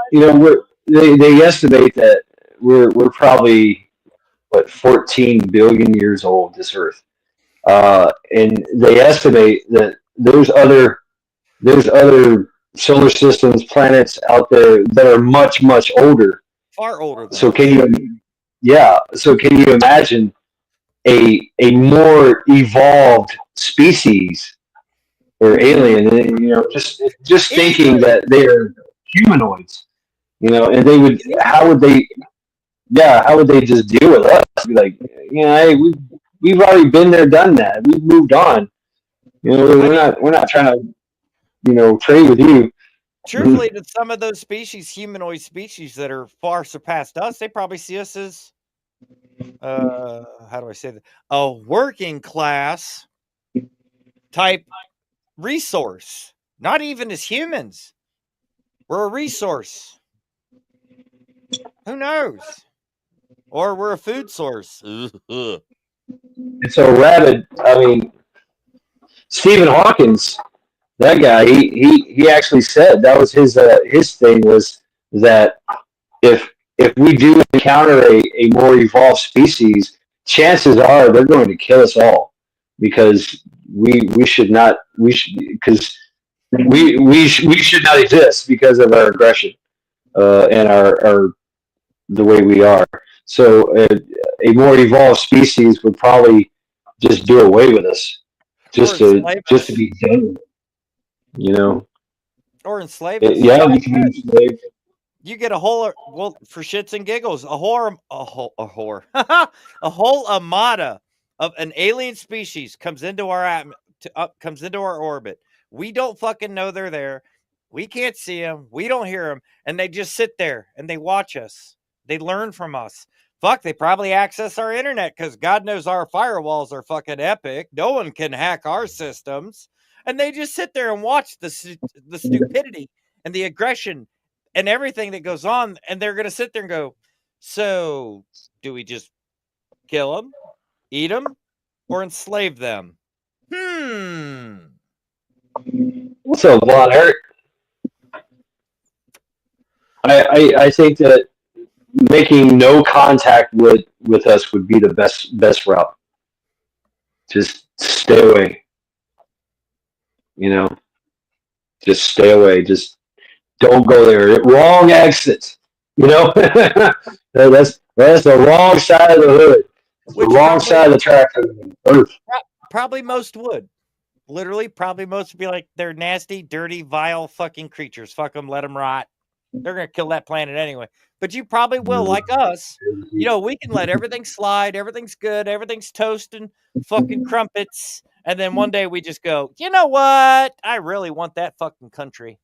Let's just go blow the fuck out of it. You may get a species that does the same thing. Hey, they got something we need. And they're kind of useless, but man, they're angry. This could be a fun game. Let's see what they got.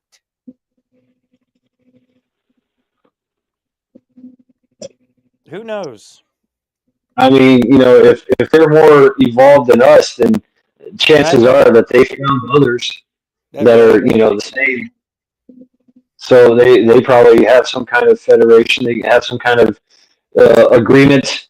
Maybe there's stuff, trading and shit. Who knows? But maybe they're just waiting for us. But we haven't seen anything. That, but I mean, it's big. It's big what we're looking at. Yeah, but if you look at our history and you look at everything we fucking done and all the conspiracies and all the non-conspiracies and everything else, and you're an alien species sitting up in space, would you want to fucking talk to us? No! You're like, fuck this. This is like the next 6 series on fucking alien flicks. See what the fuck they do. Fuck. Yeah, they kind of watch us like a fucking horror movie. Yeah, or a comedy. Who knows? It depends. I mean, they could be far more aggressive than us, and they're just like, look at these guys. This is funny. Wait, he died from that? Ooh. We don't fucking know. But we're probably going to find out at some point in time. Gotta hope I'm not here for that one. Unless they taste like bacon, and then it's on. Then it's on. Ooh, you smell like bacon. Right. Oh. What do you mean you have whiskey for blood? Really?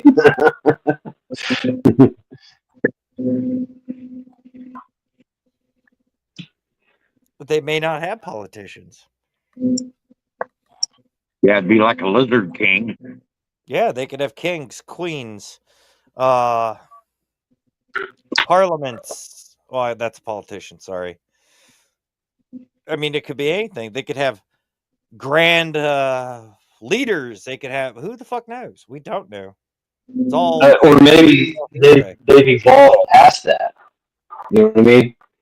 I mean that you think about the evolution of the United States in the world. You know, we out of all the countries in all the histories, there have always been some type of kingdom, some type of monarch, some type of dictatorship. Here. Yes. Well, in America, it's supposed to be we rule, the people rule. That's the whole idea of the So think of a whole solar system, a whole galaxy that it's all about the inhabitants doing. They know exactly what to do, and they know not what to do. Right? They've evolved past the point of having to. Well, yes, it's a tier 1 society, right? It's a hive mind. A tier 1. All minds are on one thought, one function. They do what they're supposed to do. They know what they're supposed to do, and that's but they have total freedom. You know, they have freedom to do whatever they want as long as they don't fuck around, right? So there's no need, and there's no need to harm others. There's no need. You know, it's a more we have examples of it here. You know, of course, more enlightened. Little fractions and little pieces. That's humanity right? So, will never reach. Imagine that as a whole world like that. You know, all at peace. You know, all at perfect peace, perfect understanding, perfect love, perfect. There might even be love. There might just be stillness. You know, everybody just sitting around. Oh, I am content. La la la la la. Right? You know, not have the urge to suppress, not have the urge to fight or anything of that nature. I'm pretty sure we're not going to see those ones. No, probably not. They're going to fly by and go, man, check this out, dude. Well, they don't even fly by. They would just know. They have all knowing. They're just like, never gonna see those. So that's not going to. Good luck, Earth. You're one step forward, 3 steps back, kind of thing. So yeah, that could be it. We can only speculate, right? And that is a possibility. But there's, and I think we're like a tier 4 society. So can you imagine? There's probably less societies than us that are more warlike, maybe with better technology. So I mean that's what we do. We have a basic knowledge of an understanding of how things work and how things. And we'll just take that shit over and use it to our own benefit. And so if we think that we can have some type of advantage over another race of aliens or something, hell yeah, somebody's going to do it. They're going to take advantage. Like, yeah, let's use this, and so we're dangerous, man. Yeah, and the thing with that is is we don't hide any of that. We don't hide any of the facts or capacities that we can. Oh, he just shot me with this cool little linear plasma rifle. Ooh, yoink! Okay, I can make it now. We don't hide that. We put that out there for everyone to fucking see on social media. So an alien, say an aggressor, comes to the planet and goes, they're just up there in space. Once they figure out our language, they're watching. They're going, So if we drop that, one of these motherfuckers is going to figure out how to make the goddamn thing and use it against us. Yep. What if we just say fuck it and all of them? I mean, that's a strategy going forward. I mean, we do that same thing. I would doubt that they would destroy the planet entirely. Well, they might.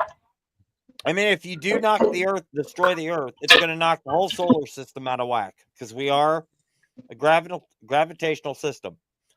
But how hard would it be to remove humanity from the Earth? Pretty fucking easy. Yeah, I mean, we've almost we're done kind it of like 12 this. times. Yeah, I mean, you know, it would have to be something big, you know, like change our atmosphere, just, you know, make it unbreathable, make it too hot, make it too cold. But we've also survived. We've also survived ice ages. We've also survived. We survived a lot, you know. So they would have to really have to kill just about everything. They would have to destroy our ecosystem, you know, in ways that we can't even imagine. If you block out So the sky long enough, it would. yeah, yeah, yeah. But I mean, we harness the power of the sun. Who's to say that somebody else out there Yeah, but if there's can no destroy sun, the sun? what are you going to harm? Yeah, you can't. You're right. Yeah. You can't destroy the sun. But how easy would it be to blacken the Earth? Yeah, Have just it cover it. spray some water on it. I mean, we've had fucking volcanoes knock out the sun for quite a while. Wouldn't be hard. No, we still survived. We still survived. We found a way. Yeah, That's. I think that's a a few beautiful hundred thing. years. Yeah, but if you're hell bent, and I'm sorry, but if this is me and I'm an alien race and I want that fucking planet, I'm gonna wait. I'm gonna fucking set it up, and I'm gonna sit back and wait until they're done. And what it ain't done, that's when you move in and remove them from the equation. Yeah. Because fossil fuels, well, that you know what? No, I removed that comment. There's no such fucking thing as fossil fuels. That's bullshit. What we burn for gas, diesel, natural gas, propane, and our solar capacity, and burning trees and furniture and whatever the fuck we use for fuel. If that's gone, literally, if that's gone, you can't purify water, and if your sky's black, you're not going to have water unless you dig it out of the ground. Okay, that's fair. That's possible. That's doable. Definitely doable. But you no longer have materials and substance to purify water. You're not going to be able to start a fire. You can't boil. You can't make charcoal. You can't make activated carbon. You can't grow food if you have no sun, unless you several generations have created carrots that grow in pitch black, which that's actually possible. Genetics, it's possible. What's up, show and tell? So if they wanted to, they could. And I'm quite frankly fucking amazed we haven't done it ourselves, but we are kind of working on it. Yeah, I mean Mr. Gates, he definitely started that whole thing. He's actually trying to blot out the sun. They talk about it.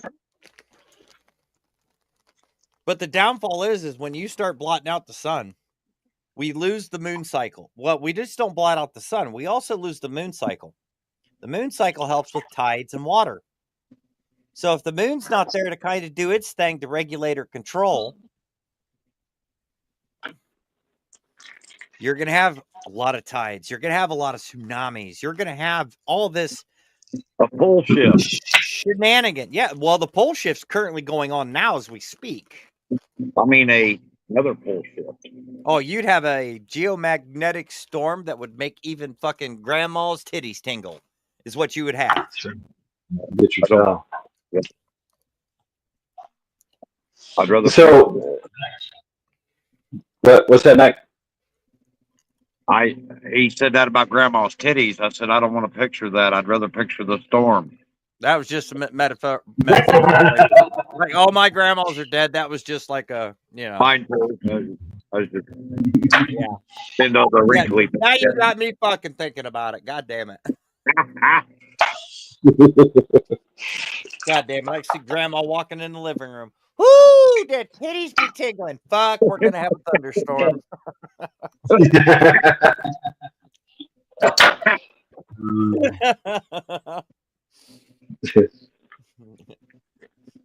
True story, actually. Grandma, no! Dude, Grandpa just sitting there busting a gut, laughing his ass off. He goes, "That's in front of your grandkids." She goes, "Well, it's got a fucking thunderstorm," and walked out of the living room. I'm like, "Oh my god." That's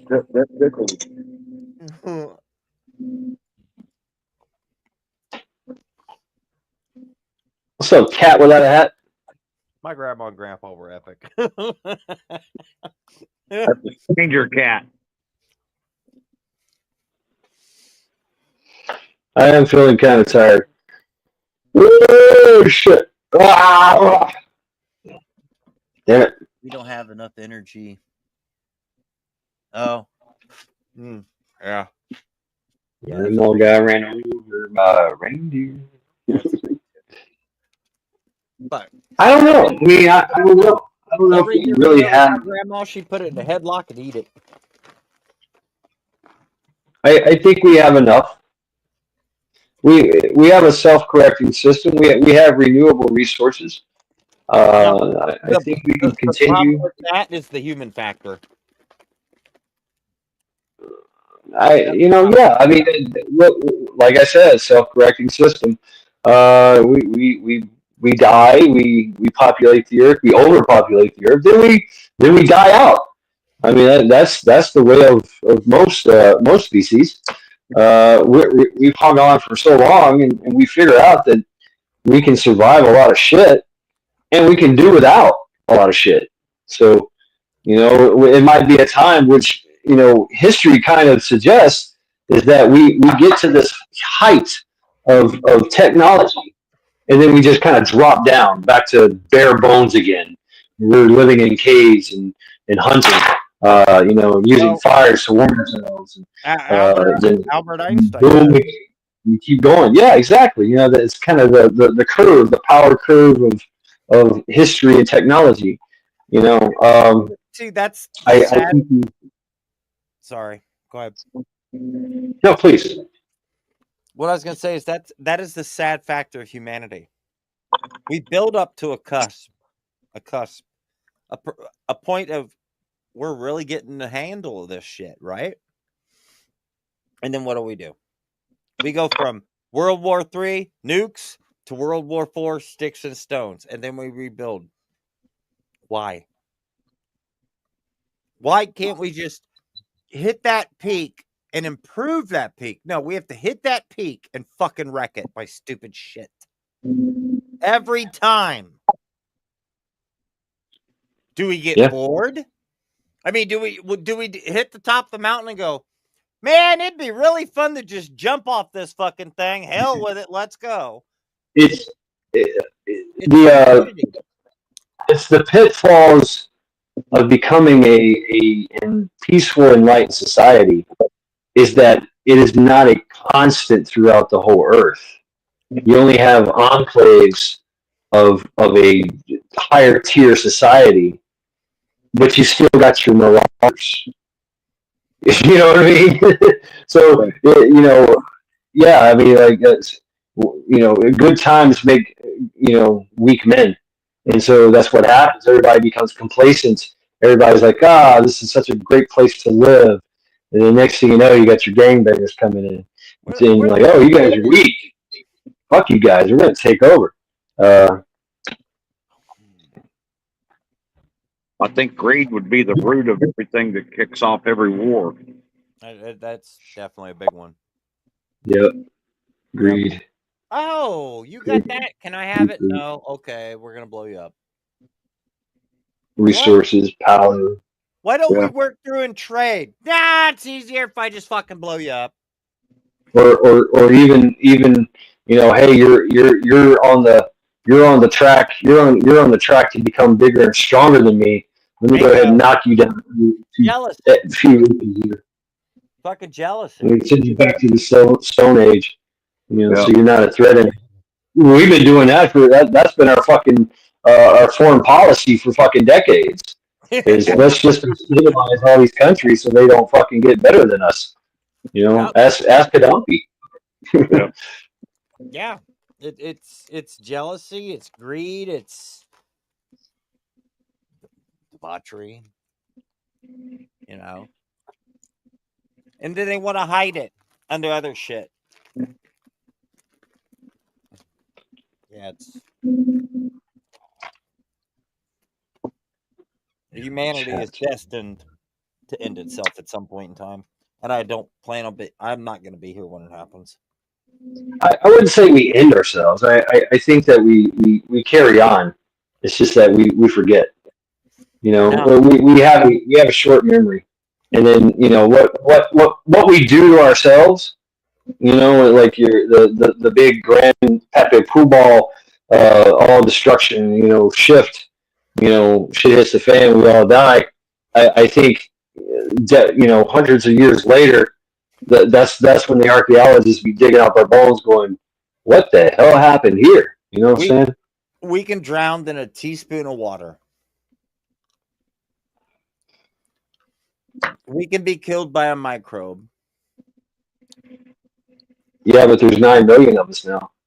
When I was born, there was only 4 million or 9 billion. When I was born in 1974, there were 4 billion. So you know, I mean, yeah, and but people have been born, people have died so many times over. It's you know, it really doesn't matter if you look at one of the largest fire ant colonies in the Amazon, for example, millions upon millions upon millions of ants. One little thing can wipe out that entire colony, including the queen.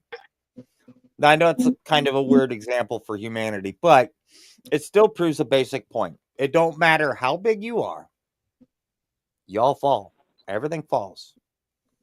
And history has shown us that you know billions of species have went extinct. And written by who? We are what they say. We're about 300,000 years old.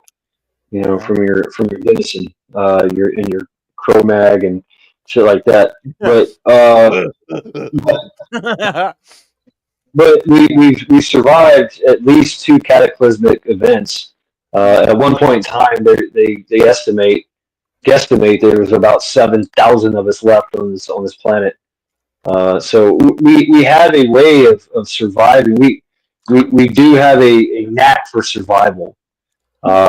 You know, so I don't think we could be totally extinguished.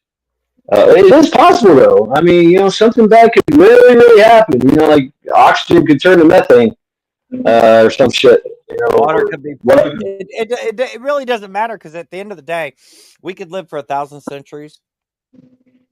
We could live for 1,000,000 centuries. We could all live for 2 more weeks.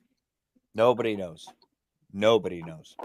You can go back through history. You can go back through genetics. You can go back through everything on this fucking planet. It does not matter.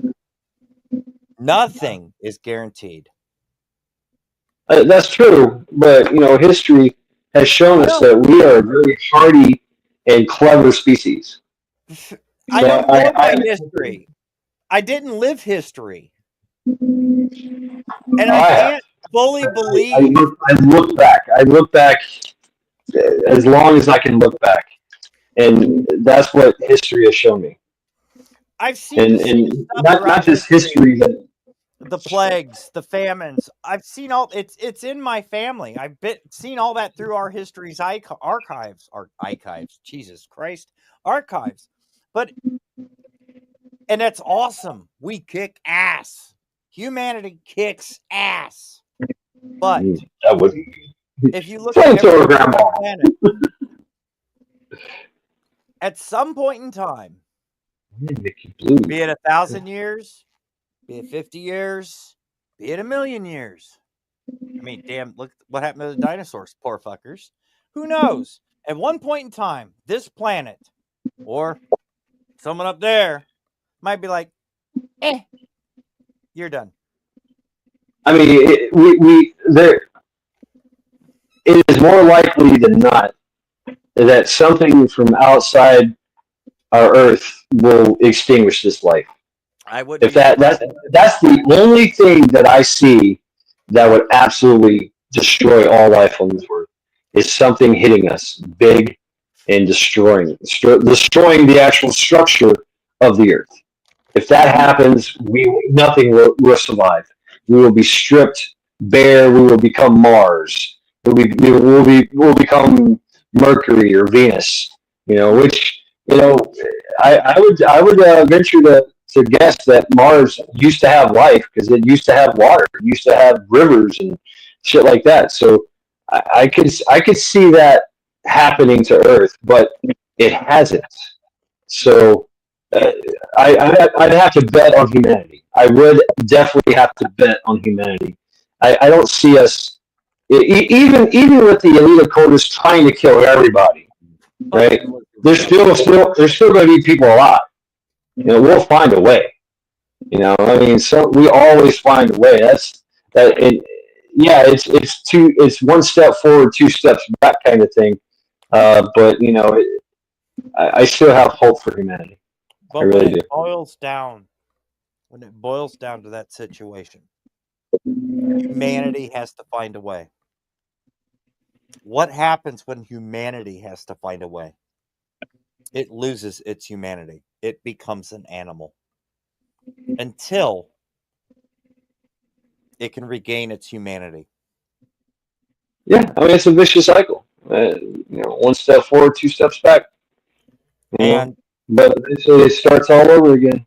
The thing with Mars, truthfully, that always intrigued me. Why do we have such a hard-on? Well, not most of us. We're just like, pretty red planet. Hi. But you got these people that have this intellectual people. Such a hard-on. We got to go to Mars. We got to go to Mars. We got to go to Mars. Why? Why?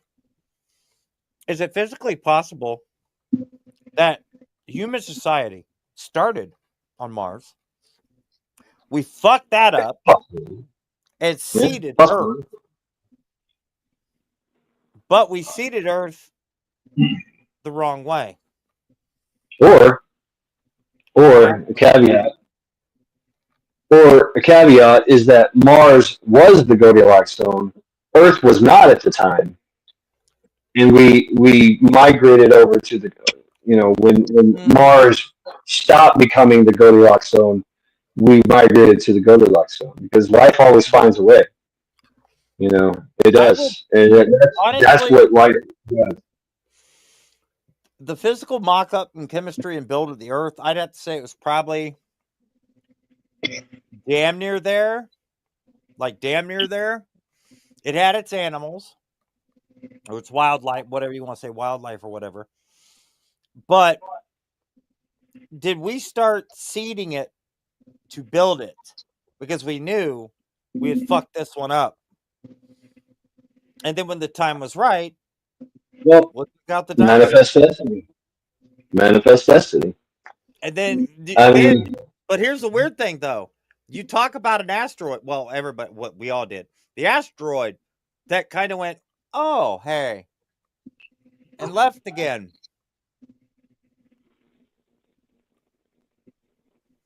Coincidence? Right. Yeah. Kind of. That's one hell of a coincidence. Really, it is. But it's still a rock.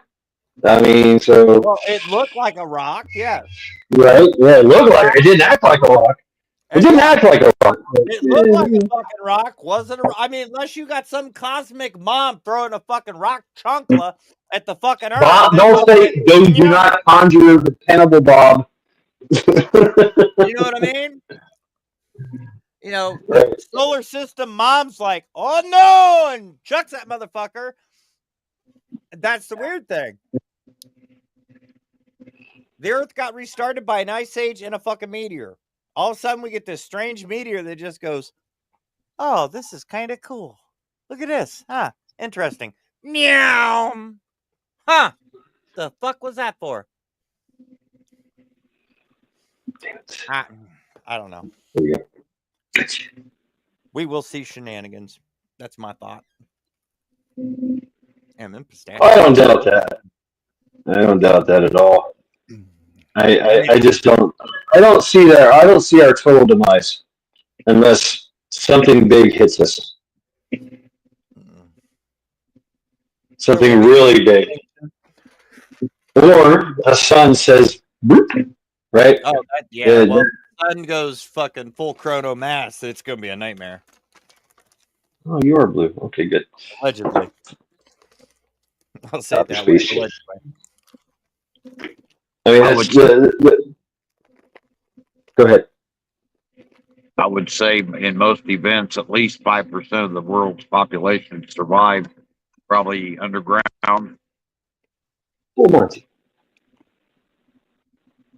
Yeah, I mean, we're doing that anyway, right? We're already setting up underground. We already have that ability. So why can't we do it on other planets? You know, I think that's our manifest destiny.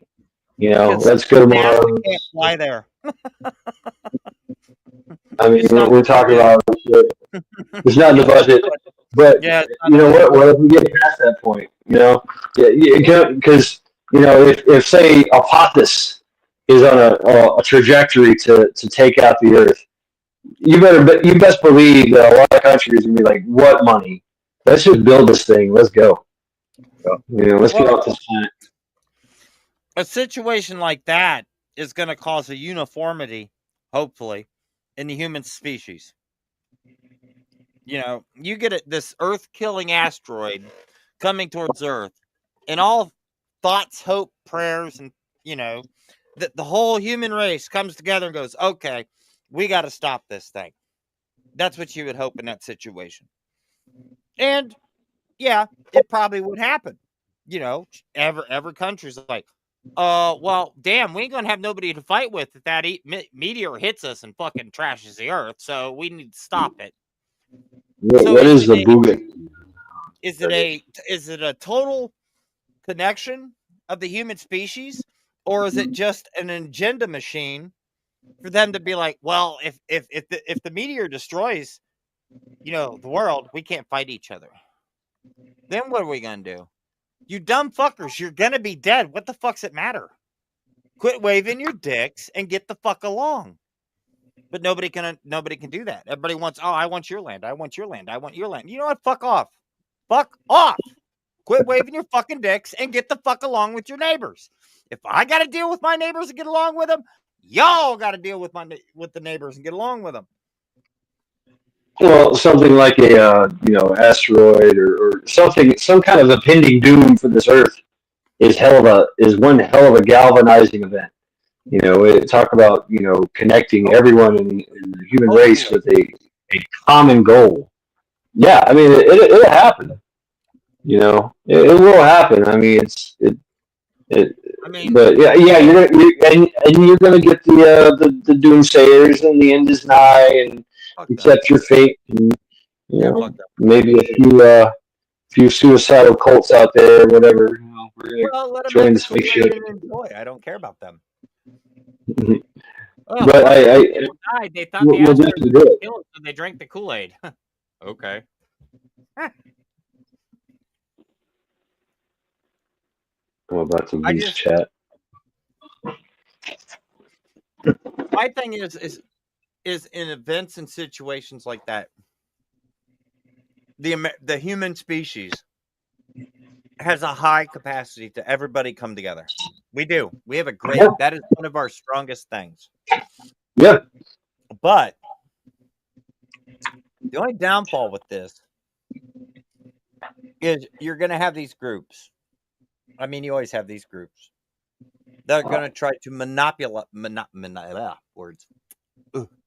monopolize the situation, and they're not going to use it for good.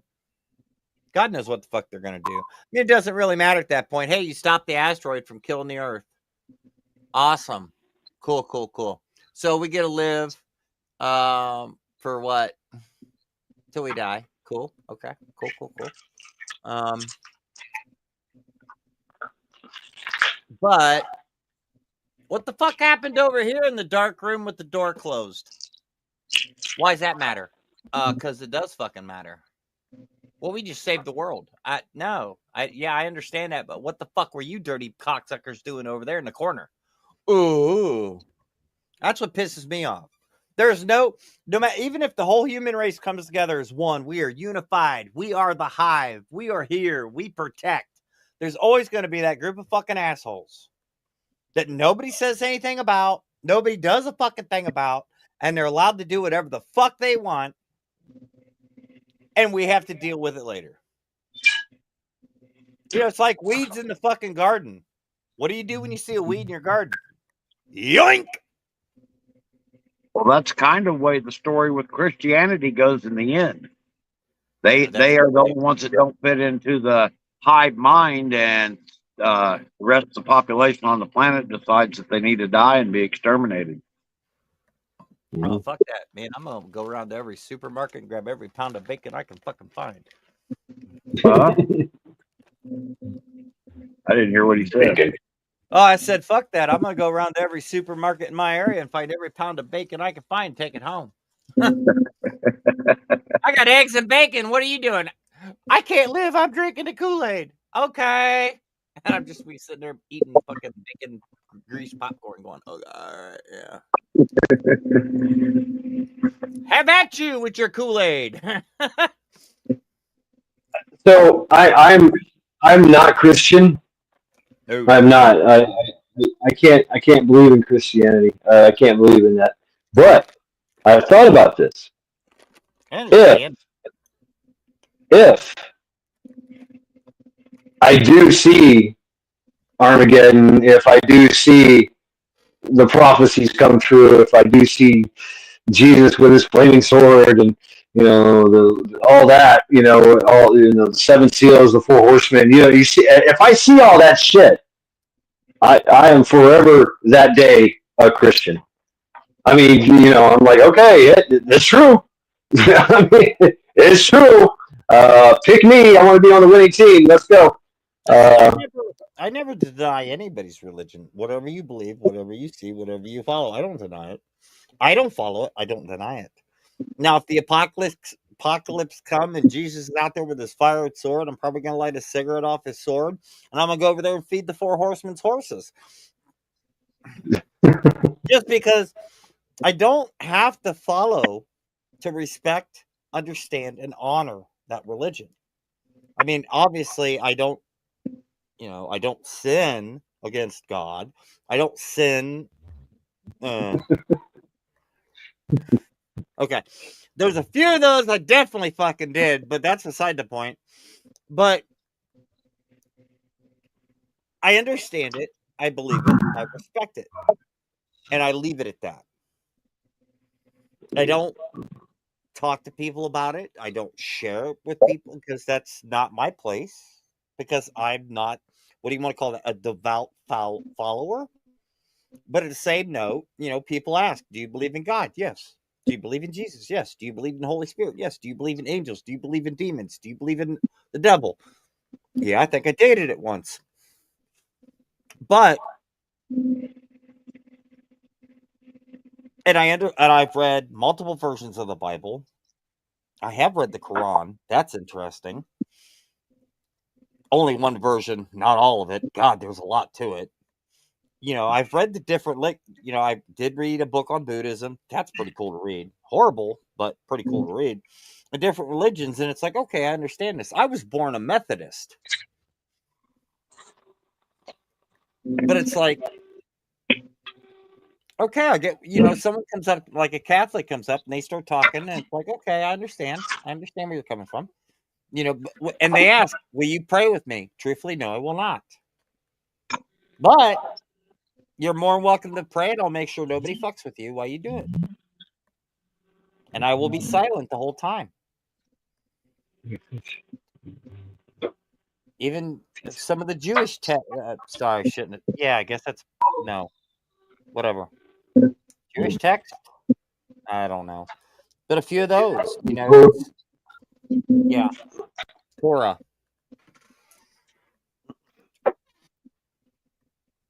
Oh. So sometimes I love to hear it because I'll hear from two different Catholics, and this one always amazed me. Two different stories. It's like one will say the story this way, the other Catholic will say the story this way. And it's like, oh, wait. You two are talking about the same thing. How did you say it in different ways? Y'all read the same book. I'm gonna give it a 15-minute warning, and I'm gonna shut this thing off. Yeah, you got Cat Without a Hat talking about giving handies for eggs and bacon. Yeah, I seen that far. Yeah. Not happening. I don't know what's going on in chat. They're going crazy. But no, I think it's great. It's great conversations, man. We I came in here with piss and vinegar, like fuck you all, and now we're talking about freaking aliens and religions, and I don't know. I think it's great. We I think we mellowed out. We mellowed out here. I will destroy piss and vinegar every time for some reason. I don't know why. Don't know how. I do. Right? It always starts with the tip. Just the tip.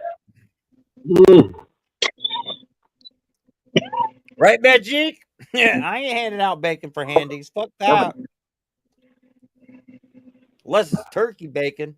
You just don't tell them. I got a couple of pounds of bacon in there in the freezer right now. Been in there for about 7 or 8 months. Oh wow! Right, Cat. I'm saving it in case I have special guests. Hell yeah! Boom, bacon. Well, I may have to fight some Muslims someday. Always need to keep some around. You just put a little bit in the end of it because it's hollow. Yeah. Give me a little eyedropper of bacon so I can just put it on my bullets and my knife. Yeah. What do they call that? Bacon BBs? Anointed bullets. That's it. I could not fucking remember that. Anointed. They're anointed. Anointed with the oils of bacon. Yeah, thank you, Cat. Oh, you thought that? No, you ain't getting them. Yes, I'm a dude. I've seen you. I can testify that Cat Without a Hat is a dude. I'm only giving him bacon for a handy. Fuck that. I'm eating the bacon.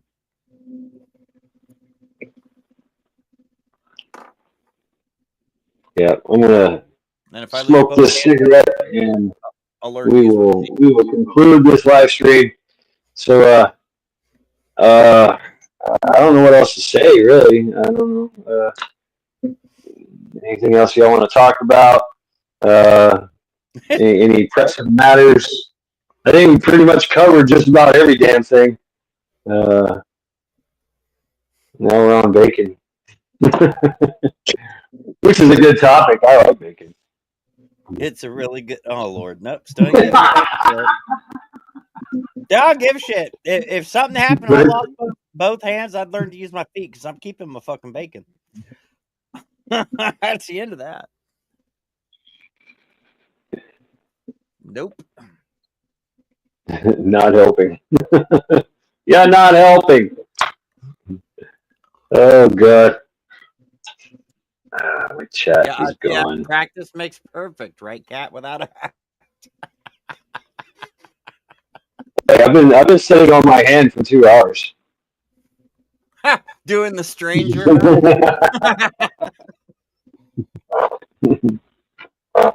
Fucking lift your hand up and you're like, go get her.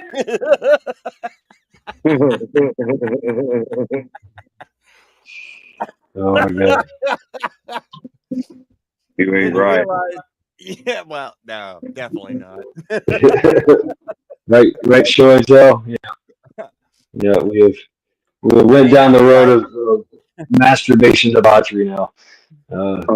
Yeah. I may not be right, but I can be respectful and polite. 2 wrongs will make a right, or 2 rights make a left. That's what she said.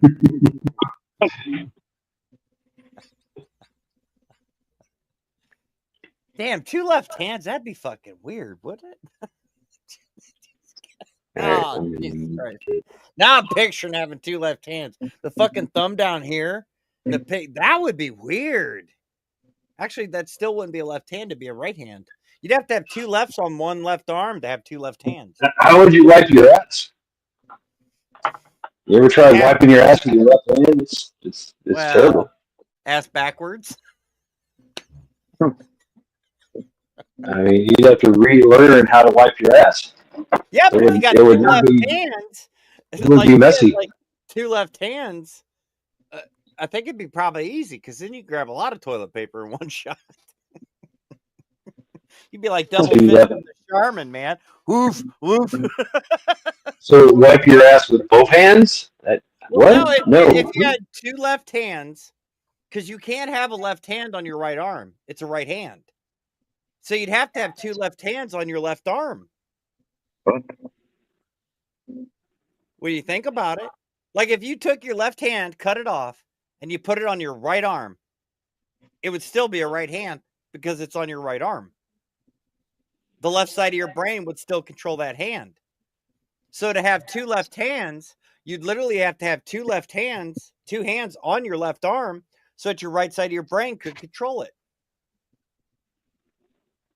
What if you rewired? What if you had 2 left hands, right? And they were both wired to the right side of your brain, which controls the left side, right?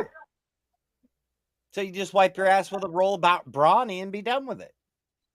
Is it the actual fact of what side it's on, or is it the way it's made that makes it a left hand?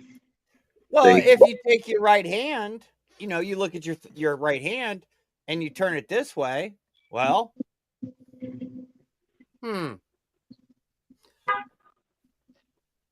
So what makes your left hand is it's on your left side. It doesn't matter its placement. Well, it's left hand, not left arm. To hold your fork like that. Well, the only reason I say that is because we grew up with somebody whose right hand, his thumb was here, his pinky was here, but he was still right-handed.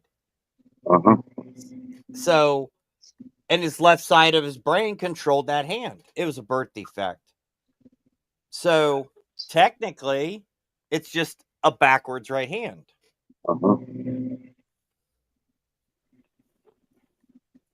What the fuck are we talking about?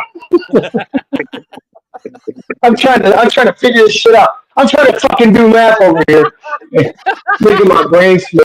He's fucking doing the math. Fucking left hand, right hand. The left hand paradox. You can't have a left hand, can you?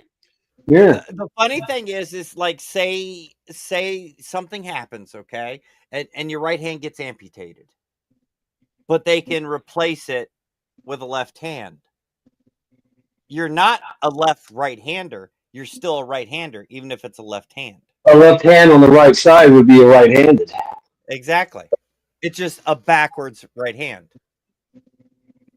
So if you were to take 2 left hands and put it on your left arm like this, you'd be double left-handed. So what about first 2 left feet? Well, if you could put 2 feet on one ankle, I'd like to see that, truthfully. It's probably possible. The math checks out, yeah.